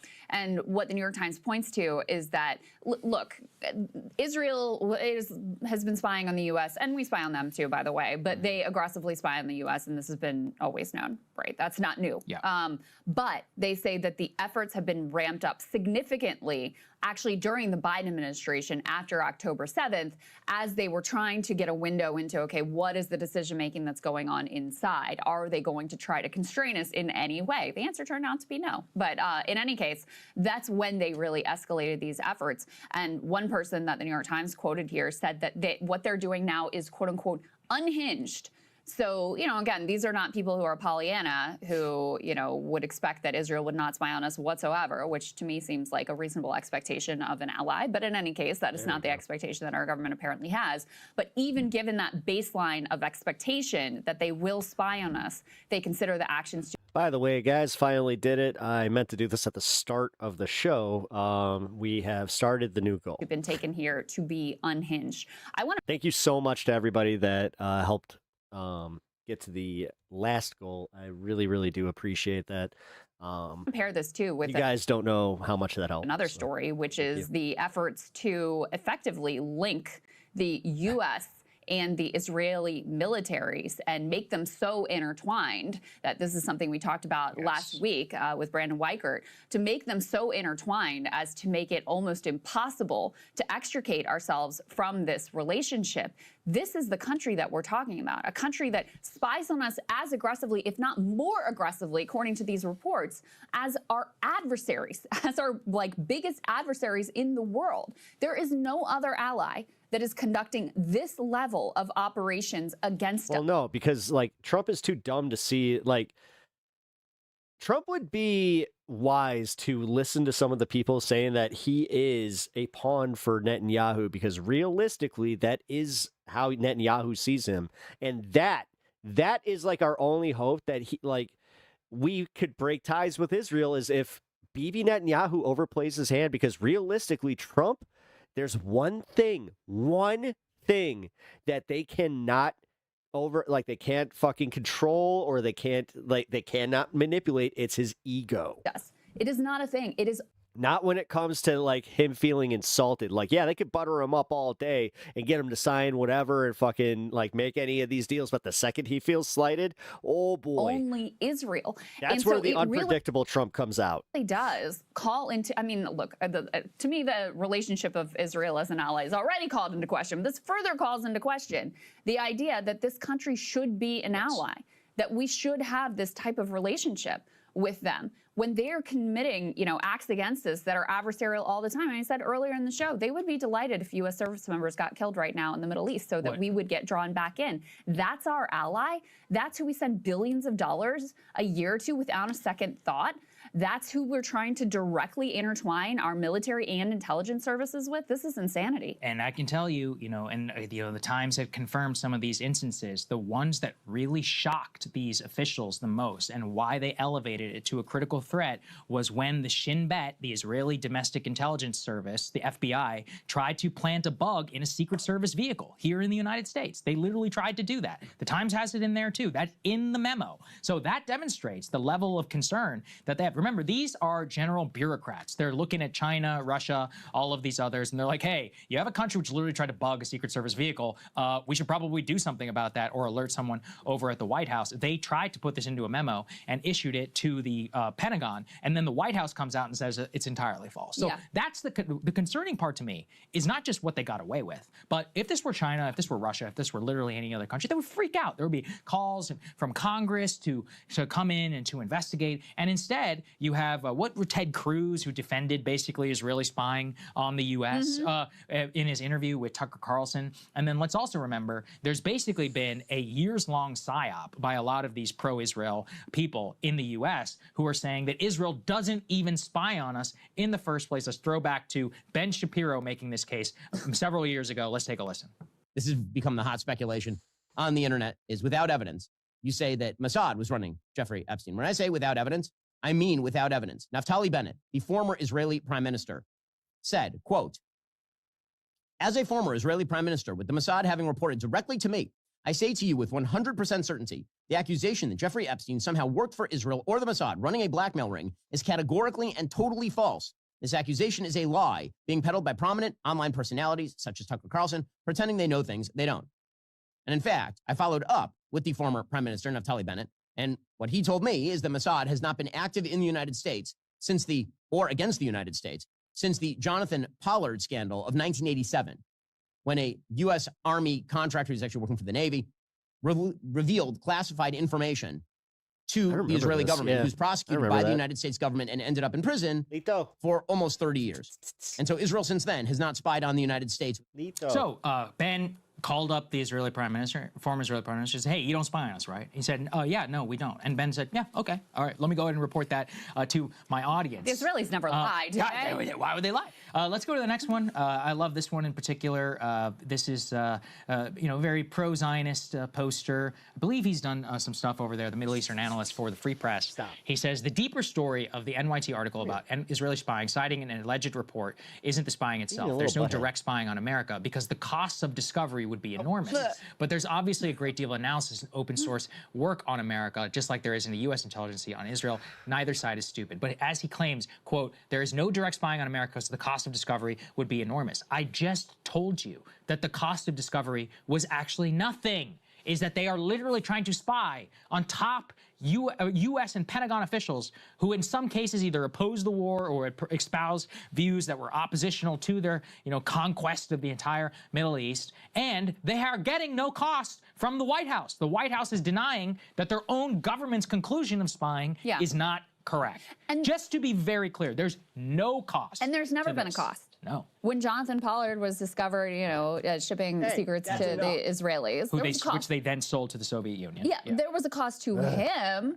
But then what happens? Years later, he's pardoned, he's let go. He goes back to Israel, where he now serves in the Knesset. Yes. And is getting invited to meetings with Ambassador Huckabee. And serves in the Knesset, or either serves or he's running for the Knesset. I forget which one. He's doing one of those, basically a prominent Israeli citizen. He has advocated publicly that Israel nuke the United States. Not joking. You can go and look up that clip. This is a former U.S. citizen, citizen, who is now an Israeli citizen, who said Israel should nuke the United States. It forces them to pursue a ceasefire in Gaza. Not joking. He actually did say that. And who, is very proud of spying on behalf of Israel and has included calls to other Jewish Americans telling him that they should spy for Israel. Let's put C6 up there on the screen. Mark Levin. He says the Israeli spying on us story is bullshit, which links to alleged debunking, all predicated on just the White House line denying that the report exists. Again, if the report is false, one dumbass in the White House is just going, nuh-uh, after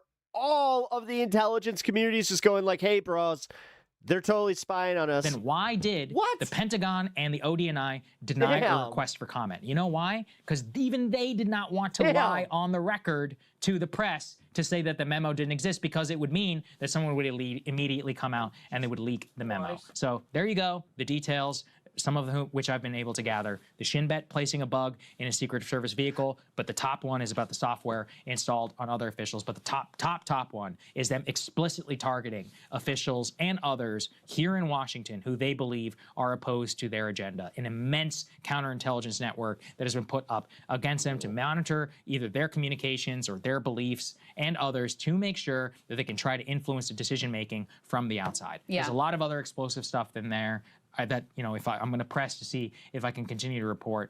But look, I just want to make very clear to our audience, this memo exists and the White House is straight up lying, 100% lying about this. And the details of this, I mean, it's crazy. It is absolutely crazy. It places Israel in the same category, or at least in terms of espionage, as China and Russia. That's literally the level of threat that they're having, except in this case, they won't even acknowledge that the threat is real. Yeah. It's insanity. And so much of our policy vis-a-vis Israel, if you really press lawmakers and supporters of it, just comes back to like, well, they're an ally. Yeah. So that's why we do this. They're an ally, period, end of story.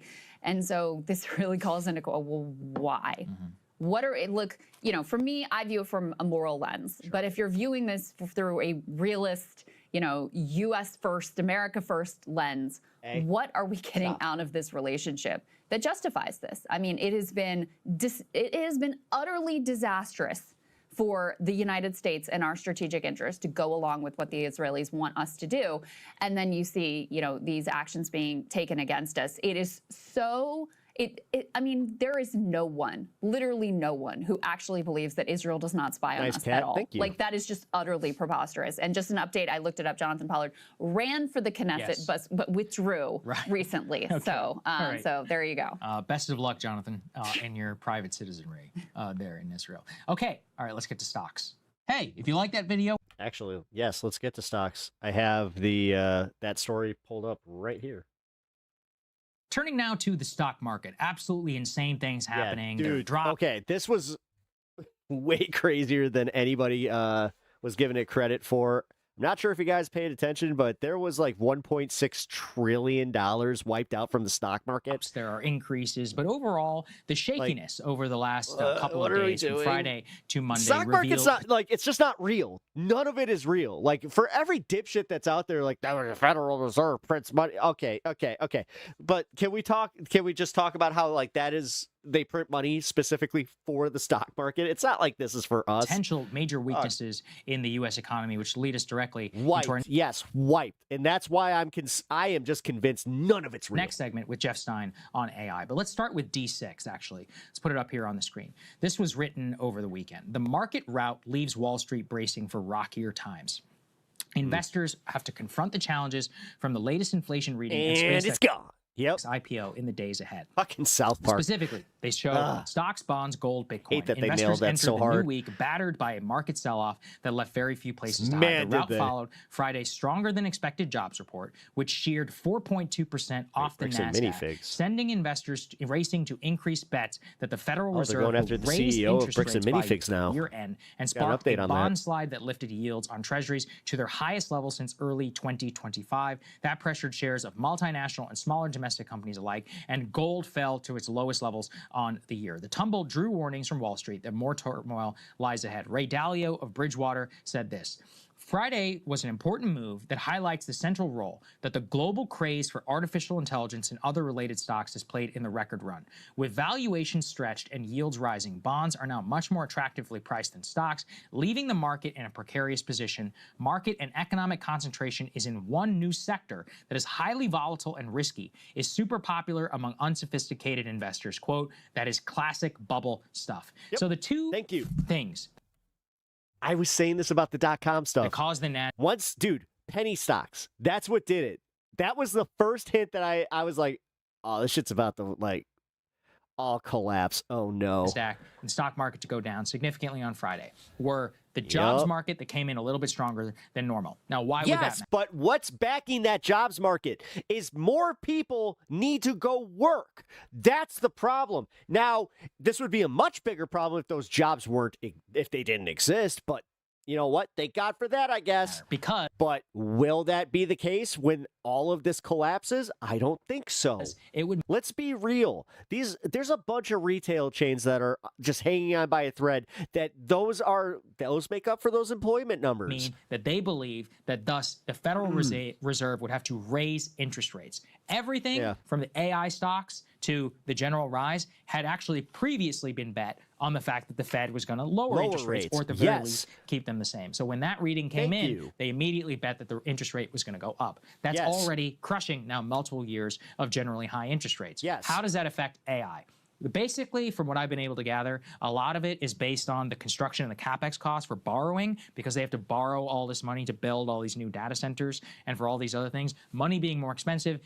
How does that make sense when all of the owners of these companies have fucking billions in capital? Increases the cost, and it also demonstrates, as he was talking about with the bonds, making it less attractive to bet on these ultra risky high investments. Like, I mean, you got Micron out there up like 1,000%, and all these other chip companies. Like, could you imagine if like Elon Musk did like the ultimate like funny and was just like, I'm going to fund every project in America, which are up, by boatloads. AMD is up by 200%. Pap, you're good at talking about the economy stuff in normal language. Nvidia is up, God only knows how much. Google, Meta, everybody, they all got hammered largely I wish I didn't know about this either stuff. because of the bond issue, interest rates, and then sometimes things just kind of break. Now, I do want to be clear on What the up, day boys? that we're How's it recording going, man? this. But that's their personal money. It currently does look like the market is actually up. Good It's up by point. some Good point. 0.85%. So it's a race, maybe like 1% or so of the general drop that it had. We don't want to make too much of the drop itself. We're trying to look for the rockiness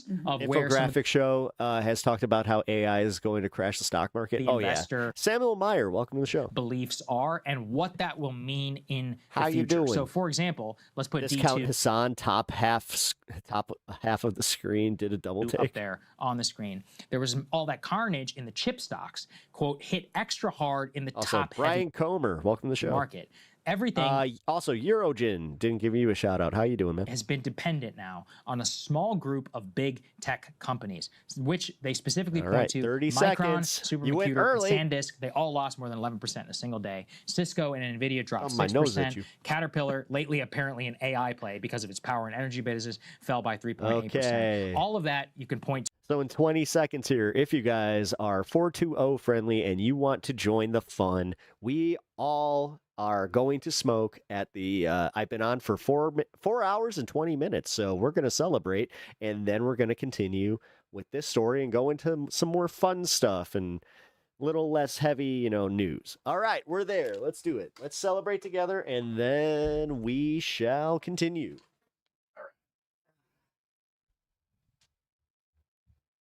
I'm right here.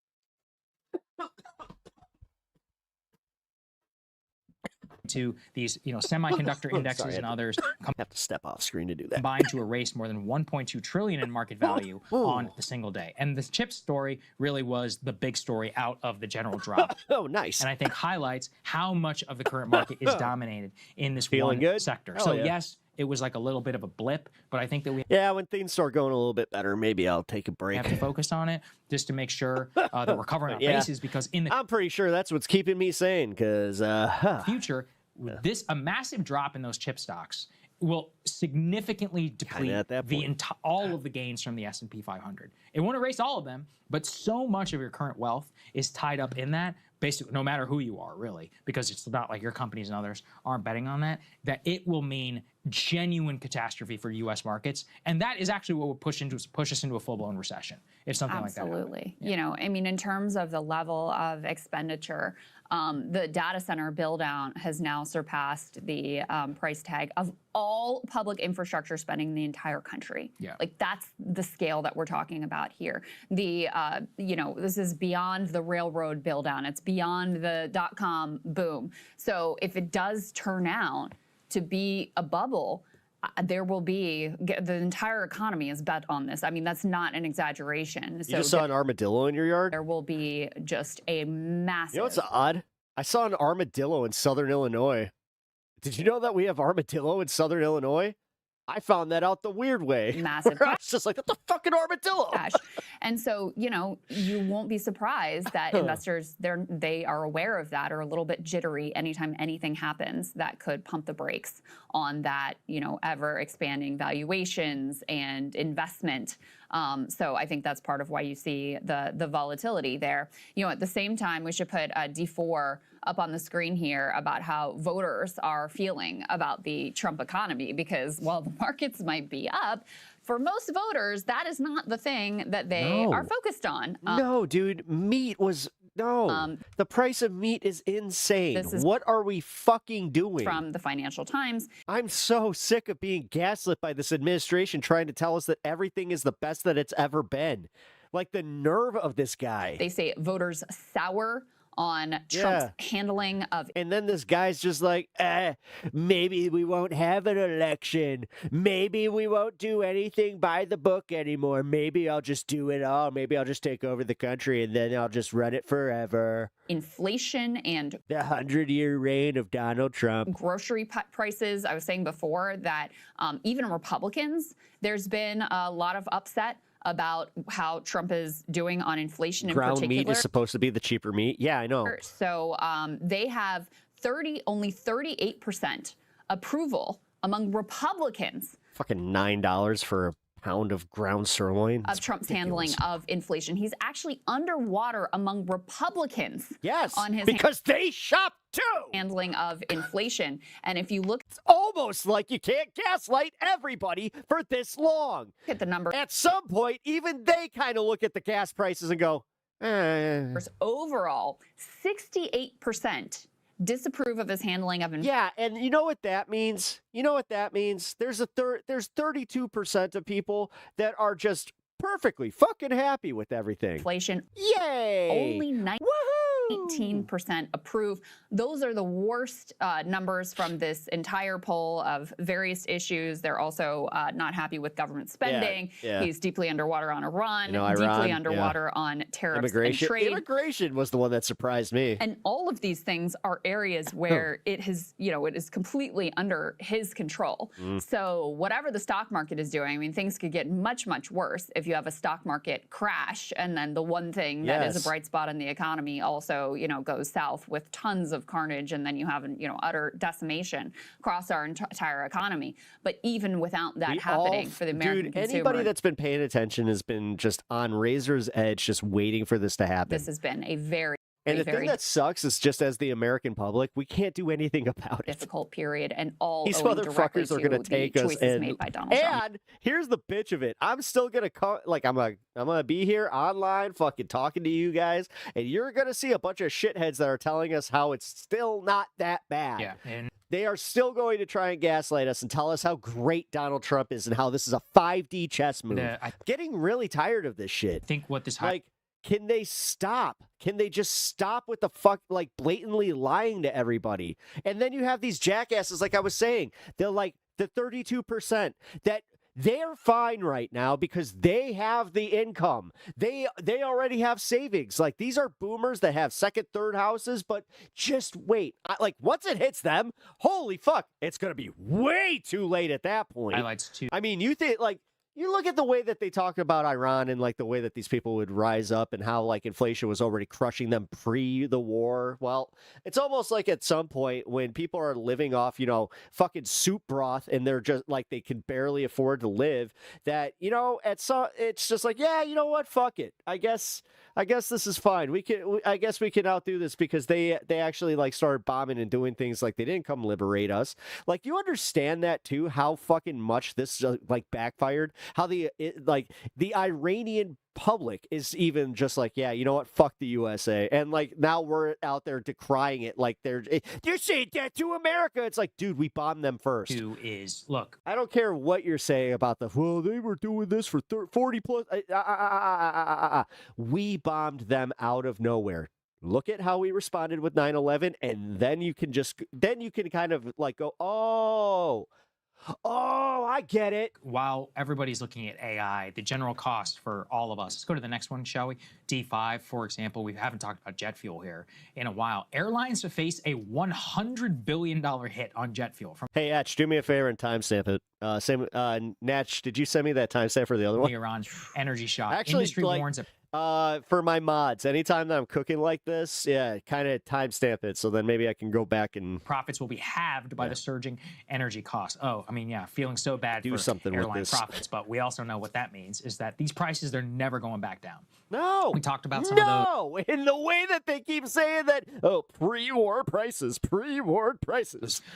Yeah, right. Those new surcharges that United and American and all those other people have added pre-war prices after the war, and even 2032, and then, dude, conveniently, it's one of those ones where it's oh, so you mean just in time to blame a Democrat across the world? Yeah, call me when jet fuel is trading at half the price, and I don't know, 3 or 4 years, I can virtually guarantee you that price or those surcharges will continue to be there. They're still going to be there. That is the general quote and shitification, I think, of the U.S. economy. You will see continued inflation be used as an excuse, both because of supplier costs, but also because they want to, of general increased price, and it will never go down. We were talking earlier outside of the show about these Knicks tickets. I think this is a perfect example, is that you have an immense amount of wealth with the S&P where it's at. The wealthy 10% of Americans have so much unbelievable amounts of money. People are out there paying $8,000 for nosebleed tickets to Madison Square Garden.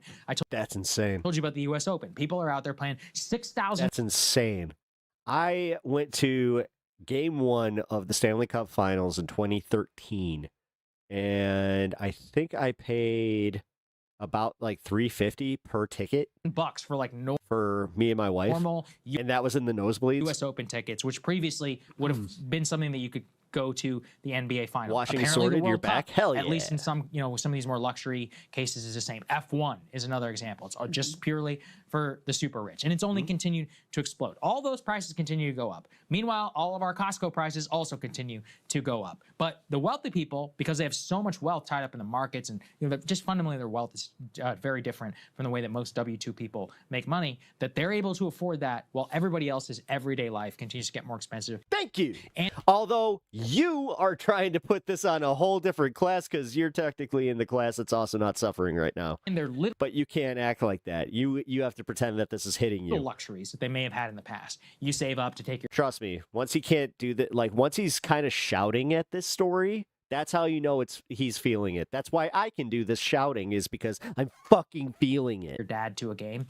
I mean, maybe at this point, but even that is just so... Every fucking day I have to feel this shit. Crazy expensive. Yeah, steak dinner, exactly. A once a month steak dinner or a barbecue that you may want to throw for your friends. You better have like $500 if you're going to try to feed 30 or 40 people nowadays. And that will only continue to go up as the war continues. And I just don't think it'll ever come down. I really don't, after the evidence of the last 5 years. No, it doesn't. Yeah. It only Thanks. goes one way. That's the way this works. All right, so we got our guest standing by, Jeff Stein. Let's get to him. Awesome. All right. Well, as I said, we are in the fun half. So now we talk about more fun things. All right, let's do the CoffeeZilla talking about this Lego thing, and then we got the lawyer helping Ben and the YouTubers responsible for breaking the story. Yeah, let's just go for it. This is gonna be fun. All right, but here, you see what I'm doing? I'm about to hit this guy. That's the like button. If you guys can do the same for me, I really appreciate it. Helps out a ton. Thank you. Also, sub to the channel if you're having fun.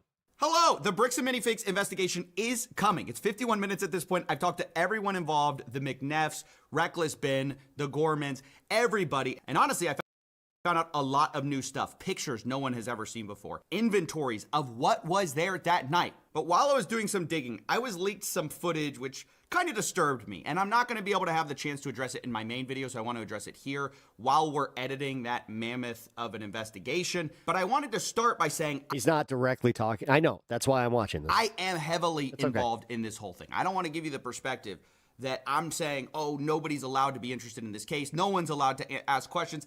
That's not what this is. I was leaked videos from inside Bricks and Minifigs stores, other locations that have nothing to do with That's funny, Madam Priest, because I lived through the last 4 years or the last 5 years where that's all you dumbasses were talking about. And all the news was talking about was Biden old, Biden old, Biden old, Biden old. So shut the fuck up. The Reckless Bin missing Lego collection. People are going into them trying to be vigilantes and trying to get justice. How do I hit the like on Twitch? I don't think there is a like on Twitch. You know, by going up and harassing store employees. And in one case, I'll show you, they actually get in a physical fight with not someone from the store, not someone involved, but just a random guy who's trying to ask them to leave. It just devolves into a huge fight. And so I just wanted to talk about this.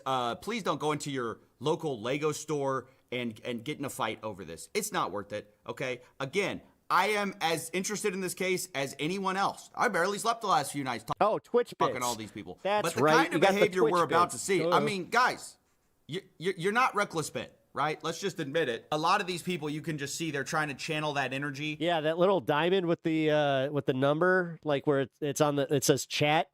Yeah, but you're not that guy. That's your bits. You can do it through that. You're at the wrong store. Okay, let's start there. You're talking to the wrong people. You're fighting, physically fighting with the wrong people. These people are having a UFC match on the floor of a Lego store over another guy's Lego collection that has nothing to do with any of what you're about to see. So Anyways, I just wanted to I go remember over exactly a bit how of much Bush hate was in 04. I also remember how much Obama hate there was. So shut the fuck up, Madam Priest. You kind of look like an ass clown here. footage. There's 2 clips that I want to address. Sitting here being like, why is everybody obsessed with the President of the United States who's on the daily making it all about him? Gee, fucking Madam Priest, I wonder why. Why is somebody like you constantly ignoring all the red flags that the motherfucker's throwing up? Huh? Here's the first video. Is it because you do know that he sucks? You do know that most Americans hate the guy now? And you're just kind of like, well, now I'm just going to point out TDS and these annoying lefties that you're obsessed. You're obsessed. Tell them to stop fucking up the economy and then maybe we'd shut the fuck up. But you know what? The rest of America is kind of waking up. I'm going to be blurring out some of this just for How many times has he ended that fucking war? Huh? How many Fridays have we gone where he's ended that war only for Monday for him to not do shit about privacy reasons, and also because there are children in some of these videos, and I just want to make sure. All right, the ceasefire. How long? Oh, yeah, that's right. Yeah. They don't get caught up in this. Oh, the Strait of Hormuz has been open, what, 12 times now? You guys just can't handle how bad he's losing. Not in my store. Look it up. Not in my store. You cannot walk. Then call security. We're calling security. Call. Sir, if you are harassing our customers, they steal from people.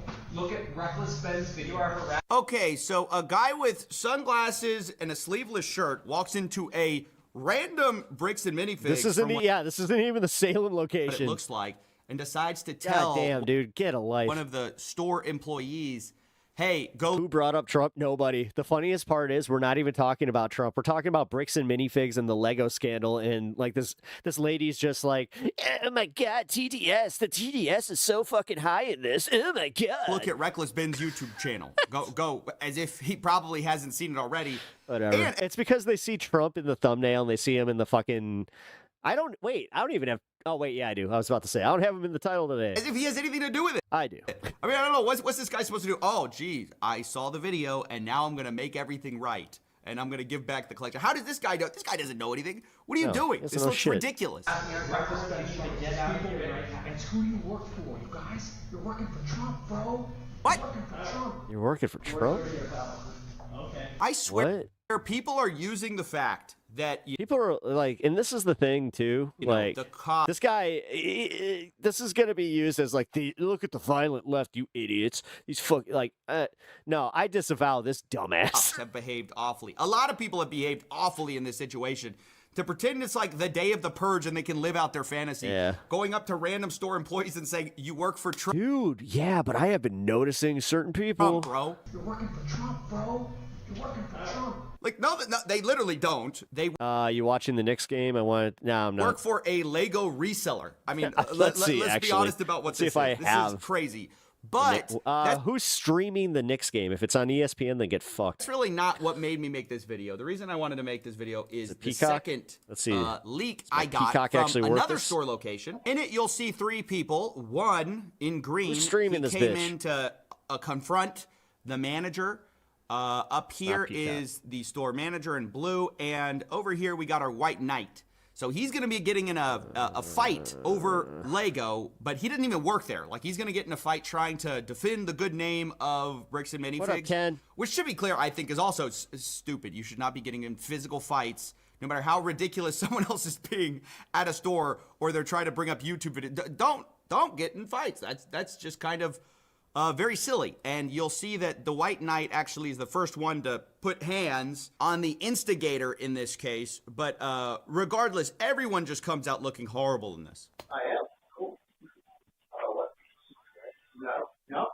Cool. Here in public, yeah. You guys are liars. Get out my store. No trespass.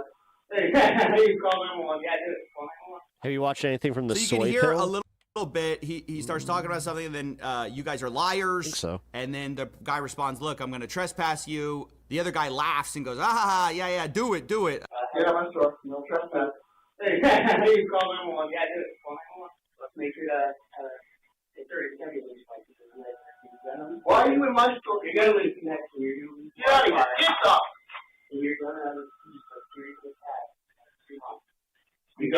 All right, so you can see the walk up, the hero's walk up. You know, people like this always fantasized, you know, intervening. He was kind ESPN of Plus, biding his go time get over fucked. by the Lego section. He overhears what's going on, and he decides he's going to stroll over and make it right. God, I miss the days where cable was actually affordable and I had all the channels. Who are you? You work here? No, I don't. Who's fucking you? I'm sure. You know why I'm talking? Yeah, I do. You know why? Now get out. You want to wrap this up in this shit? You know what's I don't work here. You don't either. Yeah. I did just see the score, though. So our altercation really close game. is one guy going, you don't work here, and the other guy says, well, neither do you. This ain't gonna find the Legos. Brian Mansell's collection ain't in the store, guys, okay? So I know we're all excited on getting to the bottom of it. But going about it this way just makes everyone in the situation look like fools. And if you're harassing people at their place of work, or you're trying to be the superhero and save your local, you know. Yeah, but the thing is, like, this has happened a few times with, like, other stores where, like, something big happens at, like, a chain store. So these people come in, like, and I'm not talking, like, the Galaxy Pizza thing or anything like that, because that wasn't a big chain. Lego store, but it's just ridiculous. Yeah, I remember they did this with GameStop, like, with the Game Stocks and all that shit. Ow! You. Who are you? Okay. Come on. This I guy don't know if you can hear sucks. it. The guy's like, okay. Okay. Come on. What do you want people to go up and down that This guy sucks. Okay. No, because it's not their issue. It's not state altogether. So I don't know if he just heard that, but he's like, oh, it's not their issue. It's the state. And the guy's like, oh, it's corporate. Again, right. Why are we doing this at a why random is he even there? Bricks What and is he Minifigs doing? franchise location? It's Where like being was mad at the this? CEO of McDonald's and you go into your local McDonald's and throw over the tables. It's like, who do you think you're hurting here? People want to be in your shot. Okay. That's right. I just want to speak with you. Then you leave. Dude, who are you? You have no authority. Why don't you tell me what Why are you not listening? Why are you not listening to someone listening? Oh, shit. Yeah, he broke. Yeah. I know I'm going to have to blur a lot of this. They're getting in some serious, brain damage in some of these hits here. A little CTE over a Lego That's store, bad. guys. It, Yeah, it dude. just doesn't That make a side lot of of the sense. head. And actually, you can kind of hear a kid at one point talking in the background, like, why are they fighting? Or I mean, just can you imagine getting in some giant fight, two adults At in Bricks a and Minifigs. Lego store? It's a mostly fucking for Bricks and kids, Minifig right? store. Like, What are we that's doing? Lego mostly are enjoyed by kids. And it was at that moment that they realized that they may have fucked up. Too bad that they are now going to jail. Well, perhaps there is justice in this world. Perhaps not. Over a YouTube video about a completely different store.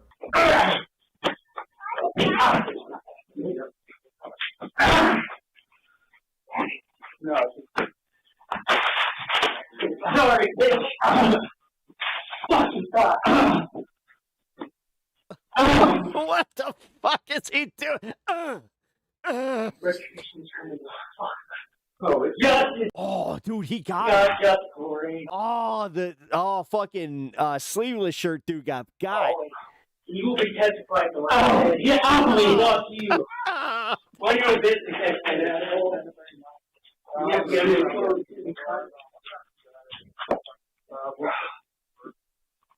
I feel bad for the Lego stores. The thing is, this actually could do major damage to the Lego brand. The fact that Lego is not getting involved is kind of crazy. Like, the internet is going to, like, now people are just going to go see the Lego store and think that that might have happened there. Like, dude, this was bad, and it was all because this one person, this one dude was so greedy. Okay, so pretty much from here you can see what starts to be And then you had a community that backed him with it. It's the guy fucked in up, black's man. face. I mean, his face It's is also jacked fucked up how some of the worst people really do have so much support. up from this fight. And now the employee's just getting him some paper towels. The top of his face is bleeding up there. And yeah, because I was sent this, I wanted to address it. It really has, again, nothing to do with Brian Mansell's collection. It has not going to solve anything. So it really doesn't fit in a main channel investigation, like what, some random store footage. I just wanted to talk about it though, because again, we're working on it. It takes time, gathering all the facts, talking to everyone involved. But I wanted to call this stuff what it is. It's embarrassing. You're just another bad person in this situation if you behave like this. And even the guy who's like playing, superhero in the store, going up to the other guy and engaging and like trying to put hands on the other guy, that also is just escalating things. I feel like this entire situation has been a series of unnecessary escalations. So, that's very unfortunate. Obviously, people have been wronged in this situation. I've been working behind the scenes to try to make it right. I'm going to be working on an investigation to try to lay out some of the facts. But going in like this, you're not going to find what you're looking for. At most, you're going to find maybe a little bit of brain damage, or we might all get brain damage watching you try to confront a local store employee about some drama on YouTube that you're not involved in. What's up, my man? Yeah, that was pretty funny. All right, here we go. How's it going? Good, how are you? Good. My name's Officer Richardson with Merrick Police. The reason I stopped you is the stop sign. You didn't come to quickly stop at it. I didn't? No. Since I talked with Reckless Ben about the stolen Lego situation and the ensuing harassment and retaliation that he we got to get through this one, and it's about an hour. Received from the American Fork Police Department in Utah, a lot has happened. Someone actually hacked into the American Fork Police Department I really gotta pee. and released all the footage, unredacted, of my interactions with them. You better let him know to not ever come back here any way, shape, or form. Don't have Ben or Reckless Ben come, because I'm ending it. How many did you get? You got Ben? We got 5 right now. Including Ben Schneider? Yes. Sweet. I got the chance to talk to the other guy with Ben in the videos, Tyler Shaw. We filmed YouTube videos. Oh, dope, sweet. Yeah. Who was the one driving the car, and the cops falsely accused him of being on drugs. I don't do drugs. I don't do alcohol. I've never done any of that in my life. You're not on Adderall or any type of No Adderall, nothing. A lot of his stuff is satire, so it's like, oh, you signed this, and you break the contract, and you have to like do the chicken dance or something like that. It's obviously like just satire, just like as a joke. And most importantly, I now have access to the full set of unredacted body cam videos that, believe it or not, make the American Fork Police Department look even worse than before. He's hired this Reckless Ben, this crazy YouTube guy, to come and harass us. If you were in our shoes, what would you do? I would leave it.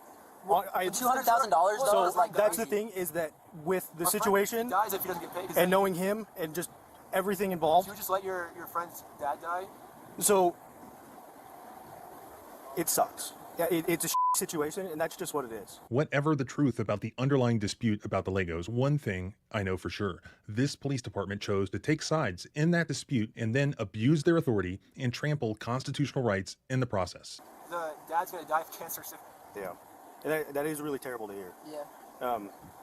But I genuinely would just leave it. So, any other questions for me? Because I now have all the footage, I'm going to show you exactly what they did and explain the constitutional violations that occurred, as well as what is to be done about it. And I'm Reckless Ben if you want to look me up. So let's go through it. In my part 1 video, I talked to Ben himself about everything that had happened. He provided me with all of the documentation that he had, and I started going through it. But there was another eyewitness that I needed to talk to, and that was Tyler Shaw, the kid who was driving the car that Ben was in at the time this whole thing kicked off with the American Fork Police Department. I met Ben a few years ago. I was his cameraman for his haunted house video, and he found out I live in Utah, and basically told me that there's a crook that lives in my neighborhood, and he wanted me to help him with this investigative video. He shipped a bunch of stuff to my house. So a lot of the props that are in the house, like the signs, like the I Steal From Old People signs, all those were shipped to my house. And he met me there, and we came up with a game plan, and yeah, that's how we started working on the video together. Are you in American Fork or just nearby? I live like a few blocks away from Joshua Johnson, actually. Ben, he flies in from California? He rents out an Airbnb about 5 minutes from my house. I bring all the stuff that he shipped to my house to his Airbnb, and he just basically explains like, yeah, this guy, he stole $200,000 worth of Legos, and he's coming up with this game plan to, I guess, sue him in Utah, like personally serve papers and stuff like that. But obviously, a lot of stuff is for content too. So that's where like the signs come in place. Yeah, we did the Mormon thing, the delivery package, all that. Basically, if Josh wants to save the day, I got him a trophy that says, Joshua Johnson saved the day. And we'll give him this trophy, but he has to give the Legos back first. Basically all that.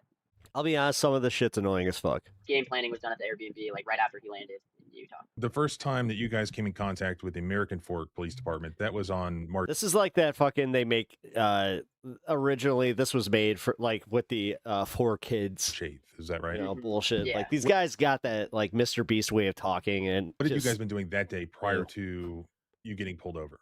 Earlier that morning, he had me deliver like a package. The borderline UPS package? slop. Yeah, the UPS package with the rubber chickens in it. We had him sign like a. The thing is, you idiots don't understand that some of this does constitute harassment. Like a contract. Like, if you guys were trying to serve him, fine.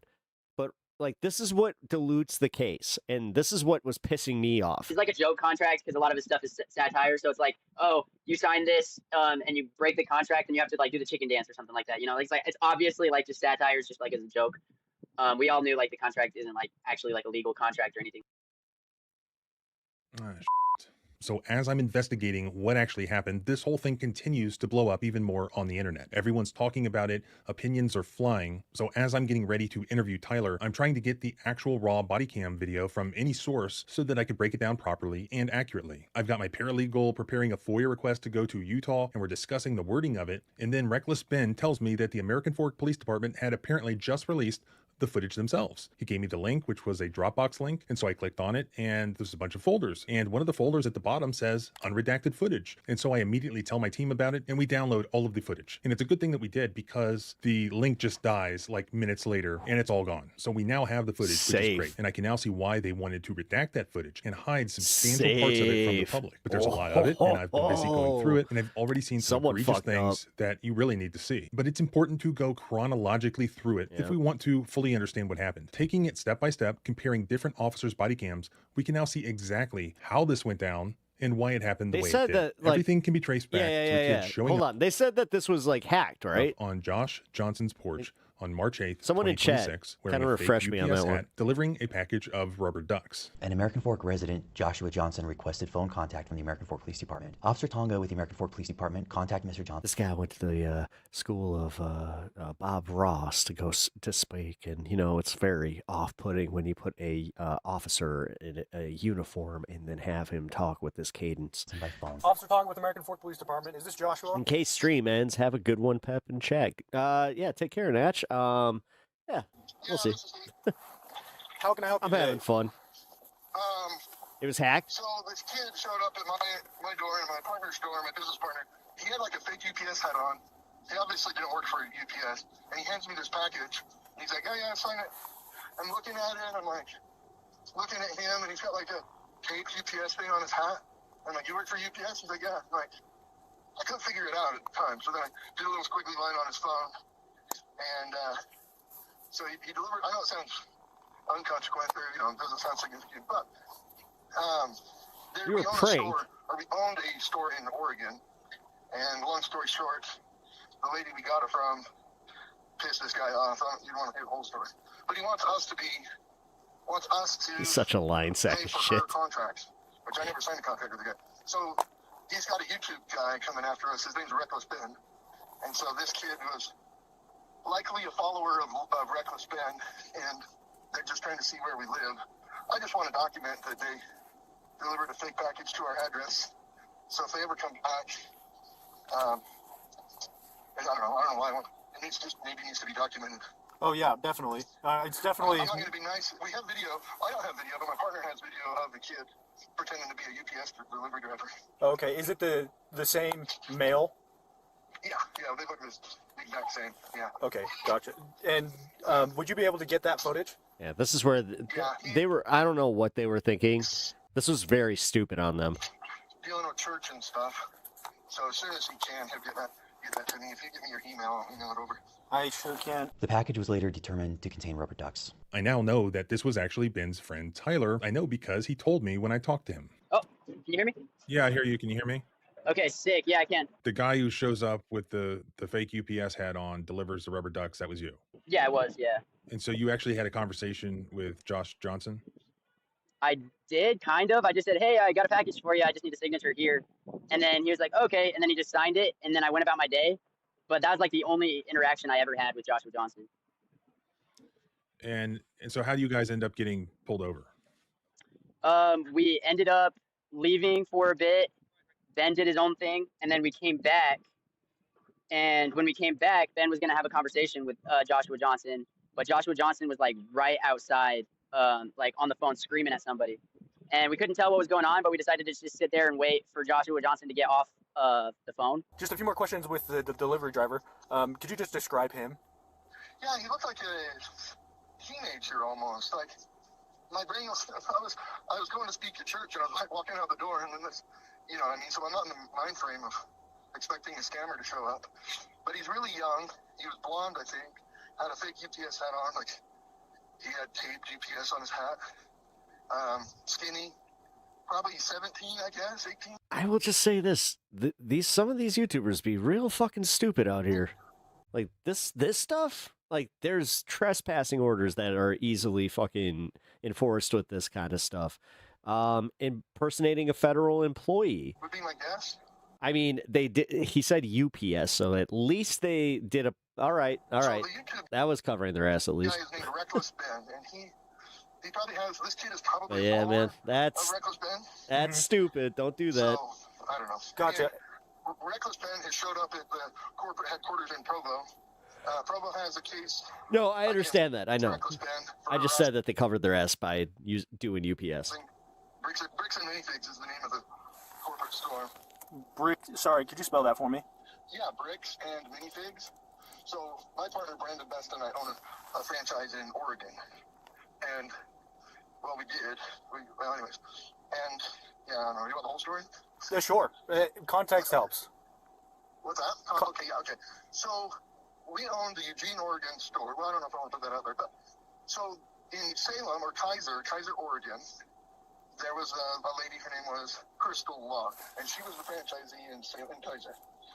Well, she abandoned the store, so she had a boyfriend and called corporate up and was like, "Hey, I'm moving to Scotland." So I work at the corporate headquarters as well. Moved to Scotland? Damn, like, hey, lucky. go rescue the Salem store, and you can have it for the price of whatever you recover it for. I'm like, sweet. So Brandon and I, my partner, go down to Salem, and we start to try to clean up that store. But Crystal Law, the old owner, we didn't know this, but she had signed a consignment deal with a guy named Brian Mansell like a year and a half, almost 2 years before we showed up. And her agreement with this Brian Mansell was to sell his Lego and pay him out if she sold it. Well, she never did that.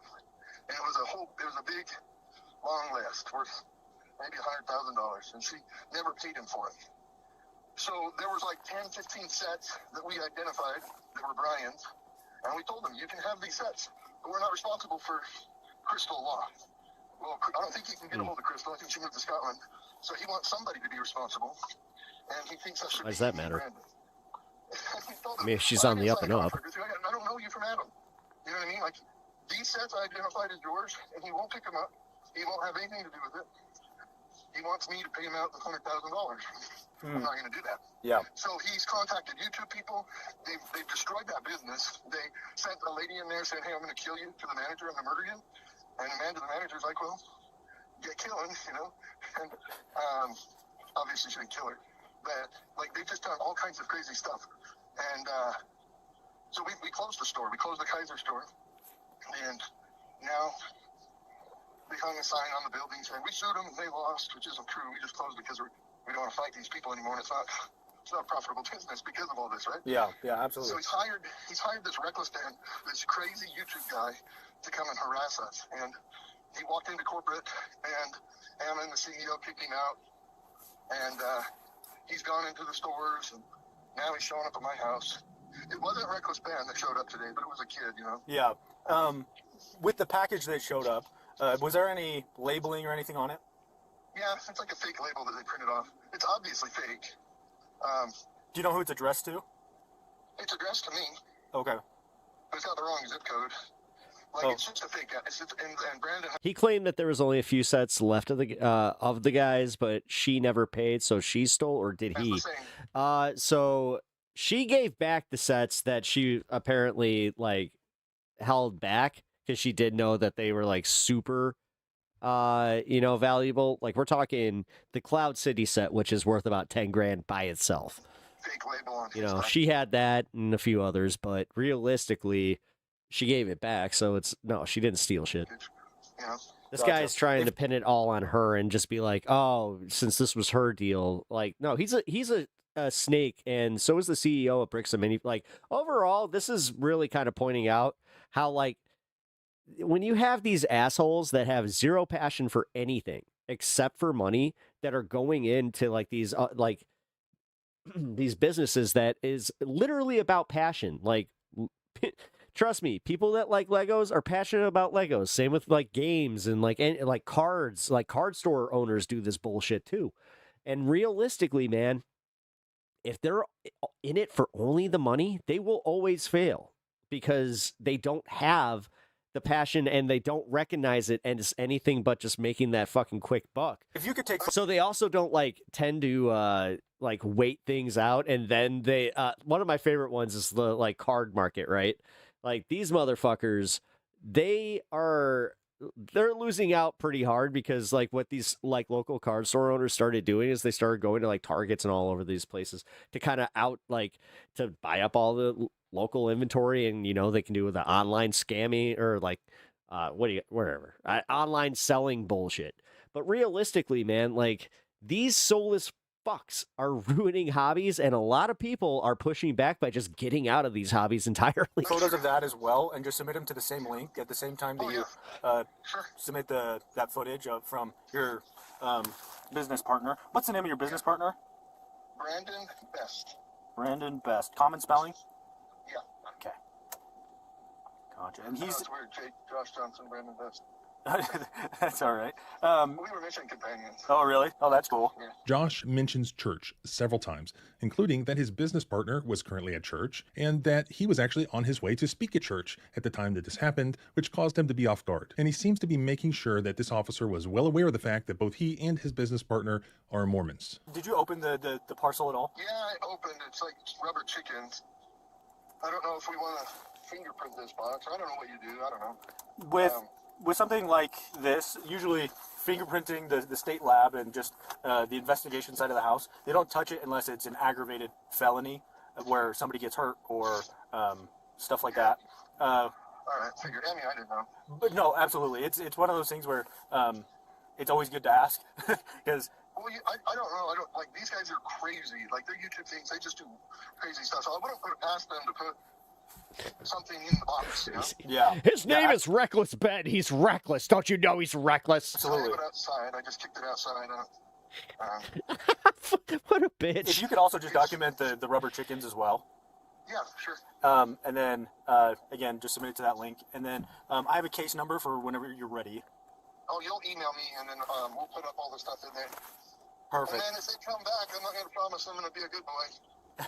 I would try to just keep it. I would call us if they continue to, because we were able to take more action. Harassment. And then obviously, we're able to trespass any individuals that you make contact with. So if they come back, we can charge them for criminal trespass and stuff like that. That's why I was saying it's stupid on them. Because like the thing is, technically they wasted their one good one on the rubber chickens, when in reality they should have waited just to serve him with the court papers. But they had to do their stupid YouTube I would have content to look games. into the code. That obviously impersonating a law enforcement officer is illegal, and I imagine there's something similar for postal UPS? workers, but I'm not entirely sure. No. So I would have to dive into the Utah code and make sure that there is a crime there. I think UPS would probably have to be the victim there. Yeah. Oh, wait, we got two ladies coming over to my house. I don't trust anybody coming over to my house now. Yeah, you're hyper vigilant at the moment, which is fair, completely fair. Actually, yeah. Menacing chickens. It doesn't matter what was in the box. The thing is, guys, like that constitutes harassment. If anybody else comes over, like you can't do that, especially when, like I was saying, they had the intent of serving this guy with legal documents. Like, what the fuck? Go ahead and give us a call and we'll come over. I'm pretty sure these guys are suspicious. They're just taking my property out. I don't know if you want to come document them. Yeah, I'll come drive by and just kind of be in the area for a little bit. I'll head that way.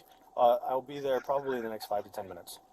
What if they're gone by then? If you can get a plate, I would do that. I I'm really pissed. Like, I don't know if I could trust myself to walk over there. Okay. Yeah, if even going inside your grow up house, being away, I'll try to get there as quickly as I can. Yeah, see if you can hurry over here. I'll talk to these girls and see how long I can keep them. I see your point. The box could be anything. Yeah, exactly. But I suspected part of the same. Okay. I'm pretty angry. No, I completely get that. This guy's legally fucked, but Reckless Ben is also in trouble. That's what I've gathered from some of the lawyers talking about this. I just, Like this guy was talking about that last time, how he was like, Reckless Ben's not off the hook on this. On YouTube. So, all right, I'll see you when you get here. Thanks. Okay, thank you. Bye. Yeah, bye.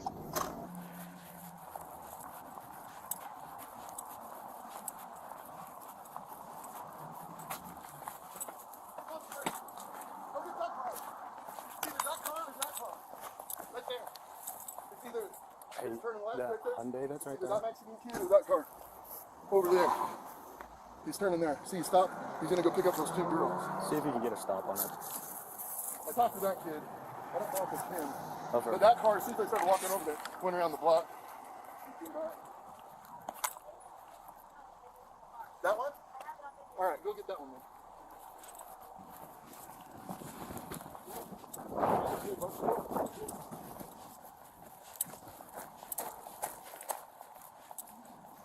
Yeah, but he didn't have to cooperate with these guys as YouTubers. The thing is, if it was a legal situation, if Reckless Ben really wanted to fucking get this $200,000 back, I get it, he's got to make the content, but this is where he was playing the game, where it's like, do I go and push this, and also technically trespass?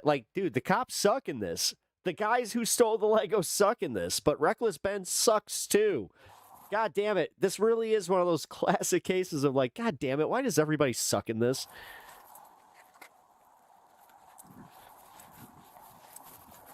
Just get the 28 for it. Should be good. Hello.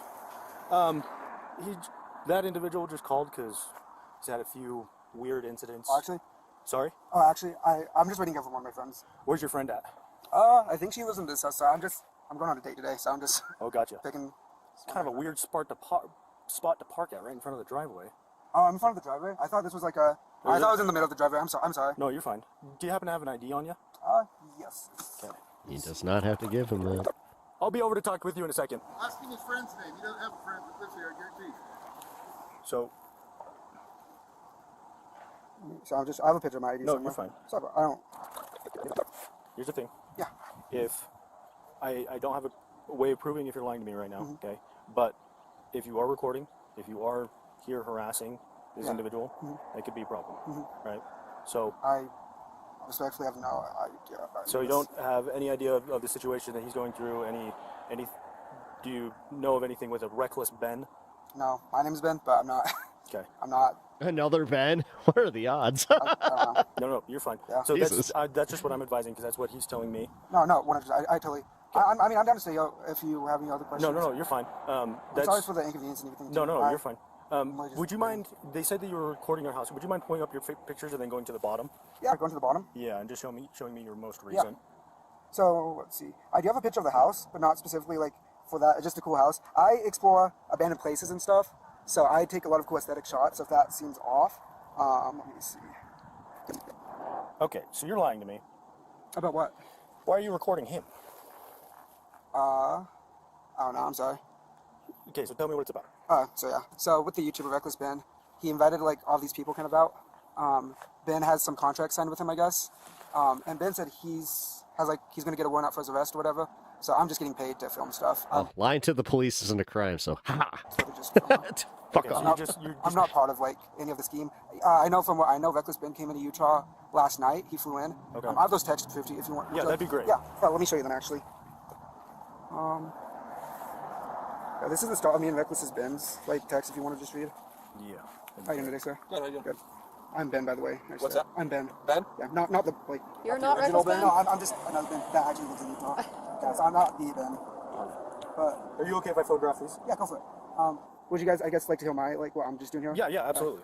And I was just sorry for I guess I explore abandoned places. So with cops, I do have like some trespassing charges in the past. That's always sounds like it. You guys are going on people's property and messing with them. So yeah. that doesn't surprise me. My I guess whole position in this whole thing is really just filming. So the YouTuber he came in last night he flew in, from I think LA or something like that.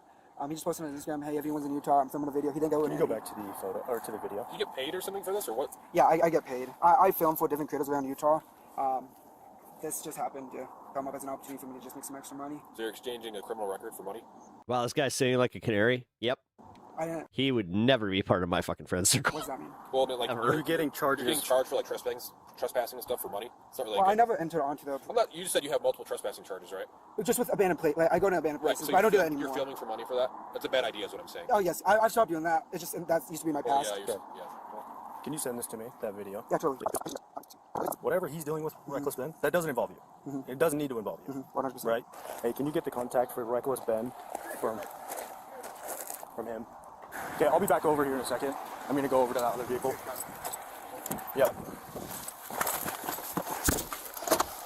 Did they follow you from Josh's house? Well, we weren't even at Josh's house. We were like down the street from his house, like in the neighborhood. But yeah, they followed me from the neighborhood to that stop sign. Yeah, so it was like a few blocks that they were following me for. Yeah. So they pulled you over for not stopping at a stop sign. Do you think that you stopped? I think I stopped. Yeah, I mean, you look at the footage, it shows that I stopped. I definitely stopped, but they say I didn't do it before the line. Yeah, it's true. It's true. It's technically like this is what pisses me off about idiots when they commit crime, where it's like or even petty offenses or stuff like this. And then they go out and they're like, I did nothing wrong. No, I totally followed every law. And Reckless Ben was just like, I made sure that he was stopping and he was driving 2 miles under the speed limit the entire time. And yes, this could constitute stalking technically, because think about this, Sylvie. You have a random car outside your home multiple days in a row. You don't know what they're doing. And realistically, like, yes, this guy's in the wrong. He's a fuckhead. He stole Legos, allegedly. But realistically, this is something that you just can't do. There are privacy fucking thing. Like, this is a privacy concern. Also, they're lucky they didn't do this in a state where it's illegal to record the other party. Where you need party consent. Like, I don't know. As a content creator, I'm going to just speak from my own experiences of doing this. I don't really do IRL content, and I don't like necessarily do this. I mean, you guys have seen my protest, but even in those situations, I do keep that I take that into consideration. So this is insane that these guys, like with the box, I'm not even getting the joke. What's funny about it? There was nothing good about this. It was just like, oh, look, we gave him rubber chickens. We got to scare them. How's it going? Good, how are you? Good. My name's Officer Richardson with Merrick Police. The reason I stopped you. I don't know. These guys are douchebags, and it kind of fucking, like, it makes me mad that it's like, no, I want that guy to get his money in the Legos, but you guys suck. Is the stop sign? You didn't come to quickly stop at it. I didn't? Reckless Ben, okay. He kind of is one of those dipshits that makes it harder for other creators to go out and do this shit, but also he might be a case study. Do you have a driver's license on you? Yeah, I do. Appreciate you. So then what happens? The first officer walks up to the car. I was confused because I definitely believed that I stopped at the stop sign. Those boxing gloves? Yeah, so we got like a purge mask. We got a bunch of camera equipment. We film YouTube videos. Oh, dope, sweet. Yeah. Oh, you don't need my registration, do you? No. If you have insurance, yeah. And then just a driver's license. Is Ben still hiding in Mexico? I believe so, yeah. Yeah, oh, sorry. He's got one in the car. He was there just last week, so. Yeah, that's fine. Yeah. I was giving you a I'm so sorry that I didn't. Oh, you're good. You're good. Yeah, you're 1084.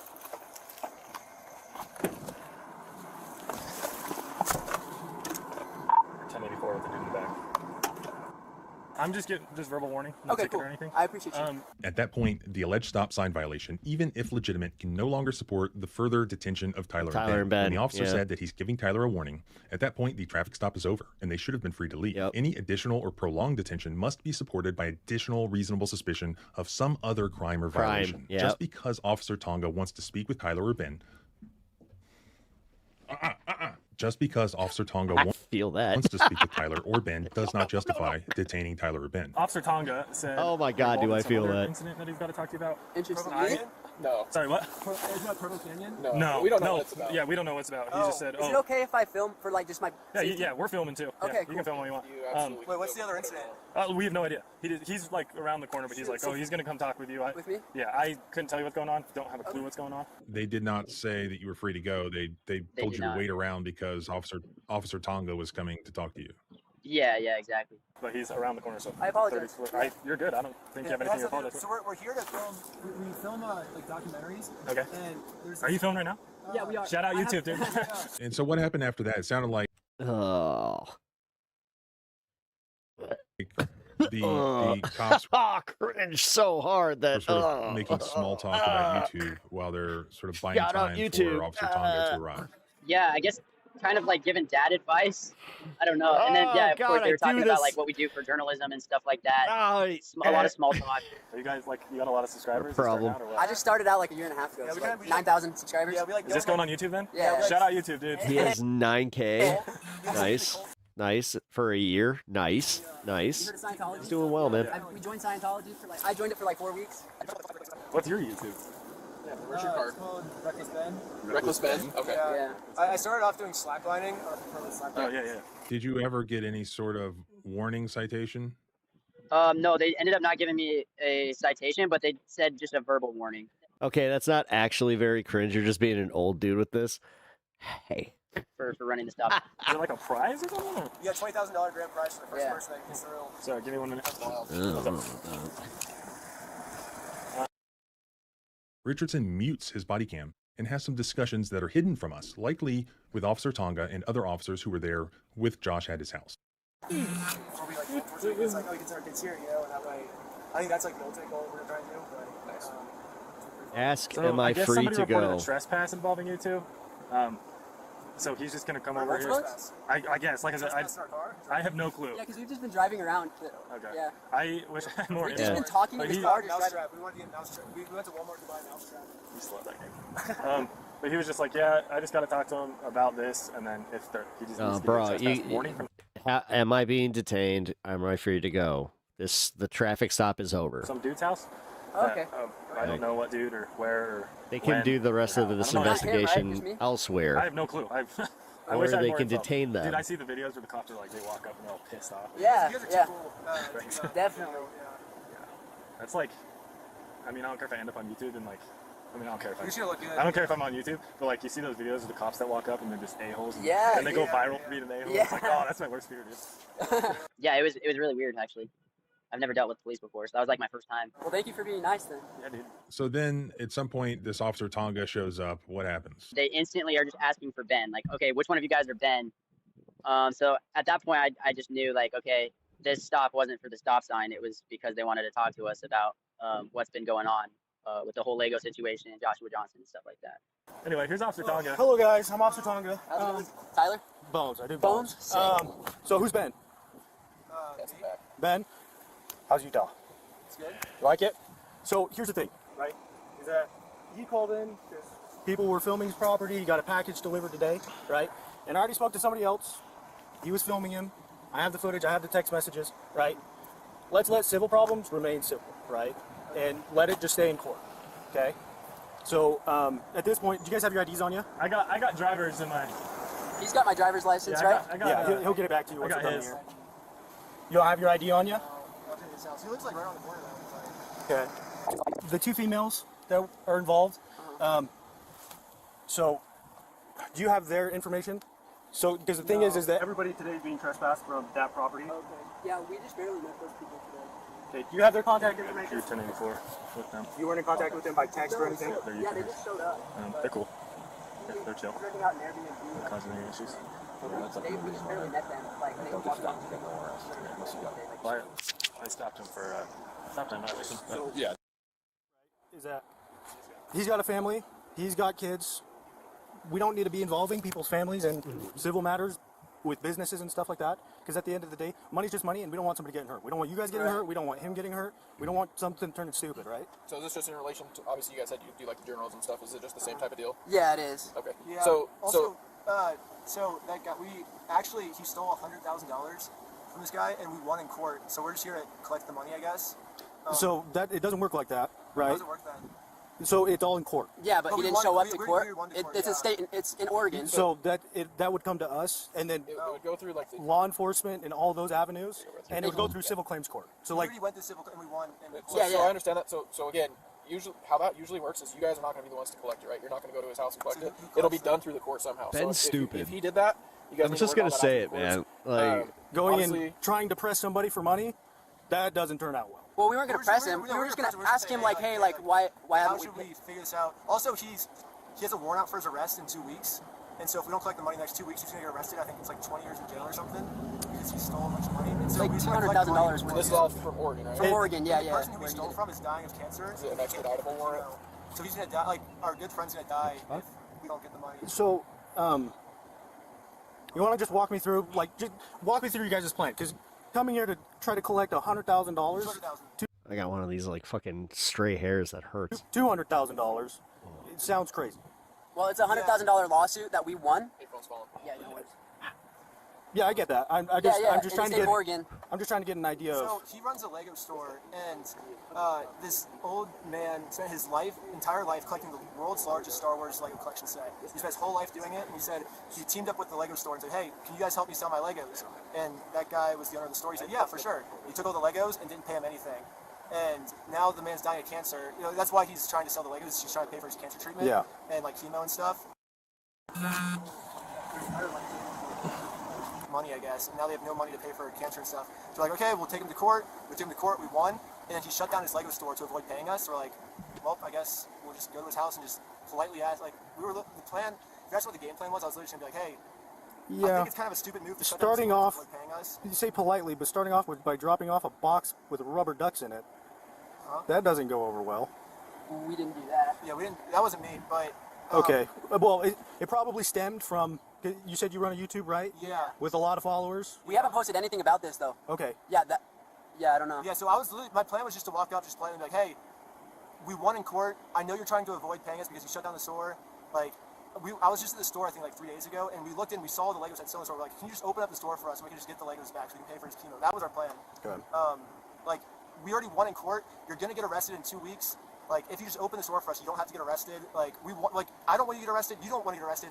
I definitely don't want you to get arrested because if you're arrested, you can't pay the family back, and then he dies. So Yeah. it's like, But at the end of the day, you can't force anybody to do anything. yeah, but we're gonna force him. We're gonna politely ask. No, him. I know, but I'm just saying, like, showing up here, even if he's not showing up to court and everything like that, highly likely he's probably not going to be willing to play ball. Yeah. Well, also think of this like in the context of if you were, for instance, raped by a partner, or had SA'd by a partner, and that like they just started showing up, post like a court thing where they didn't give, like, say you got like a bad hearing or like a bad judge, and then all of a sudden this person starts showing up. I don't know, man. I just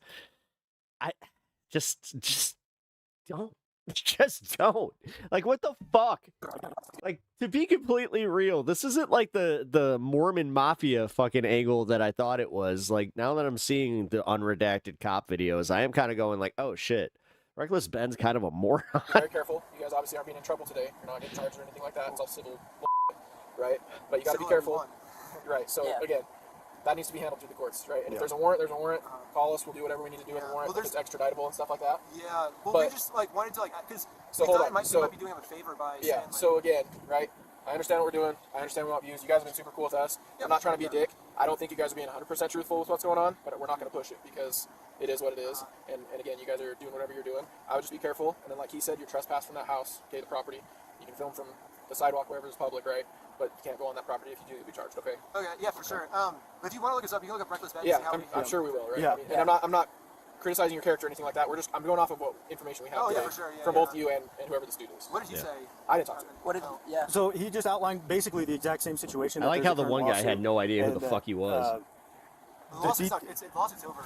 Well, regardless, he outlined the lawsuit and everything like that, and so that's what we were investigating is trespass, is because he was alluding to that maybe the females may have walked onto his property, and you guys They were on don't. the sidewalk as far as we could see. Right, and so that was the thing, is that I was just trying to make contact with everybody and just notify everybody of trespass, and then have you guys on your way. We were just hoping we could like reach an agreement where he pays the family, and that way he doesn't have to, you know, because then we'd be like, hey, we'll call the chief. And that's respectable. That was genuinely our plan. Yeah, but with, like I said, if they're not willing to show up to court, they're more than likely not willing to play ball with whoever is on the opposite end of that lawsuit. But I think before it was just, oh, you have to pay this money. Now it's like he's going to go to jail for 20 years. So it's like, I think that might be more incentive for him to work with him. I don't know. Yeah. So that's what we're hoping, at least. I'm then trying. why stop? Then let him go to jail for 20 years. You're not the stop. Fucking Superman over here. I must have justice at any cost, even me going to jail. You fucking idiot. No, absolutely. No. Then let the fucking system play out. No, what you're doing right here is like you're coming up with excuses to go and film this guy and constantly and continue making your content. And getting your side of the story. This isn't about being virtuous in any fucking way. No, he sucks. And it's honest to God, I'm getting to the point where I'm like, honestly, fuck Reckless Ben on this one. So like, fuck them all. That's just where we're at today. I'm glad that the Lego store closed. I'm glad that the guy is getting his Lego collection back, but realistically, fuck Reckless Ben. Do you guys have any questions for me? Okay, so no going onto his property. He's a moron. Right. I guess I could call, but he doesn't answer my calls anymore. So if you were in our shoes, what would you do? I guess. I would leave it. Well, $200,000 though is like that's the thing, is that it's not yours. With the situation, he dies if he doesn't get paid. and knowing him and just everything involved. So you just let your friend's dad die? So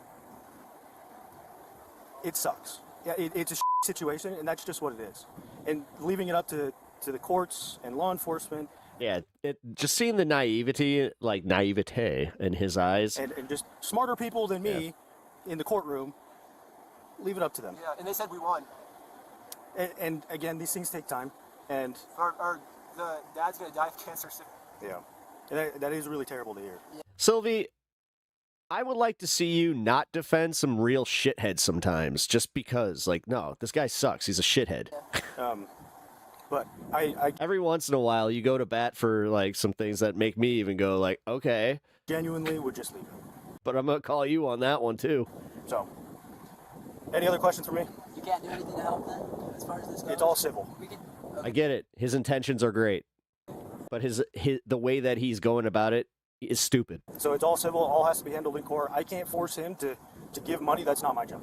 I'm all criminal end. Right, and but property theft of over 100,000 is a criminal offense. All happened in Oregon. It all happened in Oregon. And they're going to arrest him soon for that, but that doesn't get us paid back. You know, it's like, that just gets Where have I not applied this anger? which is going to happen. Like, we already dealt with all this stuff. Yeah. So you guys are free to go. Okay. Appreciate you guys being cool and cooperative. Oh yeah, for sure. Yeah.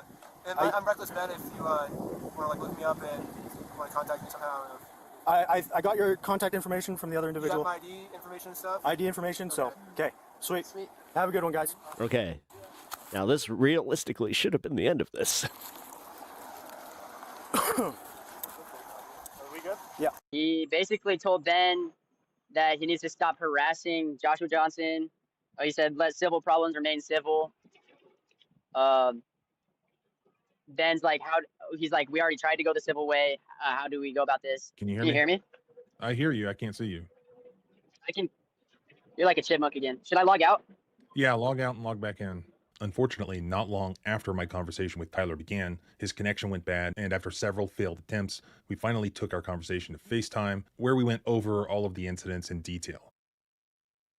There's no doubt in my mind that Tyler is a good kid who's never been in trouble with the law before, and at no time and that's where I'm going to say this. Like, they're just idiots. Josh Johnson any threat. But they also have a fundamental misunderstanding of how the law works and just how, like, this, like the cops were kind of saying, like, the payout structure of all this works, how civil court works. He's just doing something that people are generally allowed to do. Yeah. Cops and the courts are constantly telling us that anyone can walk up to someone's door and engage in a knock and talk, knock on someone's door and attempt to have a conversation with the occupants. They call this a consensual encounter. And in fact, it's how cops get around the Fourth Amendment many times to gather evidence without a warrant. As the courts explain it, the Fourth Amendment is not implicated when the police do this because it's consensual. Cops are allowed to do what any member of the public public is allowed to do. For instance, Girl Scouts or door-to-door salesmen, or even Mormons for that matter, knock on a stranger's door and talk to them or ask them to sign something or buy something or do No. But this was a fake package kind of. No. I'm sorry. No. As a fucking homeowner, or just anybody that has a dwelling where you have something mailed, if somebody sent me a fucking package that I did not order, I would be immediately sussed out by that. Other number of things. The person inside the house is Especially free to with the refuse to scams answer that are the going door, around or now. they refuse Like, to come on. participate in the conversation or the requested activity. They're not being forced Still to here, do just it, been so in listening. theory, it's consensual. And since Girl Scouts and Mormons can do it, then cops are allowed to do it as well, according to the courts. So not only is that sort of activity not illegal, it's actually a central component of how law enforcement investigates criminal allegations across the entire country. He's a lawyer. So it's No, sort I of know. weird to me that here, the police latched on to the incident of Tyler showing up with a package of rubber ducks at a Mormon's front door, and this entire police department full of Mormons flies to the scene to investigate these shocking reports of a stranger coming to a Mormon's front door. You would think that in a Mormon community, this would not be the sort of thing that they would want to attempt to criminalize. But that's exactly what happened. Josh Johnson calls the American Fork Police Department after Tyler gave them a box of rubber ducks, and Officer Tonga returns his call. Also alleged by Josh was that he saw people outside his house filming in his general direction. These are not allegations of illegal activity, and these are also not allegations that he or his family were ever threatened with any sort of physical harm in any way. And this is important to keep in mind because within just a few minutes of police being contacted by Josh Johnson, we have our first detention by the police of Tyler and Ben at a traffic stop. The nature and scope of that detention has to be supported by the information that was known by the officers. Right. Now, this is where I totally agree with the lawyer here. They should have never been held for the other cop, what is his name, Tonga? At time. So here's he should have never been able to interview them. what happened. Josh is outside in the street and he points And out the now car that Ben is allegedly Here is where it does get interesting. in.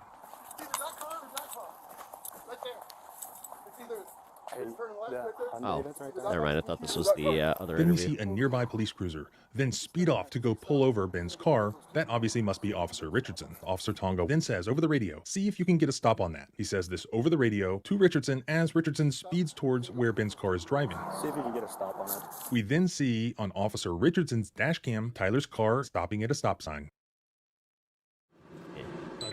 That's still, I don't know. I think a judge would probably just be like, no, he didn't. 1,000, 2, 1,000, 3, 1,000. Like, no. What up, Jeff? What's up, my man? I don't know. Are we supposed to trust Mormons? American Fork Police. The reason I stopped you is the stop sign. You didn't come to quickly stop at it. I didn't? No. He's using his blinker and he's very carefully and properly making a right-hand turn. Is there any universe where any reasonable police officer would be concerned with this driving that we No. see and then be prompted No. to Let's go be perform real, a traffic no. stop for the reason It's because they were already suspicious of him. of not stopping at a stop sign? No, the stop never would have happened had Officer Tonga not It didn't have a painted line. Yeah, you're right. I just realized that. directed Officer Richardson to go stop Tyler and Ben's car. At the time that decision was made to stop the car, Yeah, if it doesn't the have a alleged painted traffic line. violation hadn't even occurred yet. The reason that the traffic stop was made was actually admitted over the police officer's unredacted radio. Ah, shit. Saying that they were recording, so there's nothing criminal that they were doing. Just get the 28 for it. Should be good. What does that mean? Well, Oh. 1028 under their Yeah. police code apparently means the check of a vehicle check. ownership Yeah. / registration information. So Yeah. they admitted that nothing criminal was Yeah, known to have occurred, shit. but that they just wanted to identify who was the registered owner of the vehicle. That's Okay. it. Meanwhile, Okay. Josh Johnson Okay. is basically I directing came in these late. cops What's the outside quick his house. summary of this? YouTuber went to go try and get the money back from a guy that stole $200,000 worth of Star Wars Legos from a guy that has cancer. So, yeah.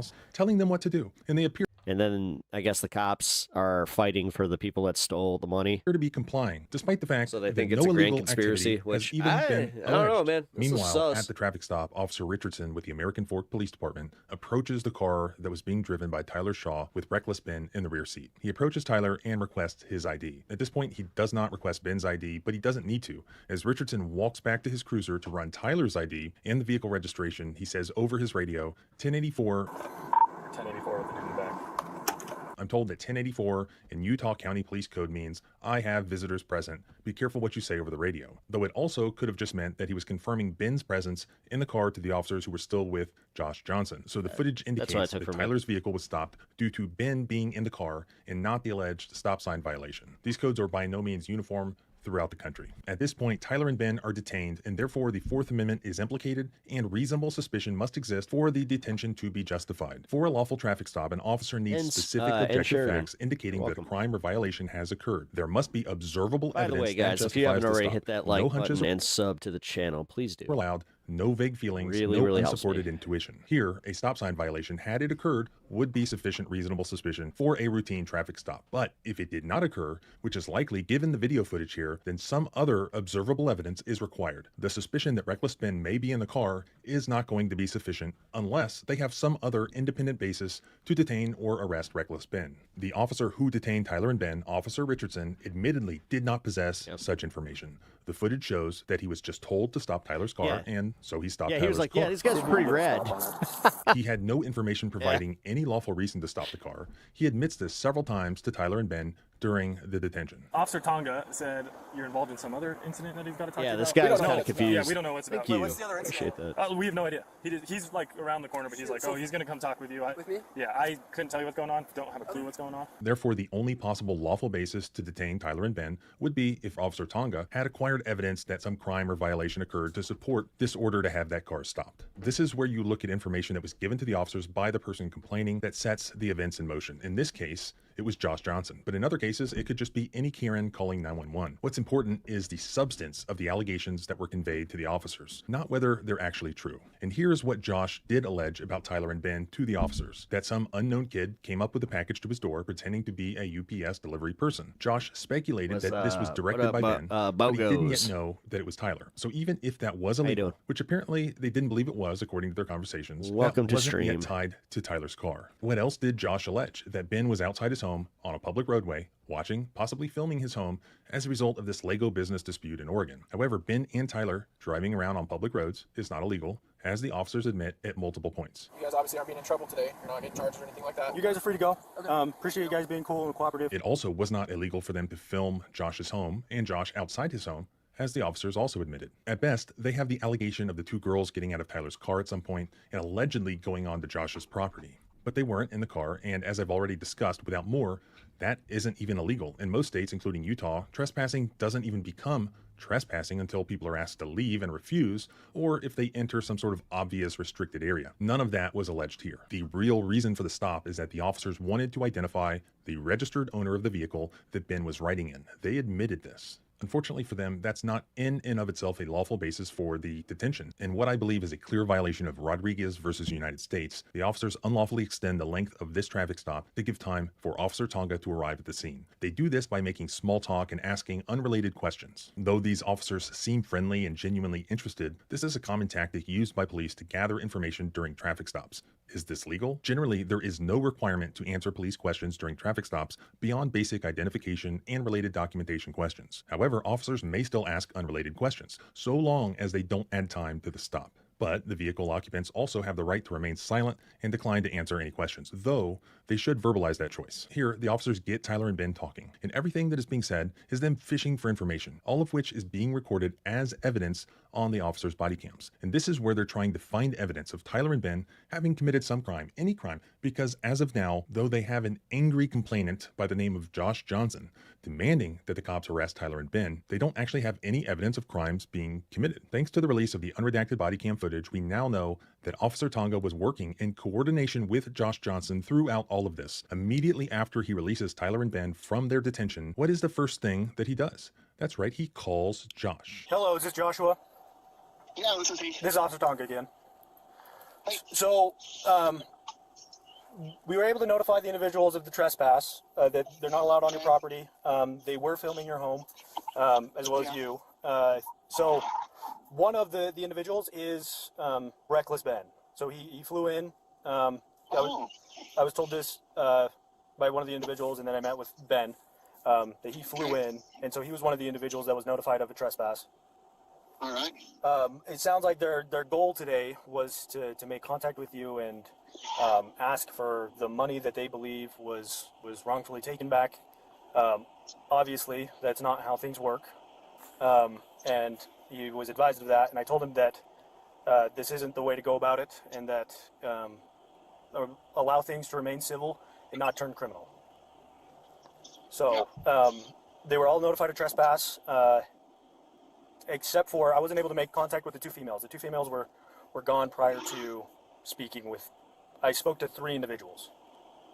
Got it. So, but I told them everybody that's involved to stay away, and the having people show up to your house, drop off a package with ducks in it, that's not cool. Especially when your family's there and everything. It's allow things to that's not good. just remain civil and in court. So I'm sorry, that is a little funny. Just the way Is they're there, like. besides that, is there anything else? It's not like it's scary, questions so you you have for can't me? really. No, but you got Reckless Ben's information. And... Correct. He summarizes everything that he learned from Ben from this illegal fishing expedition, for which Josh thanks him. Got it. Yeah, no, I appreciate you guys. Thank you so much.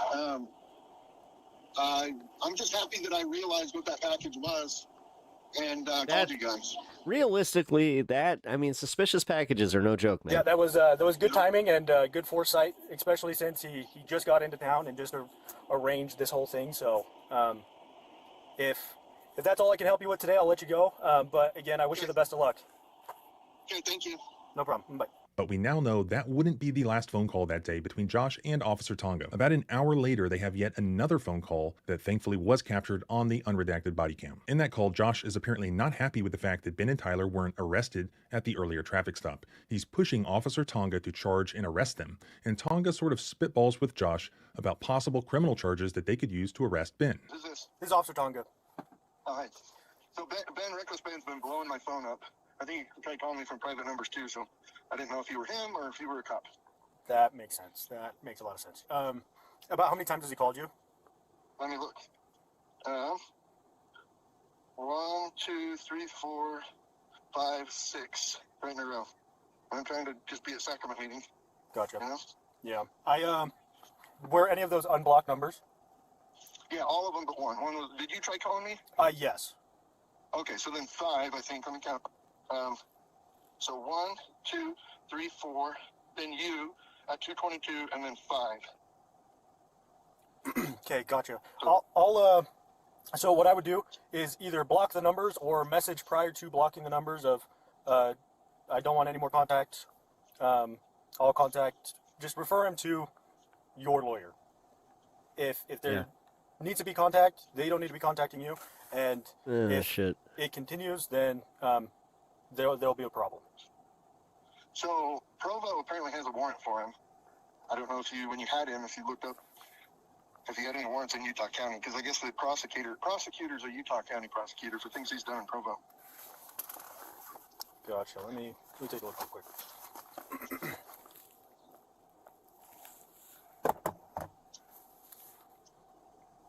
Now, this is where, yeah. And there was a detective Duray or Duras that just got promoted to be a detective that's on the case. Gotcha. Okay, I'm going to put you on hold for 2 seconds while I do a few record checks, okay? Thank you. Awesome, thank you. So it does look like he has an active warrant, but unfortunately it isn't serviceable. Really? The jail wouldn't take on that, on the charges that he has a warrant for. Got it. So what would they do? What good is the warrant? Usually, it's just if they make contact, it's advised to take care of their warrant. It's due to a space issue right now, so hopefully it gets resolved soon. But Space for the issue? time being, it's they're only taking on certain charges and above, and the charges that he has don't fall into that category. Got it. Okay, well, good to know. He was so disappointed. I said, don't text me, don't call me, don't come to my house. I'll press charges for harassment. Yep, that's great. And then just go ahead and block the number. And then if you continue if he gets in contact with you by another number and you're able to confirm it's him and record the line, then that would help out law enforcement a lot in terms of just verifying that it is Ben. Jail is overbooked. Yeah. What constitutes harassment here? So just telling somebody that. So I can even provide you with the code, and let me see. They discussed the possibility of charging him with electronic surveillance harassment. But Josh is disappointed to hear that it's only a misdemeanor. So you gotta go pretty far to get harassment, right?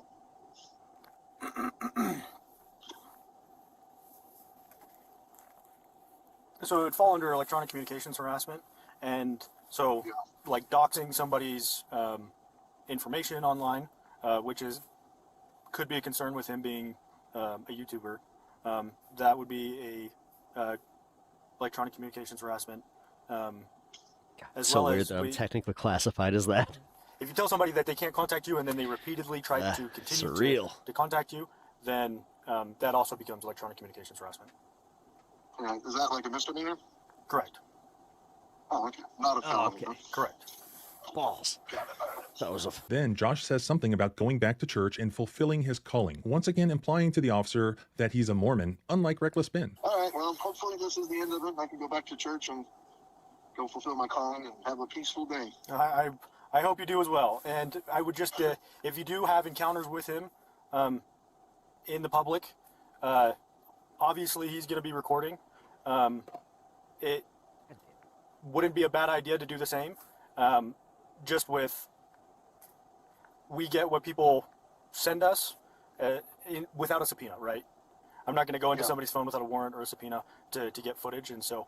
This is the start. I mean, Reckless is Ben's text if you want to just read. Yeah. Are you okay if I photograph this? Yeah, go for it. The footage could be edited and have missing parts to it. So again, footage can also be one-sided. Yeah. Well, he's forged, so the manager up there, he forged her signature on a contract and tried to get her to write checks. I mean, they've done some serious, that's in Oregon. They've done some serious stuff to harass people. Gotcha. Then it sucks that there's individuals that this is their job and that's what they choose to do. Yeah. And it just it makes the job that much more just difficult because they skirt the line. They skirt the line very closely. Yeah, they do. And yeah, we get it, dude. So you shouldn't be a cop if you feel this way. Like I said, if you have contact or Thank you for the flow state. Appreciate that. he shows back up and he's trying to make contact with you, then Think vid. please call in and we'll have an officer respond. Appreciate that. Okay, you're the best. Thank you. Okay, thank you. Bye. At first, welcome to the channel, by the way. I was skeptical of the whole Mormon conspiracy side of this whole thing, but after the release of the unredacted footage, it actually looks to be a legitimate part of this story, and it may explain why all of this happened in Utah, whereas it didn't happen this way in Oregon. In Ben's Part 1 video in Oregon, while the cops did appear to be covering up the Lego theft allegations, in that they refused to help in any way, they also didn't actively misuse their authority to retaliate against Ben and violate his rights. They just said, perhaps correctly, I don't know, that it was a confusing business dispute, and they didn't feel authorized to attempt to decide that themselves, They're just and they like, tried to keep the peace I'm by not getting- enforcing this is trespassing. about rules. Legos. What are we That is doing? exactly what should have happened at worst in the Utah portion of Ben's exploits. They should have said, don't go onto Josh's property or else you'll get arrested for trespassing. And then if he did do that, arrest him for trespassing. And they should have said to Josh, you're being a Karen. Just because some kids from YouTube showed up at your door with a box of rubber ducks and they're filming you from public locations where they have a right to be, you don't get to have them seized by the police and interrogated and then arrested just because that would help make you feel safe. Because no crimes were committed, at least not yet. Don't go outside if you don't want to, or don't answer the door if you don't want to. If somebody comes on your property, that's different. Tell them to leave, and if they don't, we can arrest them. Freedom is scary, Josh. Just because kids are doing things that scare you, if they're not breaking the law, you don't get to have the police department go and seize them illegally and try to scare them away for you. But instead, these cops seem to be acting as Josh's personal police force, tasked with ensuring that Josh is no longer scared. Which is weird as fuck. That does make you think like, okay, what does this guy do? Of a bunch of YouTube kids. Why else is this happening other than the Mormon connection? Officer Tonga, who by the way started this whole thing with his direct phone call to Josh, which already reeks of a special relationship, admitted that he was going to treat Ben differently because this is Utah. Ben, how's Utah? It's good. Like it? In the days to come, where the incidents progressively become way worse, there would be other admissions by the American Fork Police Department that this was a targeted campaign to scare Ben out of Utah, thereby protecting fellow Mormons. Remember, Tyler Shaw is actually a resident of American Fork, Utah. He lives just down the road from Josh, but he's not a Mormon, so he got the same treatment as Ben. So it wasn't just about protecting local residents from this crazy YouTube kid from California. Tyler was actually a local resident, and they did basically the opposite of protect him. And even now, they are still, Tyler told me, following him around his own town in Utah like they're trying to intimidate or scare him. In the next few days, both Tyler and Ben would have even worse interactions with the American Fork Police Department, including multiple swatting type incidents where they were illegally searched and even arrested. We now know how those happened because the unredacted conversations between Josh, his business associates, and the American Fork Police Department have now been released. And they show that this isn't just a conspiracy theory, but that this bizarre and troubling relationship exists between these guys and these police officers, which caused Ben and Tyler to get the Utah treatment that was threatened and ultimately received. Here, this is only the first incident on day one in Utah, and we've already documented multiple constitutional violations. Officers filmed themselves performing an illegal detention of Tyler and Ben for a period of over 30 minutes while they fished for evidence, issued veiled threats, attempted to intimidate Ben, and to help Josh, all in the absence of the required reasonable suspicion that some crime or violation had occurred. But there are many more violations to come, with lots more Do you think the Mormons are upset that the U.S. government stopped recognizing them as a branch of Christianity? I'm kind of glad they did that. footage to break down, and these I thought they were always getting away with murder on that one. are even worse. So I'm going to get to the next Yes, they are, because technically they're about to lose their tax-free one status. in part 3. Why does it matter and what can be done about it? I'm laying out and documenting these constitutional violations because there needs to be a civil lawsuit filed against the American Fork Police Department as well as the officers involved. I already have a lawyer interested in taking on the case. While Ben still has criminal charges to be resolved, as well as that massive civil lawsuit to deal with, Tyler was also victimized. He was the one driving the car during this incident, and also the person realistically, most victimized Tyler's at the one that, like, even though I think he's kind of a shithead, he doesn't deserve any of this incident. He may at all. actually be the best plaintiff in a civil lawsuit. I asked him about it, and he's interested. So I'm trying to get him set up with the best possible civil rights lawyer as I'm continuing to go through corrupt cops and document all the violations that occurred, not just for Ben and Tyler, but for posterity and for the public to see. So there's still a lot left to do, and you can follow along by subscribing both here and at the blog at thecivilrightslawyer.com. You can follow me on X and the other socials at John Bryan ESQ. All right. Let's do the Reckless Ben answering your questions vid. In this video, I'll be trying to answer some of the top questions the internet has about this whole Lego thing that's been going on. Probably the number one question I've been asked is, why didn't you just get a lawyer? Why not just get a lawyer that you like and just go get a fucking restraining order? A temporary TRO to, an injunction to prevent them from doing anything with the Legos. I mean, now you basically have yeah, as much as I hate this Ferrari driving fuck, lured this queen of Legos that you've crowned into the fucking woods and doing all this crazy shit. Well, first off, when I made this video, I didn't have nearly enough money for a lawyer. Basically, my entire YouTube career has just been demonetized. My last at PepTalks, why are you being redundant? What do you mean? video got taken down, incorrectly taken down. Shadow ban me YouTube again. Keeps taking down all my videos. They removed 3 of my videos.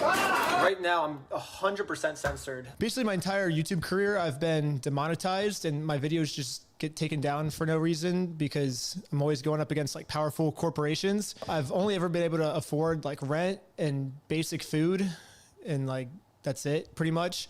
So getting a lawyer for this video was not really an option. And if I just got a lawyer, I wouldn't be able to show how corrupt this Oh my god, I hate that criminal lawyer. Yep, company me is too. because the lawyers would have just talked it out. Basically, his intro is enough to make you just go, fuck lawyers. The whole point of my channel is kind of just showing how these big corrupt companies can just take advantage of the small guy. And once you get lawyers involved, you don't really get to see that as much, I guess. Basically, I wanted this whole Lego video. Hey, Ben, I don't know. Maybe he's talking about some creator unionization. To be from the perspective of just some average person that a company's What'd I say? bullying without any resources. And can this average person stand up to a corporation without a lawyer? Can we be creative and somehow stand up to this corporation? I live in Utah. I'm sort of Mormon. I've never been on the outside of this police conspiracy, so I never knew about it. I am fucking horrified. Damn. know, to incentivize maybe a lot of people watching that don't have lawyers, can we incentivize those people to go out and maybe stand up to the big guy? You know, if you're in school, like someone's bullying you, like maybe stand up to the bully, like you have more power than you think, you know? And I think just getting a lawyer involved would have like basically thrown that whole message in the garbage. So that's why I didn't really get a lawyer. Bad explanation. The next one, why did you No, it's because you wanted content. You talk to the police. When I first got to the detective room, I was under the assumption that they were going to throw me in jail for maybe a month without bail for all these crimes that I just didn't commit. Like they thought. Also, Katie Suhu, if you've not already subbed to the channel, I please was the one do. who stole the Legos. Like they thought. Please do. We had heroin in our car. Like they thought all this stuff was untrue. And I'll punch myself in the dick for that one. If I don't say anything, then I'm automatically screwed, is what they made it seem like. Do you wish to speak with me? I'm assuming No. if I say no, then I go to jail. I mean, I can't. I have to ask you some questions. I'm just confused with. Yeah, I want to share my side. Yeah. And he doesn't have to answer any of them. Okay. But if I talk and show them that it's all misunderstanding, then I can get let free. So, oh, that's crazy. That just happened.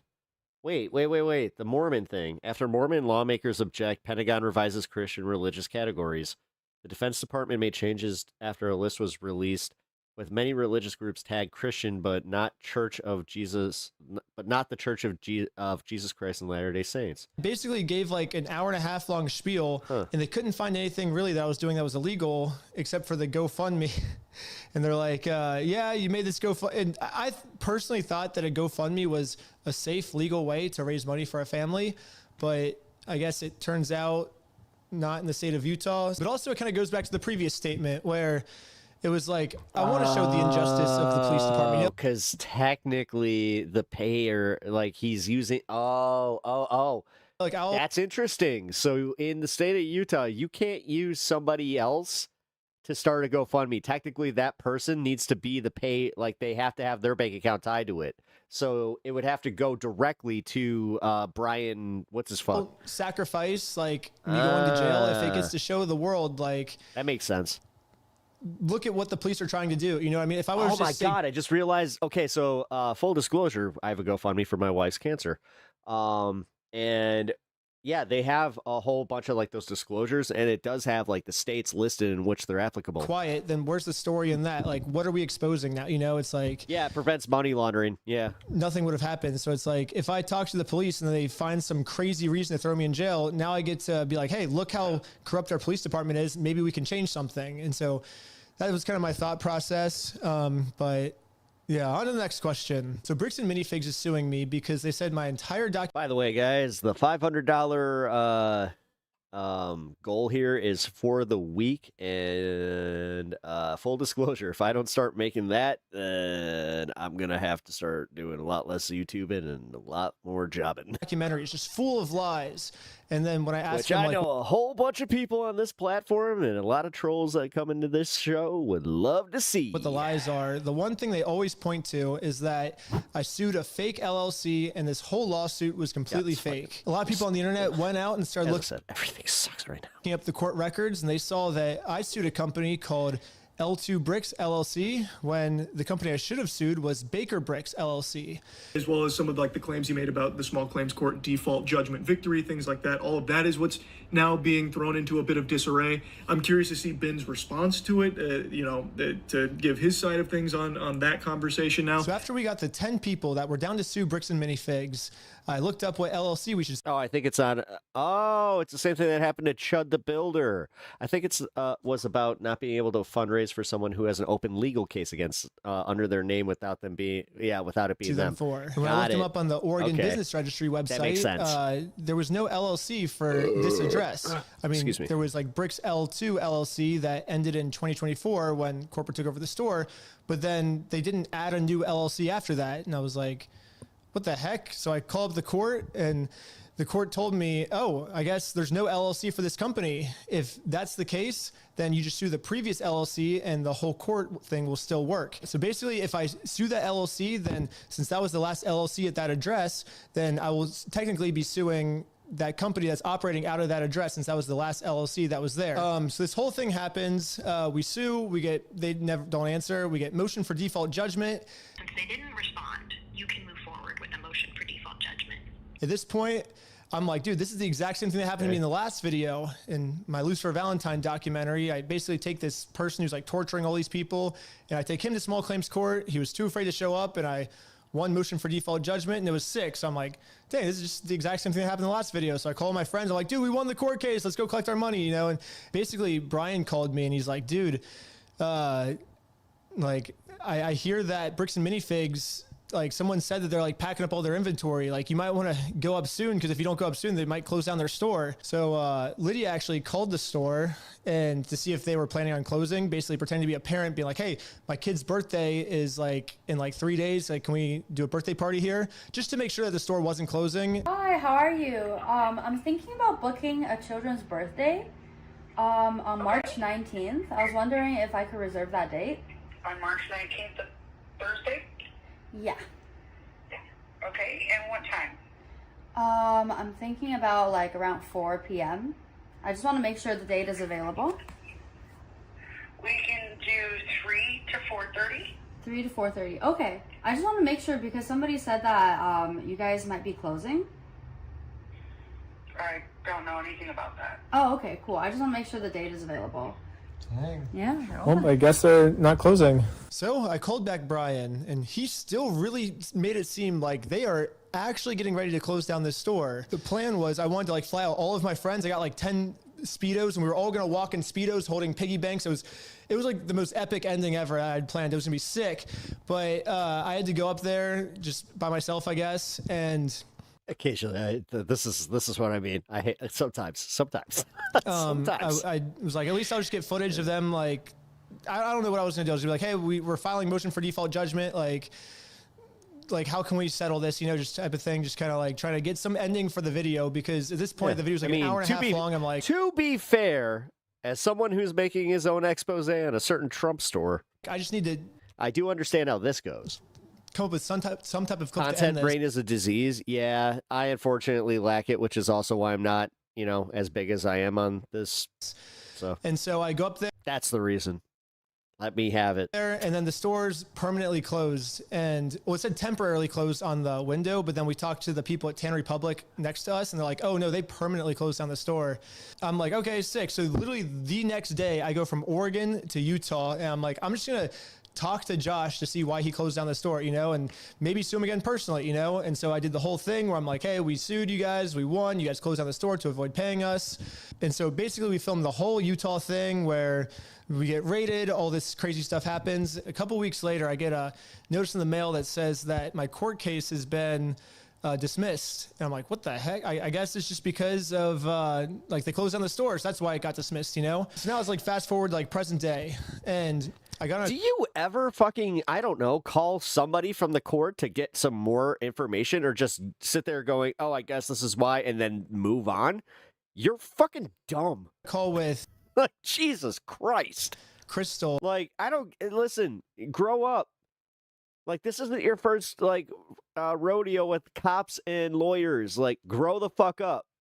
And she told me, read the motions. Read the information. I know, boring, not content, but for real, dude, read. Me that, like, God, he strikes me as such an just absolute dumbass. Basically what happened is, like, if this was my younger brother, I would be having a long talk with him about, like, hey, man, all right, there's some content that you just got to understand. It's going to piss people off. And it's not the corporations. It's not the big, deep, dark fucking... It's not them.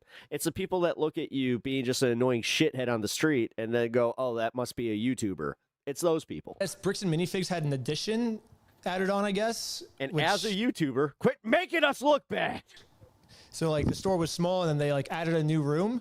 And so they put their LLC in this, like, new addition space, which... Yeah, I understand how this works. One of my buddies, he made a joke about this where he's just like, yeah, technically to have an LLC, you just need a room and a phone. I guess technically is like a separate address, but it's not listed on Google or anything that's like a separate address. Yeah. So then Josh and Brandon Yeah, made no, it's shady as fuck, but yeah, technically it's illegal. L2 LLC. I don't remember what the name it was. Annoying, but if you go what it on is. to I just looked the other day. If you go on to the Oregon Secretary of State website, you can. So it said type in. So it said at the River Road address. I put in the address and it said L2 Bricks LLC. Was an LLC there, It but wouldn't it end ended the case. No, it wouldn't end the case. in like 2024 or something like that. Okay, so that would have been the LLC from Matt Bauman, who was Yeah, the that guy. previous Yeah, yeah. franchise owner. So him, I took screenshots of Brandon's current 2008 came. LLC that's listed at that address. Oh, really? Do you think you So sent it that to also me? depends, and I can send that to you. Oh, it also nice. depends What up, Miss Trunchbull? on what actual address you put in, because the store itself is associated with 2 different addresses. Really? Oh, maybe that's why it's so hard to find it then. Because it's 2 different buildings that they cut down the wall in You between. hurt me every time you identify as a tuber. Shut up. I am. And put 2 buildings Also a Twitch streamer. together. Oh. I know I'm technically a streamer, all right? I guess it just like fooled the court system, I guess, and it also fooled me. So they outsmarted me, I guess, is what it was. Bricks and Minifigs used some crazy loophole, and they outsmarted me. They found a way to get out of my lawsuit. I'll be completely real. Not exactly hard to do when you didn't contact a lawyer. But it doesn't matter because I'm like, I can just sue you guys again personally. And so we actually did end up getting Josh served. I already went to mediation with them, and it's about to go to small claims court, and I'm about to fight for my $10,000. So everyone that's saying the court case is fake, they just found some loophole to get out of it, I guess. And they I will admit they outsmarted me on this one, and I'm fine with admitting that. But It's not about you admitting that. It's admitting that you're... No, dude. No. ultimately, Can you... If he's going to make this content, God damn it, can you just do that extra bit? That extra bit where you talk to a fucking lawyer? Like, I hate the fact that you made the lawyer that I hate right. like, it's not like, and now they're trying to use that as proof that God, the he's second so lawsuit was dumb. fake, which, I mean, the police even verified it with the court. It's not fake. And yeah, so just because it didn't work the first time, I was like, okay, if at first you don't succeed, try again. We'll just do them with the second lawsuit, you know? And now, but personally this time, and I don't think they're going to get out of this one. We'll see. But that is the answer to that. So next question is, what will the GoFundMe Literally, those listings are public record, and they cost $2 money online. be used for? So originally I set the goal at $120,000 because He is so stupid. according to No, and he he's almost as bad as a sovereign citizen because he thinks he understands the law, but he doesn't. my knowledge, that's still how much money Brian is owed from his collections that have not been paid for. I think like just a few hours after I posted part 2, we hit that goal. And I personally thought that GoFundMe just like ended, like once you hit the goal, like we hit our goal, you know, like people can't donate anymore, but people kept donating. So I called Brian, I'm like, shoot, like, do we end this? Like, what do we do? And Brian's like, dude, we just got served a lawsuit. And I'm so happy. Like he was so happy. Like he finally got made whole. And that moment lasted for like an hour. And then he gets served this lawsuit and he's like, however, our attorney's fees, it's looking like it's going to be like hundreds and hundreds of thousands of dollars just to pay for like to be able to defend ourselves against a lawsuit. So I was like, okay, let's keep the GoFundMe going. Let's put all the money in a legal trust and the money can go to Brian's attorney's fees. But anyways, all that money is Brian's money. I'm not taking any of that money. It all goes to Brian. And yeah, I think now we're almost like $400,000. It's literally insane, but Good. Brian's still worried that like he's going to get screwed over, which sucks because it's like, not only did Bricks and Minifigs steal from Brian, now they're going to sue him on top of that. So it's like, what the heck? Like, and then just to answer some of the lawsuits I'm in, I mean, this is kind of some episode 3 spoilers, but I got my first stalking charge when I tried to serve Josh papers. I got my second stalking charge when I made the GoFundMe. Bricks and Minifigs is suing me for the videos I made about them. CEO of Bricks and Minifigs has confirmed that they are ready to sit down with the collectors who have accused them of essentially stealing $200,000 worth of Legos in the failed consignment deal. Lego reseller to return $200,000 worth of stolen Star Wars collection after controversial deal. I said I was going to burn down the Bricks and Minifigs building now, and shoot everyone does inside. This take care of the case against the people that own that store? No. And yes, it's still going to have to. They're going to deal with this in court, but realistically. So I got a extra extortion charge for that one. So yeah, I'm in a lot of charges, but that's what Patreon's for. So subscribe to my Patreon if you want to help with my attorney's fees, and you'll get to see episode 3 early if you join my Patreon. The next question is, where am I right now? I got multiple police looking for me in multiple different cities. They can't find me, but I'll just tell you guys. I'm at We Steal From Old People's headquarters, and you can visit us at www.westealfromoldpeople.com. Yep, I'm at corporate. This is the corporate office building. It's pretty sick.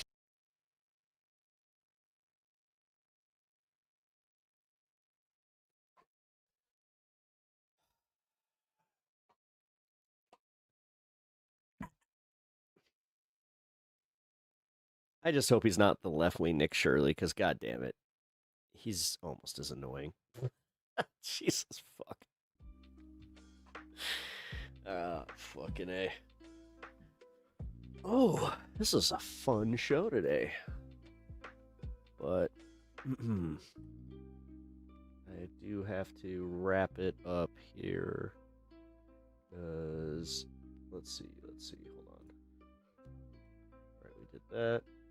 We're gonna do PPD tomorrow.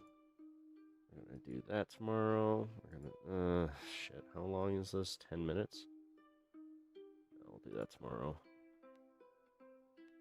1, 2, 3, 4. Alright.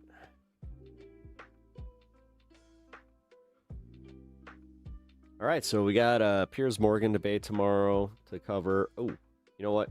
I do want to cover this at least. Because this was just for fun. The numbers speak for themselves. Were you high when you sued Chris Kyle's widow? Was I high? Was I high? You know, that's a question, and I expect it from someone from Fox. Just no. A serious question. No, it ain't. No, it ain't, because I never sued the widow. I sued him. Okay, well, she's suffering a lot of pain right now. No, she isn't. How do you know that? Because insurance pays for it all. She hasn't paid 1 cent. How do I know it? It's my case. So you stand by that? The case got over. God, Jesse Waters is such a shithead. Turned because the truth came out. Insurance is paying for all of it. It isn't costing his family a cent. That's the way legal works if you do your homework. Would you apologize to her? No, she should apologize to me for the lie. No, she should apologize to me for the lie. That her husband I fucking love this guy. told about me. Why would I apologize? I didn't do anything. You only apologize if you've done something wrong, pal. Do you believe individuals? Oh my God! Look at this baby Pac-Man. Should be able to own shoulder-mounted RPGs, civilians. Yeah, and everyone should know that how to use them expertly. That's a rocket. That's not a gun. That's not a. I fucking love him. Okay, so given that, I'm hearing then that I'm talking about firearms. Okay, I'm talking about firearms. Fair enough, Governor. I'm so not in talking that case, about army tanks. I'm not talking about. So yeah. Did you know that technically you can own an army tank if you just get it from the right place at the right time? I have a few from Desert Storm down at my ranch in the Baja. Therefore... Okay, all right, well, shouldn't we start doing background checks then on people that buy manure because you can make bombs out of them? But yeah, you know what else you can do with manure? You can you can send it to the White House just to emphasize how much shit they're full of. The question I'm really getting to, Governor, is in the context of this kind of... You ever see the movie Back to the Future? Well, I took that truck that Biff Tannen ran into, and I took all that shit right to the front house lawn. Fighting back against the government. If you are limiting individual civilians simply to what you have now described as firearms, It doesn't. Mr. Ventura, get out of the tank. I don't think I will. I think that it's my God-given right as an American to ride in any vehicle that I want to. I'm traveling. Didn't you know that? Really stand to reason that those sovereign citizen Jesse Ventura. Yeah. Did you know that technically in the United States of America, we're actually governed by a bunch of maritime law? This is when they say that we live in a meritocracy. That's what I took from it. Yeah. So go ahead, try and arrest me. You have no jurisdiction over me. I am the traveler. I am the man. I'm technically the entity that was Jesse Ventura, but not actually Jesse Ventura. You can't come after me, officer. Would be effective against Apache helicopters, tanks, so on and so forth. I'm not driving, I'm traveling. Does it? You should know the difference of this because you're technically the law. I'm not the law. I'm not the one pretending to know all the answers out here. Well, it did in Vietnam. But it's a very different situation there, Governor. And the other difference there also is that... No, it isn't. No, it isn't. It's people fighting to be free. It's people fighting to be self-governed, to govern themselves. That's what He really is not that far off. Vietnam people were fighting over. Yeah, but Governor, you also have to consider. Country. What's that? I think you have to consider also when it comes to Vietnam that the strategy from the Vietnamese was simply to get as many American casualties as possible, knowing that the U.S. had a limit to the number of people they were willing to lose. So it would be a very different situation to say that those weapons are going to keep the American government from becoming tyrannical against its own people. I just don't see the connection. Really? Well, then why is it that these genocides happen in countries where the government genocides their people and kills them in masses?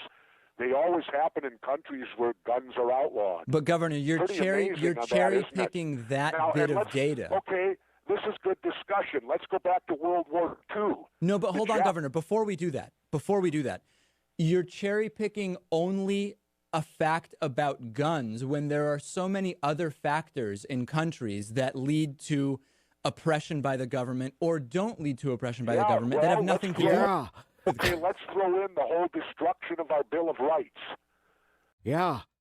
Well, that's a different discussion. That's a different discussion. People were protesting. What happened? The government came in with pepper spraying dogs and ran them off. There went the First Amendment that guaranteed you the right to protest. No, well, now... God, I just got to start putting pictures up like this. Governor...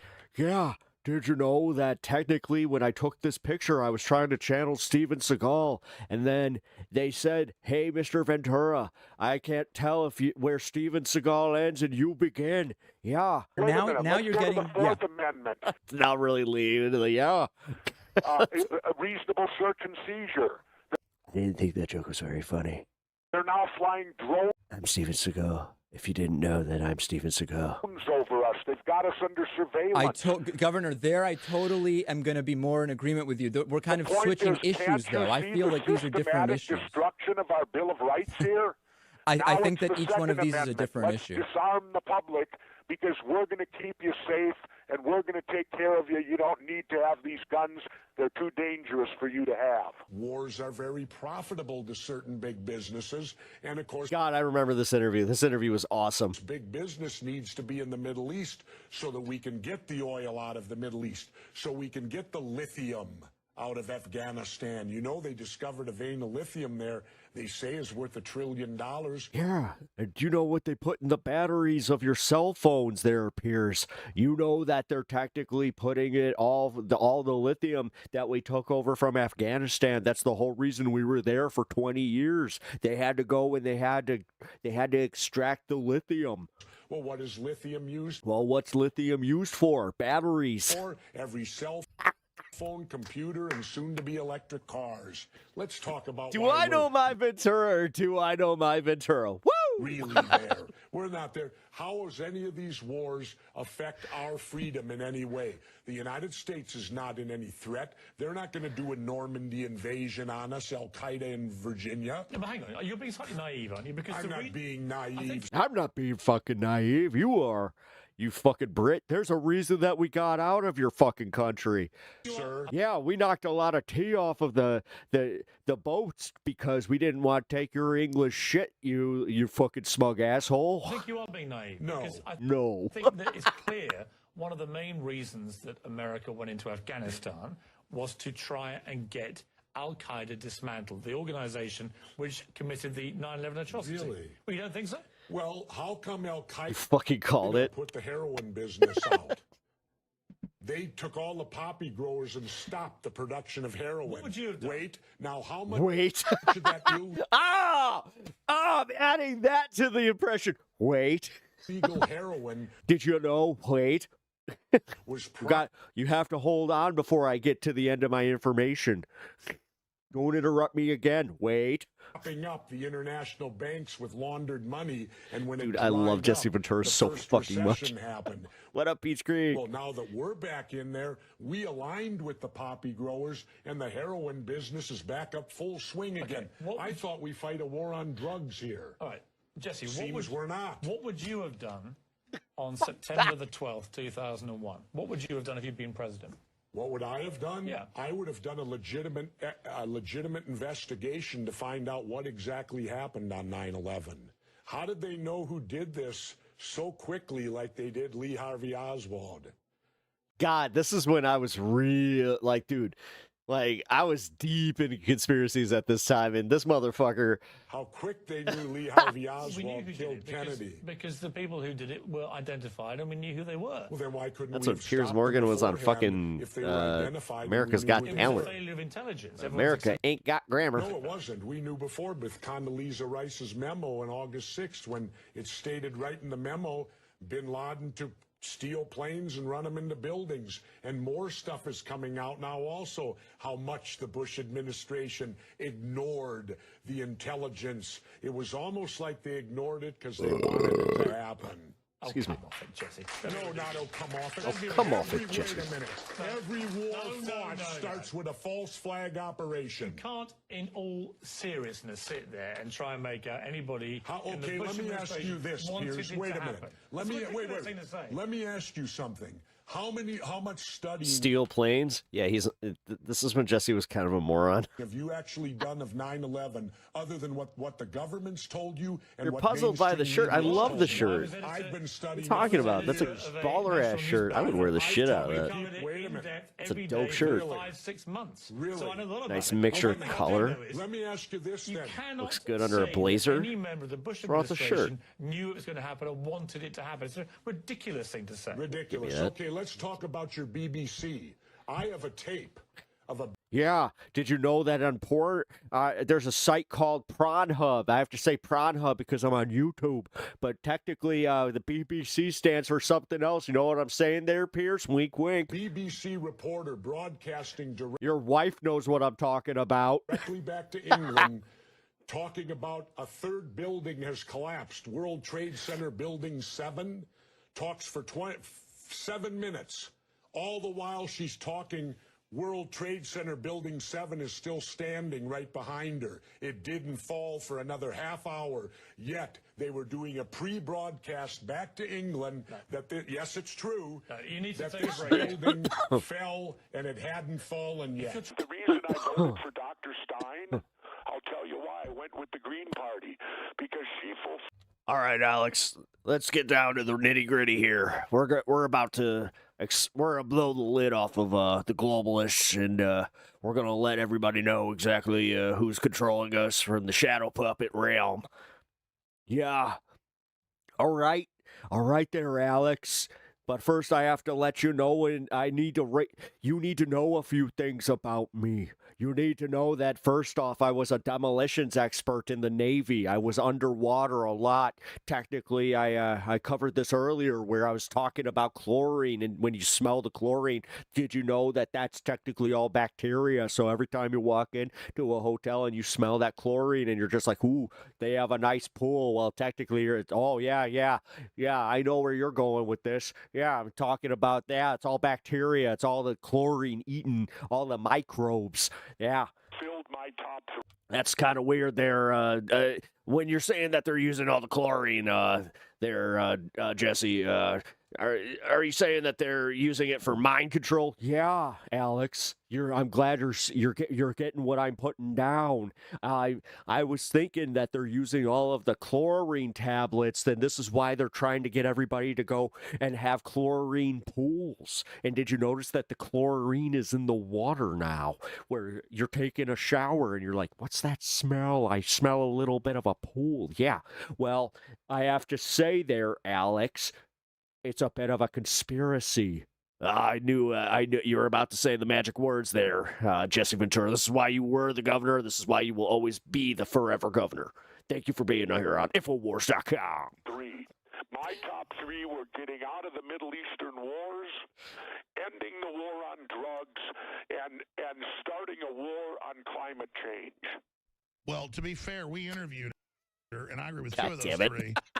She said, look, if you don't vote for me, vote for Trump, because Hillary wants World War III. I mean, anybody who that's like milk. honest said Trump was better just because of that. It's like a fine milk. When was this? 2020. I don't know any of those quotes. It's just sour enough. I didn't hear the show or anything like that. That also worries me, though. Trump supposedly going to put a guy in charge of the EPA that doesn't think we're polluting at all. Jesse, this is where the rubber. This is where the rubber meets the wall, and when I say the rubber meets the wall, that's just me flicking condoms at the wall. You know what I'm saying? Gross, but still, that's when the rubber meets the wall. What were we talking? Oh, we're talking about gay frogs. Jesse, you know that this is why they got the gay frogs. We're going to break one more segment with you. I'm going to talk about your book in the final segment, but just let me throw this at you. The rubber hits the wall. I get that humans are doing GMO and toxic waste dumping and real problems. A carbon tax is on carbon dioxide that the plants breathe. It only shuts off our power plants, Governor. It's not. The thing is, though, here's the deal, Alex. It's this simple. Scientific fact, undisputable, can't be denied. The more carbon there is in the air, the higher the temperatures will be. And right now, the atmosphere has the most carbon in the air that has ever been recorded. Now, a lot of that comes from the Earth itself, but certainly a lot of it is mass-produced by us. So, to me, it's an important thing. Well, let's talk about when we come back. But you said something key. Oil's an old energy. I hear you. Human beings, it's time for Dude, this was peak Jesse Ventura word. He was just like, he was adorably weird. We gotta go to break. They're all the same. Most of these media guys are all a bunch of chicken hawks. You know what a chicken hawk is, don't you? Yeah. Yes. This is one of my favorite ones. And he looked so amazing here. Yeah. You know what a chicken hawk was, don't you? Audience, what a chicken hawk is. Well, yeah, well, it's what that one the big bird, the rooster on Looney Tunes. I always forget his name, but he's the one that's always talking to the little chicken hawk. Well, yeah. Well, a chicken hawk is a person. How do you like my double beard and my black hair? My wife thought this was a brilliant idea. I wanted to go out there and channel the great when it was their time to the great Santini serve and go to war and be in the military, they were chicken, but they come back 20, 25 years later and now they're hawks. They want to go to war, they want to kick everyone's butt because they don't have to do Foghorn Leghorn. Do it now. I said I couldn't think of the name there, Junior. Was Bill O'Reilly? That's a chicken hawk. Bill O'Reilly and I are not friends, but in fairness to him, did he ever duck out on service or anything? Do we have any proof about him being a chicken? Donnie fucking Deutsch. Jesus Christ, you remember Donnie Deutsch? Oh, never served. God, this is bringing me back. Neither. I used to watch the show with my mom. Up next, Hulk Hogan. Yeah, brother. And Hannity. And just so you know, Jesse, weird dude, never really liked me. Neither did. I can't do a fucking Hulk Hogan. Limbaugh. Do you want the list to go on and on with all these guys? Let me tell you something, dude. That last guy that you just had there was not. Jesse Ventura was not what wrestling was about, dude. Support the war and support kicking butt. That's not the right Southern accent. I'm gonna figure out Hulk Hogan. That's my mission. There's a difference. And none of them ever did it themselves. That's the kind of the Colin Powell school of thought. But there's a difference between guys who weren't called to serve versus guys avoiding serving. Weren't called. Everyone turns 18. Yeah. Okay, the fact that they didn't volunteer. Where do you get the fact that you weren't called? It's called go down and enlist. And the thing is, it wasn't even enlist. It was like, at that point, that was the draft. Serve your country. Well, there's a difference. You call it, not someone else. But just because somebody doesn't volunteer for the military doesn't mean they're a chicken versus somebody who was drafted and avoids the draft. That's a little bit of a different discussion, I think. No, it isn't. No, it isn't. Somebody No, it isn't. that doesn't volunteer for the military and then comes back 20 years later and wants to go kick everyone's butt with the military, that's a chicken hawk. Okay. I agree. How many of this audience Fucking Don Vito. personally, financially, feel genuinely better off after 4 years? If you do, applaud. Man, I hope I don't get slapped for this video. Okay. And if you don't, applaud now. So, it's probably about 50-50. So half of this... I got that at about 70-30. Let's split it at 60-40. All right, I'll Maybe compromise. 60-40. But whatever it was, certainly a number I of don't people in think the so world... there, Pierce. I don't think you know how to clap. I don't think you know how to sense claps like I do. I spent years in a wrestling ring. I know exactly how many people are clapping at any time. Don't challenge me on that. Agree they're not better off. Okay, but let's get to brass tacks here. And again, I'm the independent. In the economy, things that are done 3, 4, 5 years ago show up today. So when the recession of 08 hit, which Barack Obama inherited, Bush did the first bailout. That was because it hit in 08 because of decisions done in 03, 04, when you had a Republican president, a Republican House, and a Republican Senate. People have such short memories. If they go back to the Republican rule, that was 2000 when we had the largest attack in U.S. history took place. We got involved in 2 wars that we're still fighting that are not winnable, and the economy was completely tanked. And people want to go back to that? I don't. I don't. Yeah, Jesse. I'm in total agreement with you, but just remember that Obama is he's one of the globalist elites, but he's not technically the one he's in control of the globalists. Don't want to give him that much credit. Well, time's going to tell. I don't, Alex. I hope Donald brings in new people. I hope he does what he said. Yeah, this is back when he actually wanted Donald Trump to do well. I remember hearing about this, and I was just like, "Oh, Jesse, you playing that libertarian game?" And he was like, "No, I'm just an independent person, and I want to see America succeed." Drains the swamp and starts. That's the mandate he got. Was from the people to go in there and change Washington as we know it. And to do that don't mean Rudy Giuliani, Newt Gingrich in this casting. Loving Dean, the God Machine. Hey, welcome to the show. I dare say that's an interesting name. Politics are just to keep us all distracted, arguing, and in a fierce state of mind. Yep, you ain't wrong. The characters. You ain't wrong. I think it's all professional wrestling. Did you know that I used to be a professional wrestler back in the day when Vince McMahon was running the WWF, but he didn't want to unionize, so I decided to part ways and go be the governor of Minnesota to make a real difference. I absolutely agree with you. The argument is that they know how the thing runs so that he'll be able to basically get what he wants as an executive, having them carry out his will. And so they're like the janitor that knows where everything is in the building. I don't buy into that having governed. I don't. God, I love this guy. If you're bringing back the old guard, then and now they're going to try to overturn Roe v. Wade. They did. And send that back to the states, which appears like a fair thing to do until you realize that then poor women won't have access to that type of procedure because they won't be able to afford to go to it. Sure, Jesse, you can't have marijuana sent back to the states. You can't have marijuana sent back to the states and stuff like that and then not have abortion sent back. Literally, politics is like WWE. Good analogy. I mean, that's where it's supposed to be. Hit that sub button. That's all I got. If you're going to be consistent that way, but again, like I said, for women, Sub and like it helps me, and if you like my opinion, cool. Then they're going to be in a tough situation where rich women it won't be a problem for because they can go to whatever state they need to if they desire that to do that type of thing.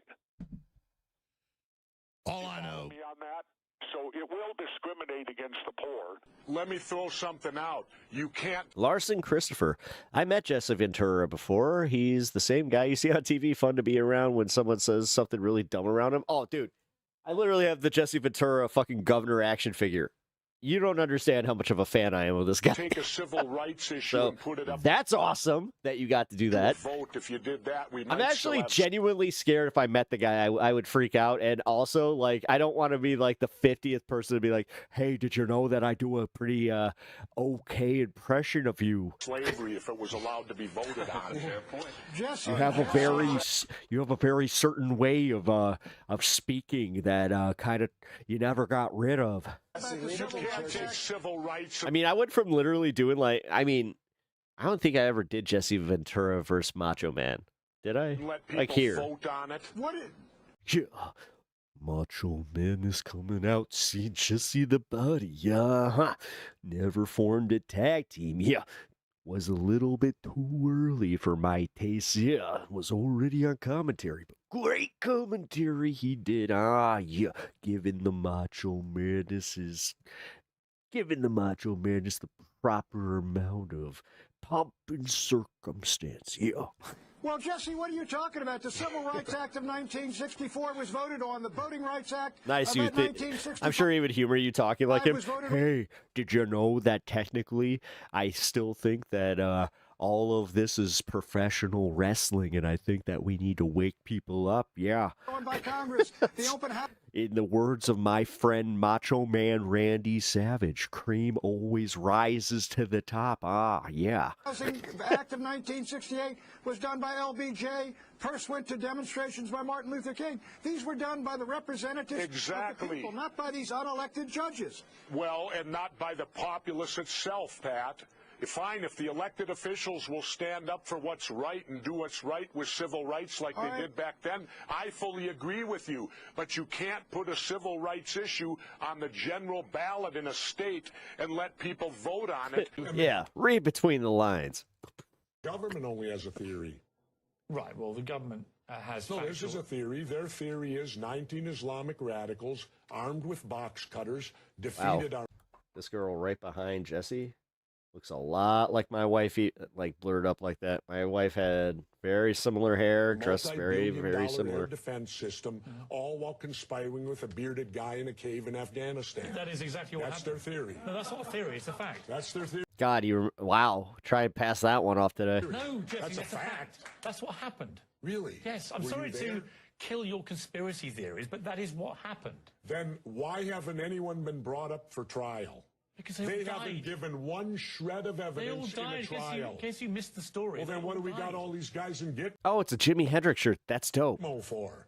I love it. And we got the supposed confessor Now I really want that shirt. to it, who they waterboarded 180 times to get the confession. Got news for you, Piers. If they waterboarded you 180 times, you'd confess to it. One thing that I read in the book that I just totally found He was never wrong about that. just alien to me is this idea that you believe in 9/11 conspiracies, that you... Well, let me tell it to you this way.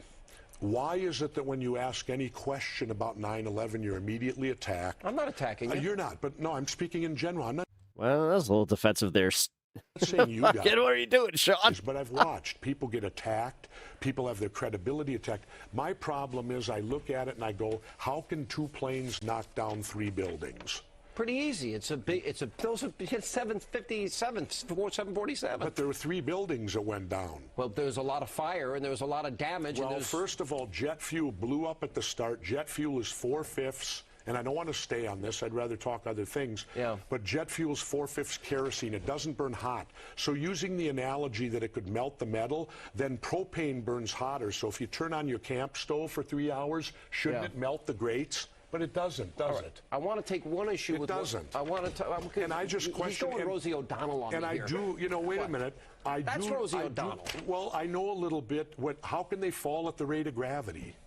Look, they fell at the rate of gravity. I'm not an engineer. This is my favorite one. Thermite paint They had they sent in crews over many years to go, room by room, and they would knock out some walls, and they put some thermite paint right near the girders. They blew into powder. My president, that's what it was, thermite powder. Already stated that we won. He stood on the deck of an aircraft carrier and told me so. Then, of course, they said we'd be greeted like liberators, which we weren't. They said that Iraqi oil would pay for the war, which it hasn't. Why should I then believe these people who have not been right once since this war started? Has he got a point, Michael? Jesse, I've got something here for you. Really, maybe you'll recognize. You've always been a predator, and nothing's changed. But let me just say this. Taking Jesse's idea, Jesse, it's a little statue of you. It's statue. You in the predator. You're not laughing, Jesse. It's cute. But Jesse should know this. And you could use that argument, Larry, with every war we have ever fought. You can go back to the Second World War, you go back to Pearl Harbor, the Battle of the Bulge. You go through all those things. When they bombed Pearl Harbor, we didn't announce we won. But wait a minute.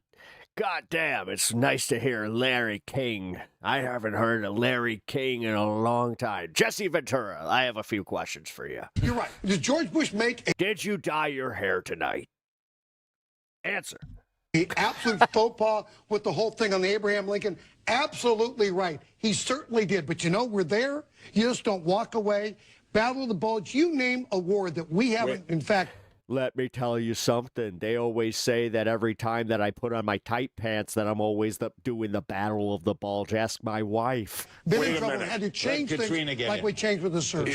I think it's an obscenity to hold up a doll, whether it's a Jesse Ventura or anyone. You know why? Because don't laugh. 1 out of 5... Shut up, bitch. That's one of the best dolls out there. We call them action figures, but we actually call we call it the master action figure because technically he's the master of all the action figures. Ask your 10-year-old son. He'll know what I'm talking about. Everybody should have a Jesse Ventura that always goes against the Cobra Commander because I'll tell you what, every time that a 10-year-old is saying, hey, Cobra Commander, here's Jesse Ventura, they know what's up. Returning veterans, if that doll represents a veteran, have post-traumatic... I also teamed up with the Ninja Turtles. Can you say that you've done the same? I don't think so. Stress disorder or brain injury, and we have a candidate, McCain. We have a candidate of McCain who is unwilling to... Then he actually did something pretty cool, and he went out and he stole his sister's his Barbie. And so, you know what? Jesse was getting a little sniz on the side there. Just don't tell my wife. To support the men and women who have served this country with a GI Bill. But the main thing... Walter Reed Army Hospital? Have you been to Walter Reed Army Hospital? The Nation magazine reporter just won. The Nation magazine's reporter has spent a year working with veterans who've been denied disability benefits. I have not been there? But I'm not. I'm speaking. You've not been there? I've been there 4 times. Michael, let me I've just been there 4 times, so don't come at me about Michael, you've been to the hospital. Well, why don't you chicken hawks go fight the war for a change? Thank you, Jesse. Thank you. Going to the hospital's one thing, but I don't see these hardcore Republicans. They were draft dodgers during Vietnam. Senator Norm Coleman's your classic. We get it. You had your blood sugar tested at Walter Reed, pussy. Chicken hawk from Minnesota protested the war in Vietnam. Hell no, he wouldn't go. Well, his slogan today should be, hell yes, clean up my mess. I personally like the electoral. What a banger of a line. Hey, well, it should be hell yes, clean up my mess. College because it doesn't let it doesn't let another state scorching dominate it. Man, I gotta get going. Electioneering and control and compartmentalized made a whole nother hour out of this. Election fraud so harder. Bev Harris, the top. That's the biggest baloney. That okay, then why don't we do it that way for other elections? Okay, well, I had Bev Harris. How come president is the only election where the people don't pick them? See, that's the fix. The people don't pick the president. Delegates do. Well, we already tried with the superdelegates to block that. 1700, they had to go by horseback to Washington. Sure. Well, nobody's going on horseback anymore that I know of. Sure. Let me just get this out, though. You know Bev Harris. She's very respected. They've even done a TV show about her. But the point is, HBO documentary, she's a liberal Democrat. She said clearly that Hillary probably stole 5 states that night, and that there was massive fixing against Trump. So she's discovered the latest.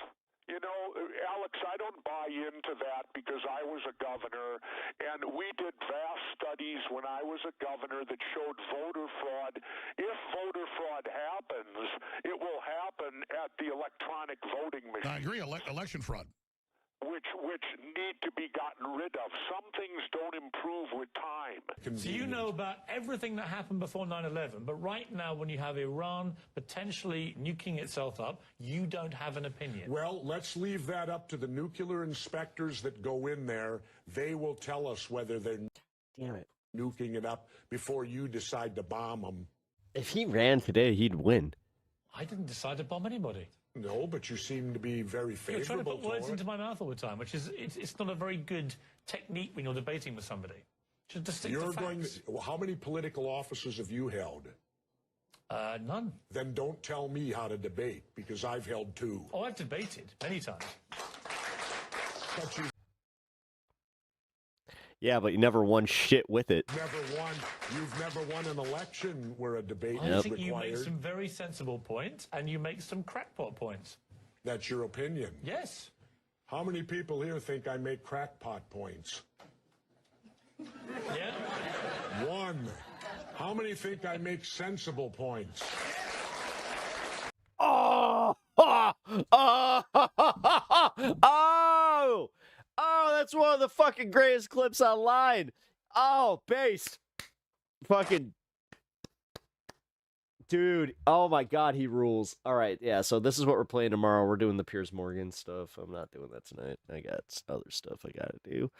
I guess I can hang for a minute. Talk to you guys. Obliterated. What up, DA? Yeah, dude. No. Jesse's the fucking man. And also, DA, I think you'll understand this. Jesse Ventura is the one impression that I know for a fact I do better than Dan Soder. Proud of that. Yeah, I can't do a Macho Man for crap, but he does the governor pretty good. It's almost like he grew up in a state adjacent, so he knows how to do the Minnesota accent. Nick's lost. I fucking called it! God, AOC's hand tattoo so stupid now. Nixon 4. Don't ever put a piece of body art on yourself. I don't care if it's permanent or not. Saying your team, game 6, game 4, game 4. Shut up. Goddamn, you don't know if, like, somebody's got the yips. You don't know if, like, especially in hockey. Goddamn, fuck. You never know if you're going to have an injured goaltender. Like, shit. But that's hilarious. Haha, someone who's not from New York. I don't give a shit, so fuck you. Fuck you for thinking that they were going to take it in 4. Fuck you. I don't even like the Spurs. But yeah, there we go. Donald Trump cursed the game. I'm so happy that he cursed the game, that everybody had to wait. Like, this is going to make people hate Trump even more. You realize that? Even the shitheads that were sitting there cheering him on, they are going to be so pissed that he cursed them. Fuck yeah. I'm sorry, DA. I know you're probably, like, I'm not sure if you're a Knicks fan, but dude, I was hoping they lost tonight because I didn't want him going like, you know what? I brought I brought all the good luck to the game.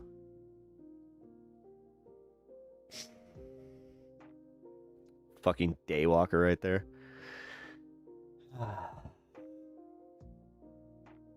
saw him in nothing but a trench coat. Okay. Of course I'm a Knicks fan.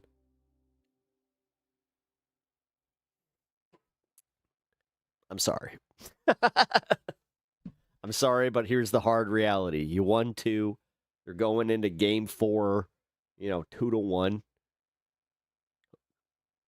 Hopefully they don't choke on the next one, but yeah, any of you shitheads that think that just because your team made it into the finals, remember, the other team made it into the finals too.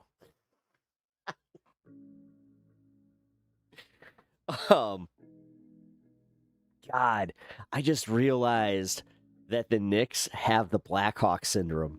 They probably play worse in their own building, especially in a final. The first finals since what? 2000? It was like 22. Yeah, it was 22, I think. Still, that's crazy, dude. Nah, I get it, man. I hope they win. Dude, I hope. Listen, as somebody who has no dog in this fight, I hope that the Knicks take it because you're my boy. And I want to see you happy, and I would like to see, Emma. She deserves to see her team have a championship. It's nice. It's nice as someone who has had many NBA championships in his town in his lifetime, and I got to witness multiple trophies. I even got to touch the trophy the year that they won it in '96. That was fucking awesome. Met Tony Kukoc. That was fucking sick. Sports ball. Nah. I get it, but as someone who's like not watching the finals or anything like that, I still like it. Like, I don't know. I still like basketball.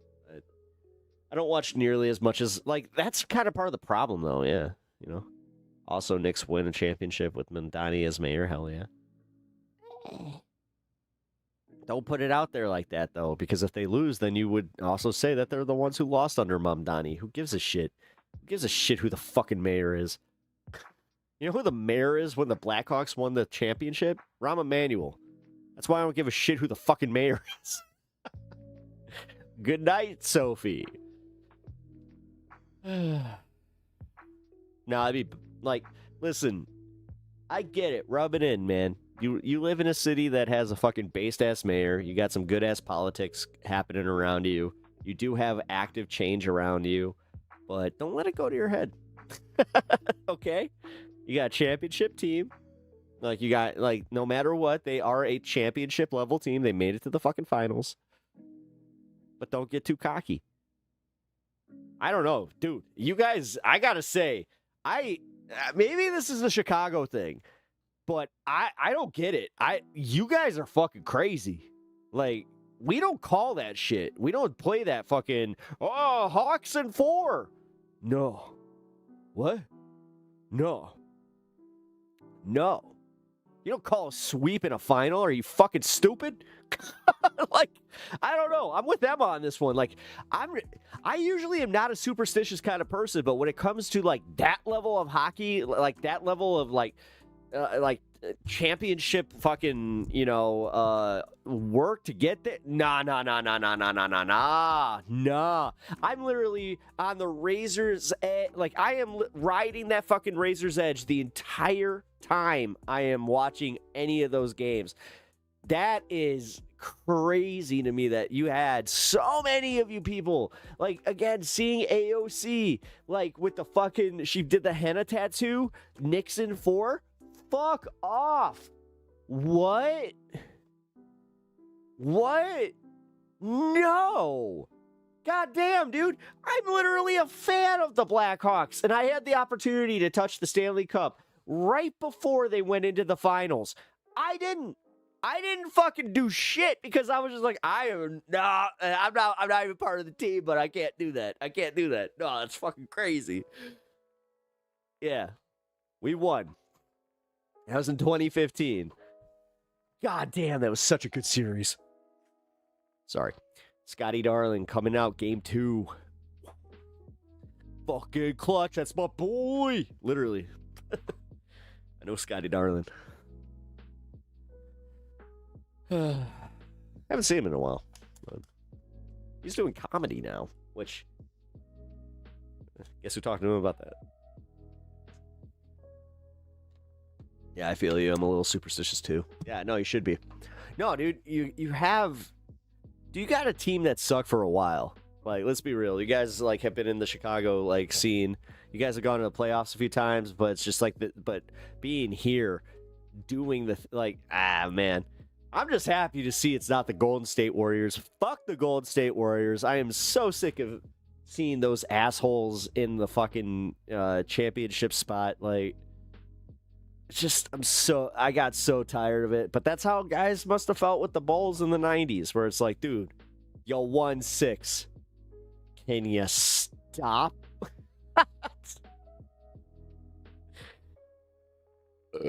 Excuse me. Man's hit a touchdown off the dribbly, allowing them to home run in the third. Have I made you mad yet? Nah. Listen, I used to be like, I've never been anti-sports, but I've also, like, I get it. Like, I get being burnt out on it. Like, do you know how many times, like, there were times, like, my dad would just be like, you got to go to practice. I'm like, but I want to play my Sega.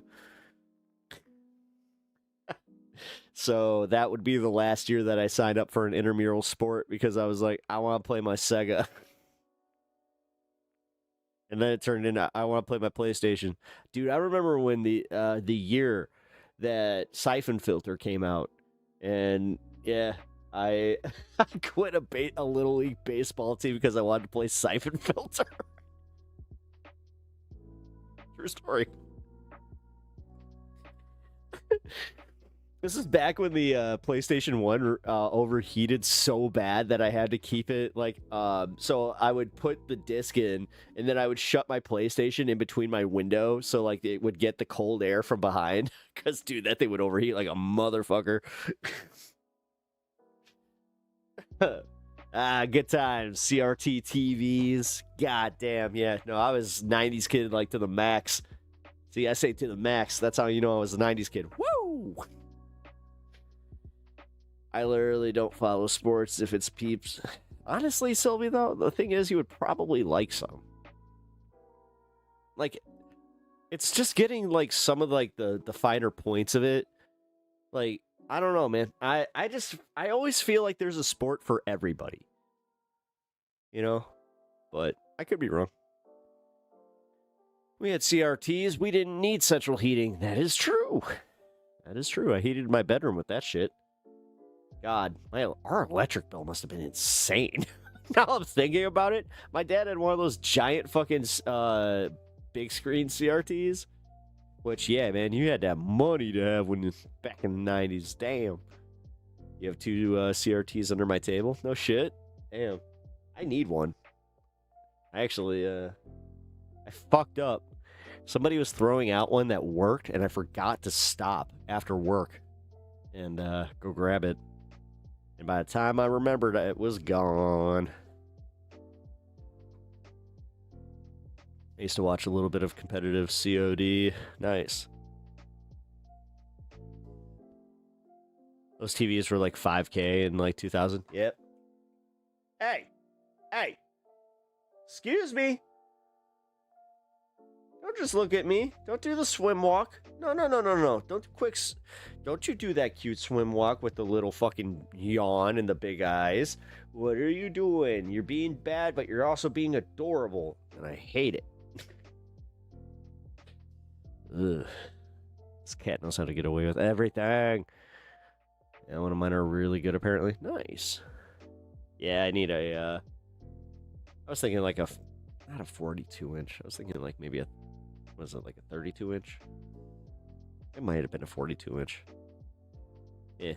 I specifically need it for my Super Nintendo and my well, not necessarily my N64, because I got my N64 to work on a plasma TV, which honestly, fucking plasma's solid, dude. I'm not sure if I ever said this on stream. So I hooked up a 4K Roku to my plasma TV, and I wasn't even thinking. I was just like, oh yeah, I gotta plug this in, because it was like a whole like swapperoo thing. And when I plugged it in, I didn't think it would work, because I was just like, oh yeah, right, I just gotta change the resolution. Yeah, did you know that apparently, like, when you set it to 1080p on your plasma TV, it'll upscale it? So if you have a 4K signal going through, it will fucking upscale the shit out of it, and it looks great. I watched a wrestling pay-per-view on it, and I was just like, holy fuck, dude. Like, it held up. So this Hisense UHG has been incredible.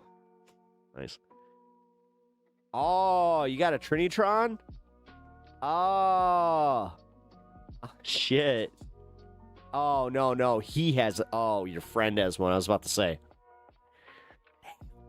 Yeah, those were nice even when I was a kid. I had a friend with one of those. I was always jealous of that. He was more into gaming, though. Like, he was one of those guys that, you know, he had every game. Almost every fucking game. If you have the right viewing conditions, Plasma's the GOAT. I'm not getting rid of it. I bought that TV. That was my first debt I ever had. I bought it from Best Buy on a credit card, and I went into fucking major credit card debt because I didn't understand interest rates. So. Yeah, that sucked. Had some pretty bad debt from that. That's the first time I ever remember learning what collections was. I was just like, oh, you're from where now?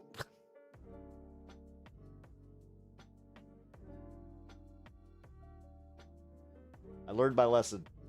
Ish.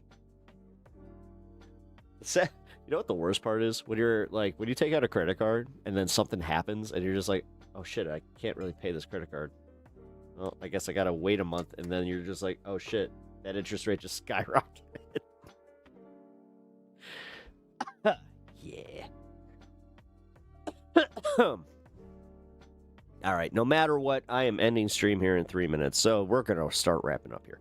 All right, so if you have not already done me the solid, liked and sub, please do that. And guys, I do an exclusive show on something called This Space. If you have not already followed, please follow This Space and come check out my show, Pepaganda. I do an exclusive 2-hour show on Tuesdays and an hour on Wednesdays where I just kind of hang out. It's honestly just to help grow the platform and kind of make connections and just hang with my my content buddies, because realistically, guys, like that's all we can do right now. We gotta try. The Wednesday shows likely are going to start changing a little bit. I might not be doing them as often.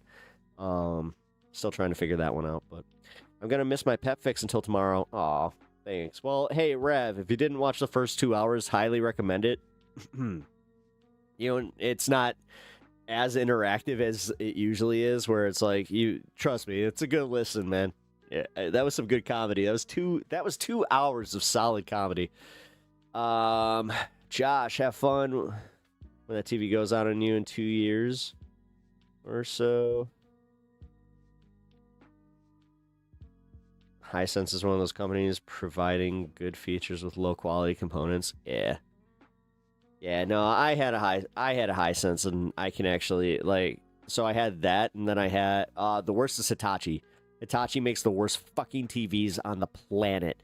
Do not ever buy a Hitachi TV ever. Now, if you're buying your fucking one, have fun. I get it. Ladies, like, have fun.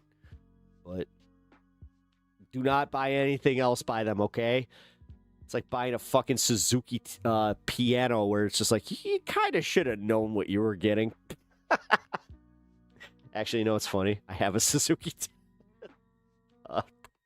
Baby Grand. Yeah, I have a Baby Grand piano. I'm not sure if I ever told you guys that, but I have a Baby Grand piano, and my house is like, you know, it's nice, but it's not like nice.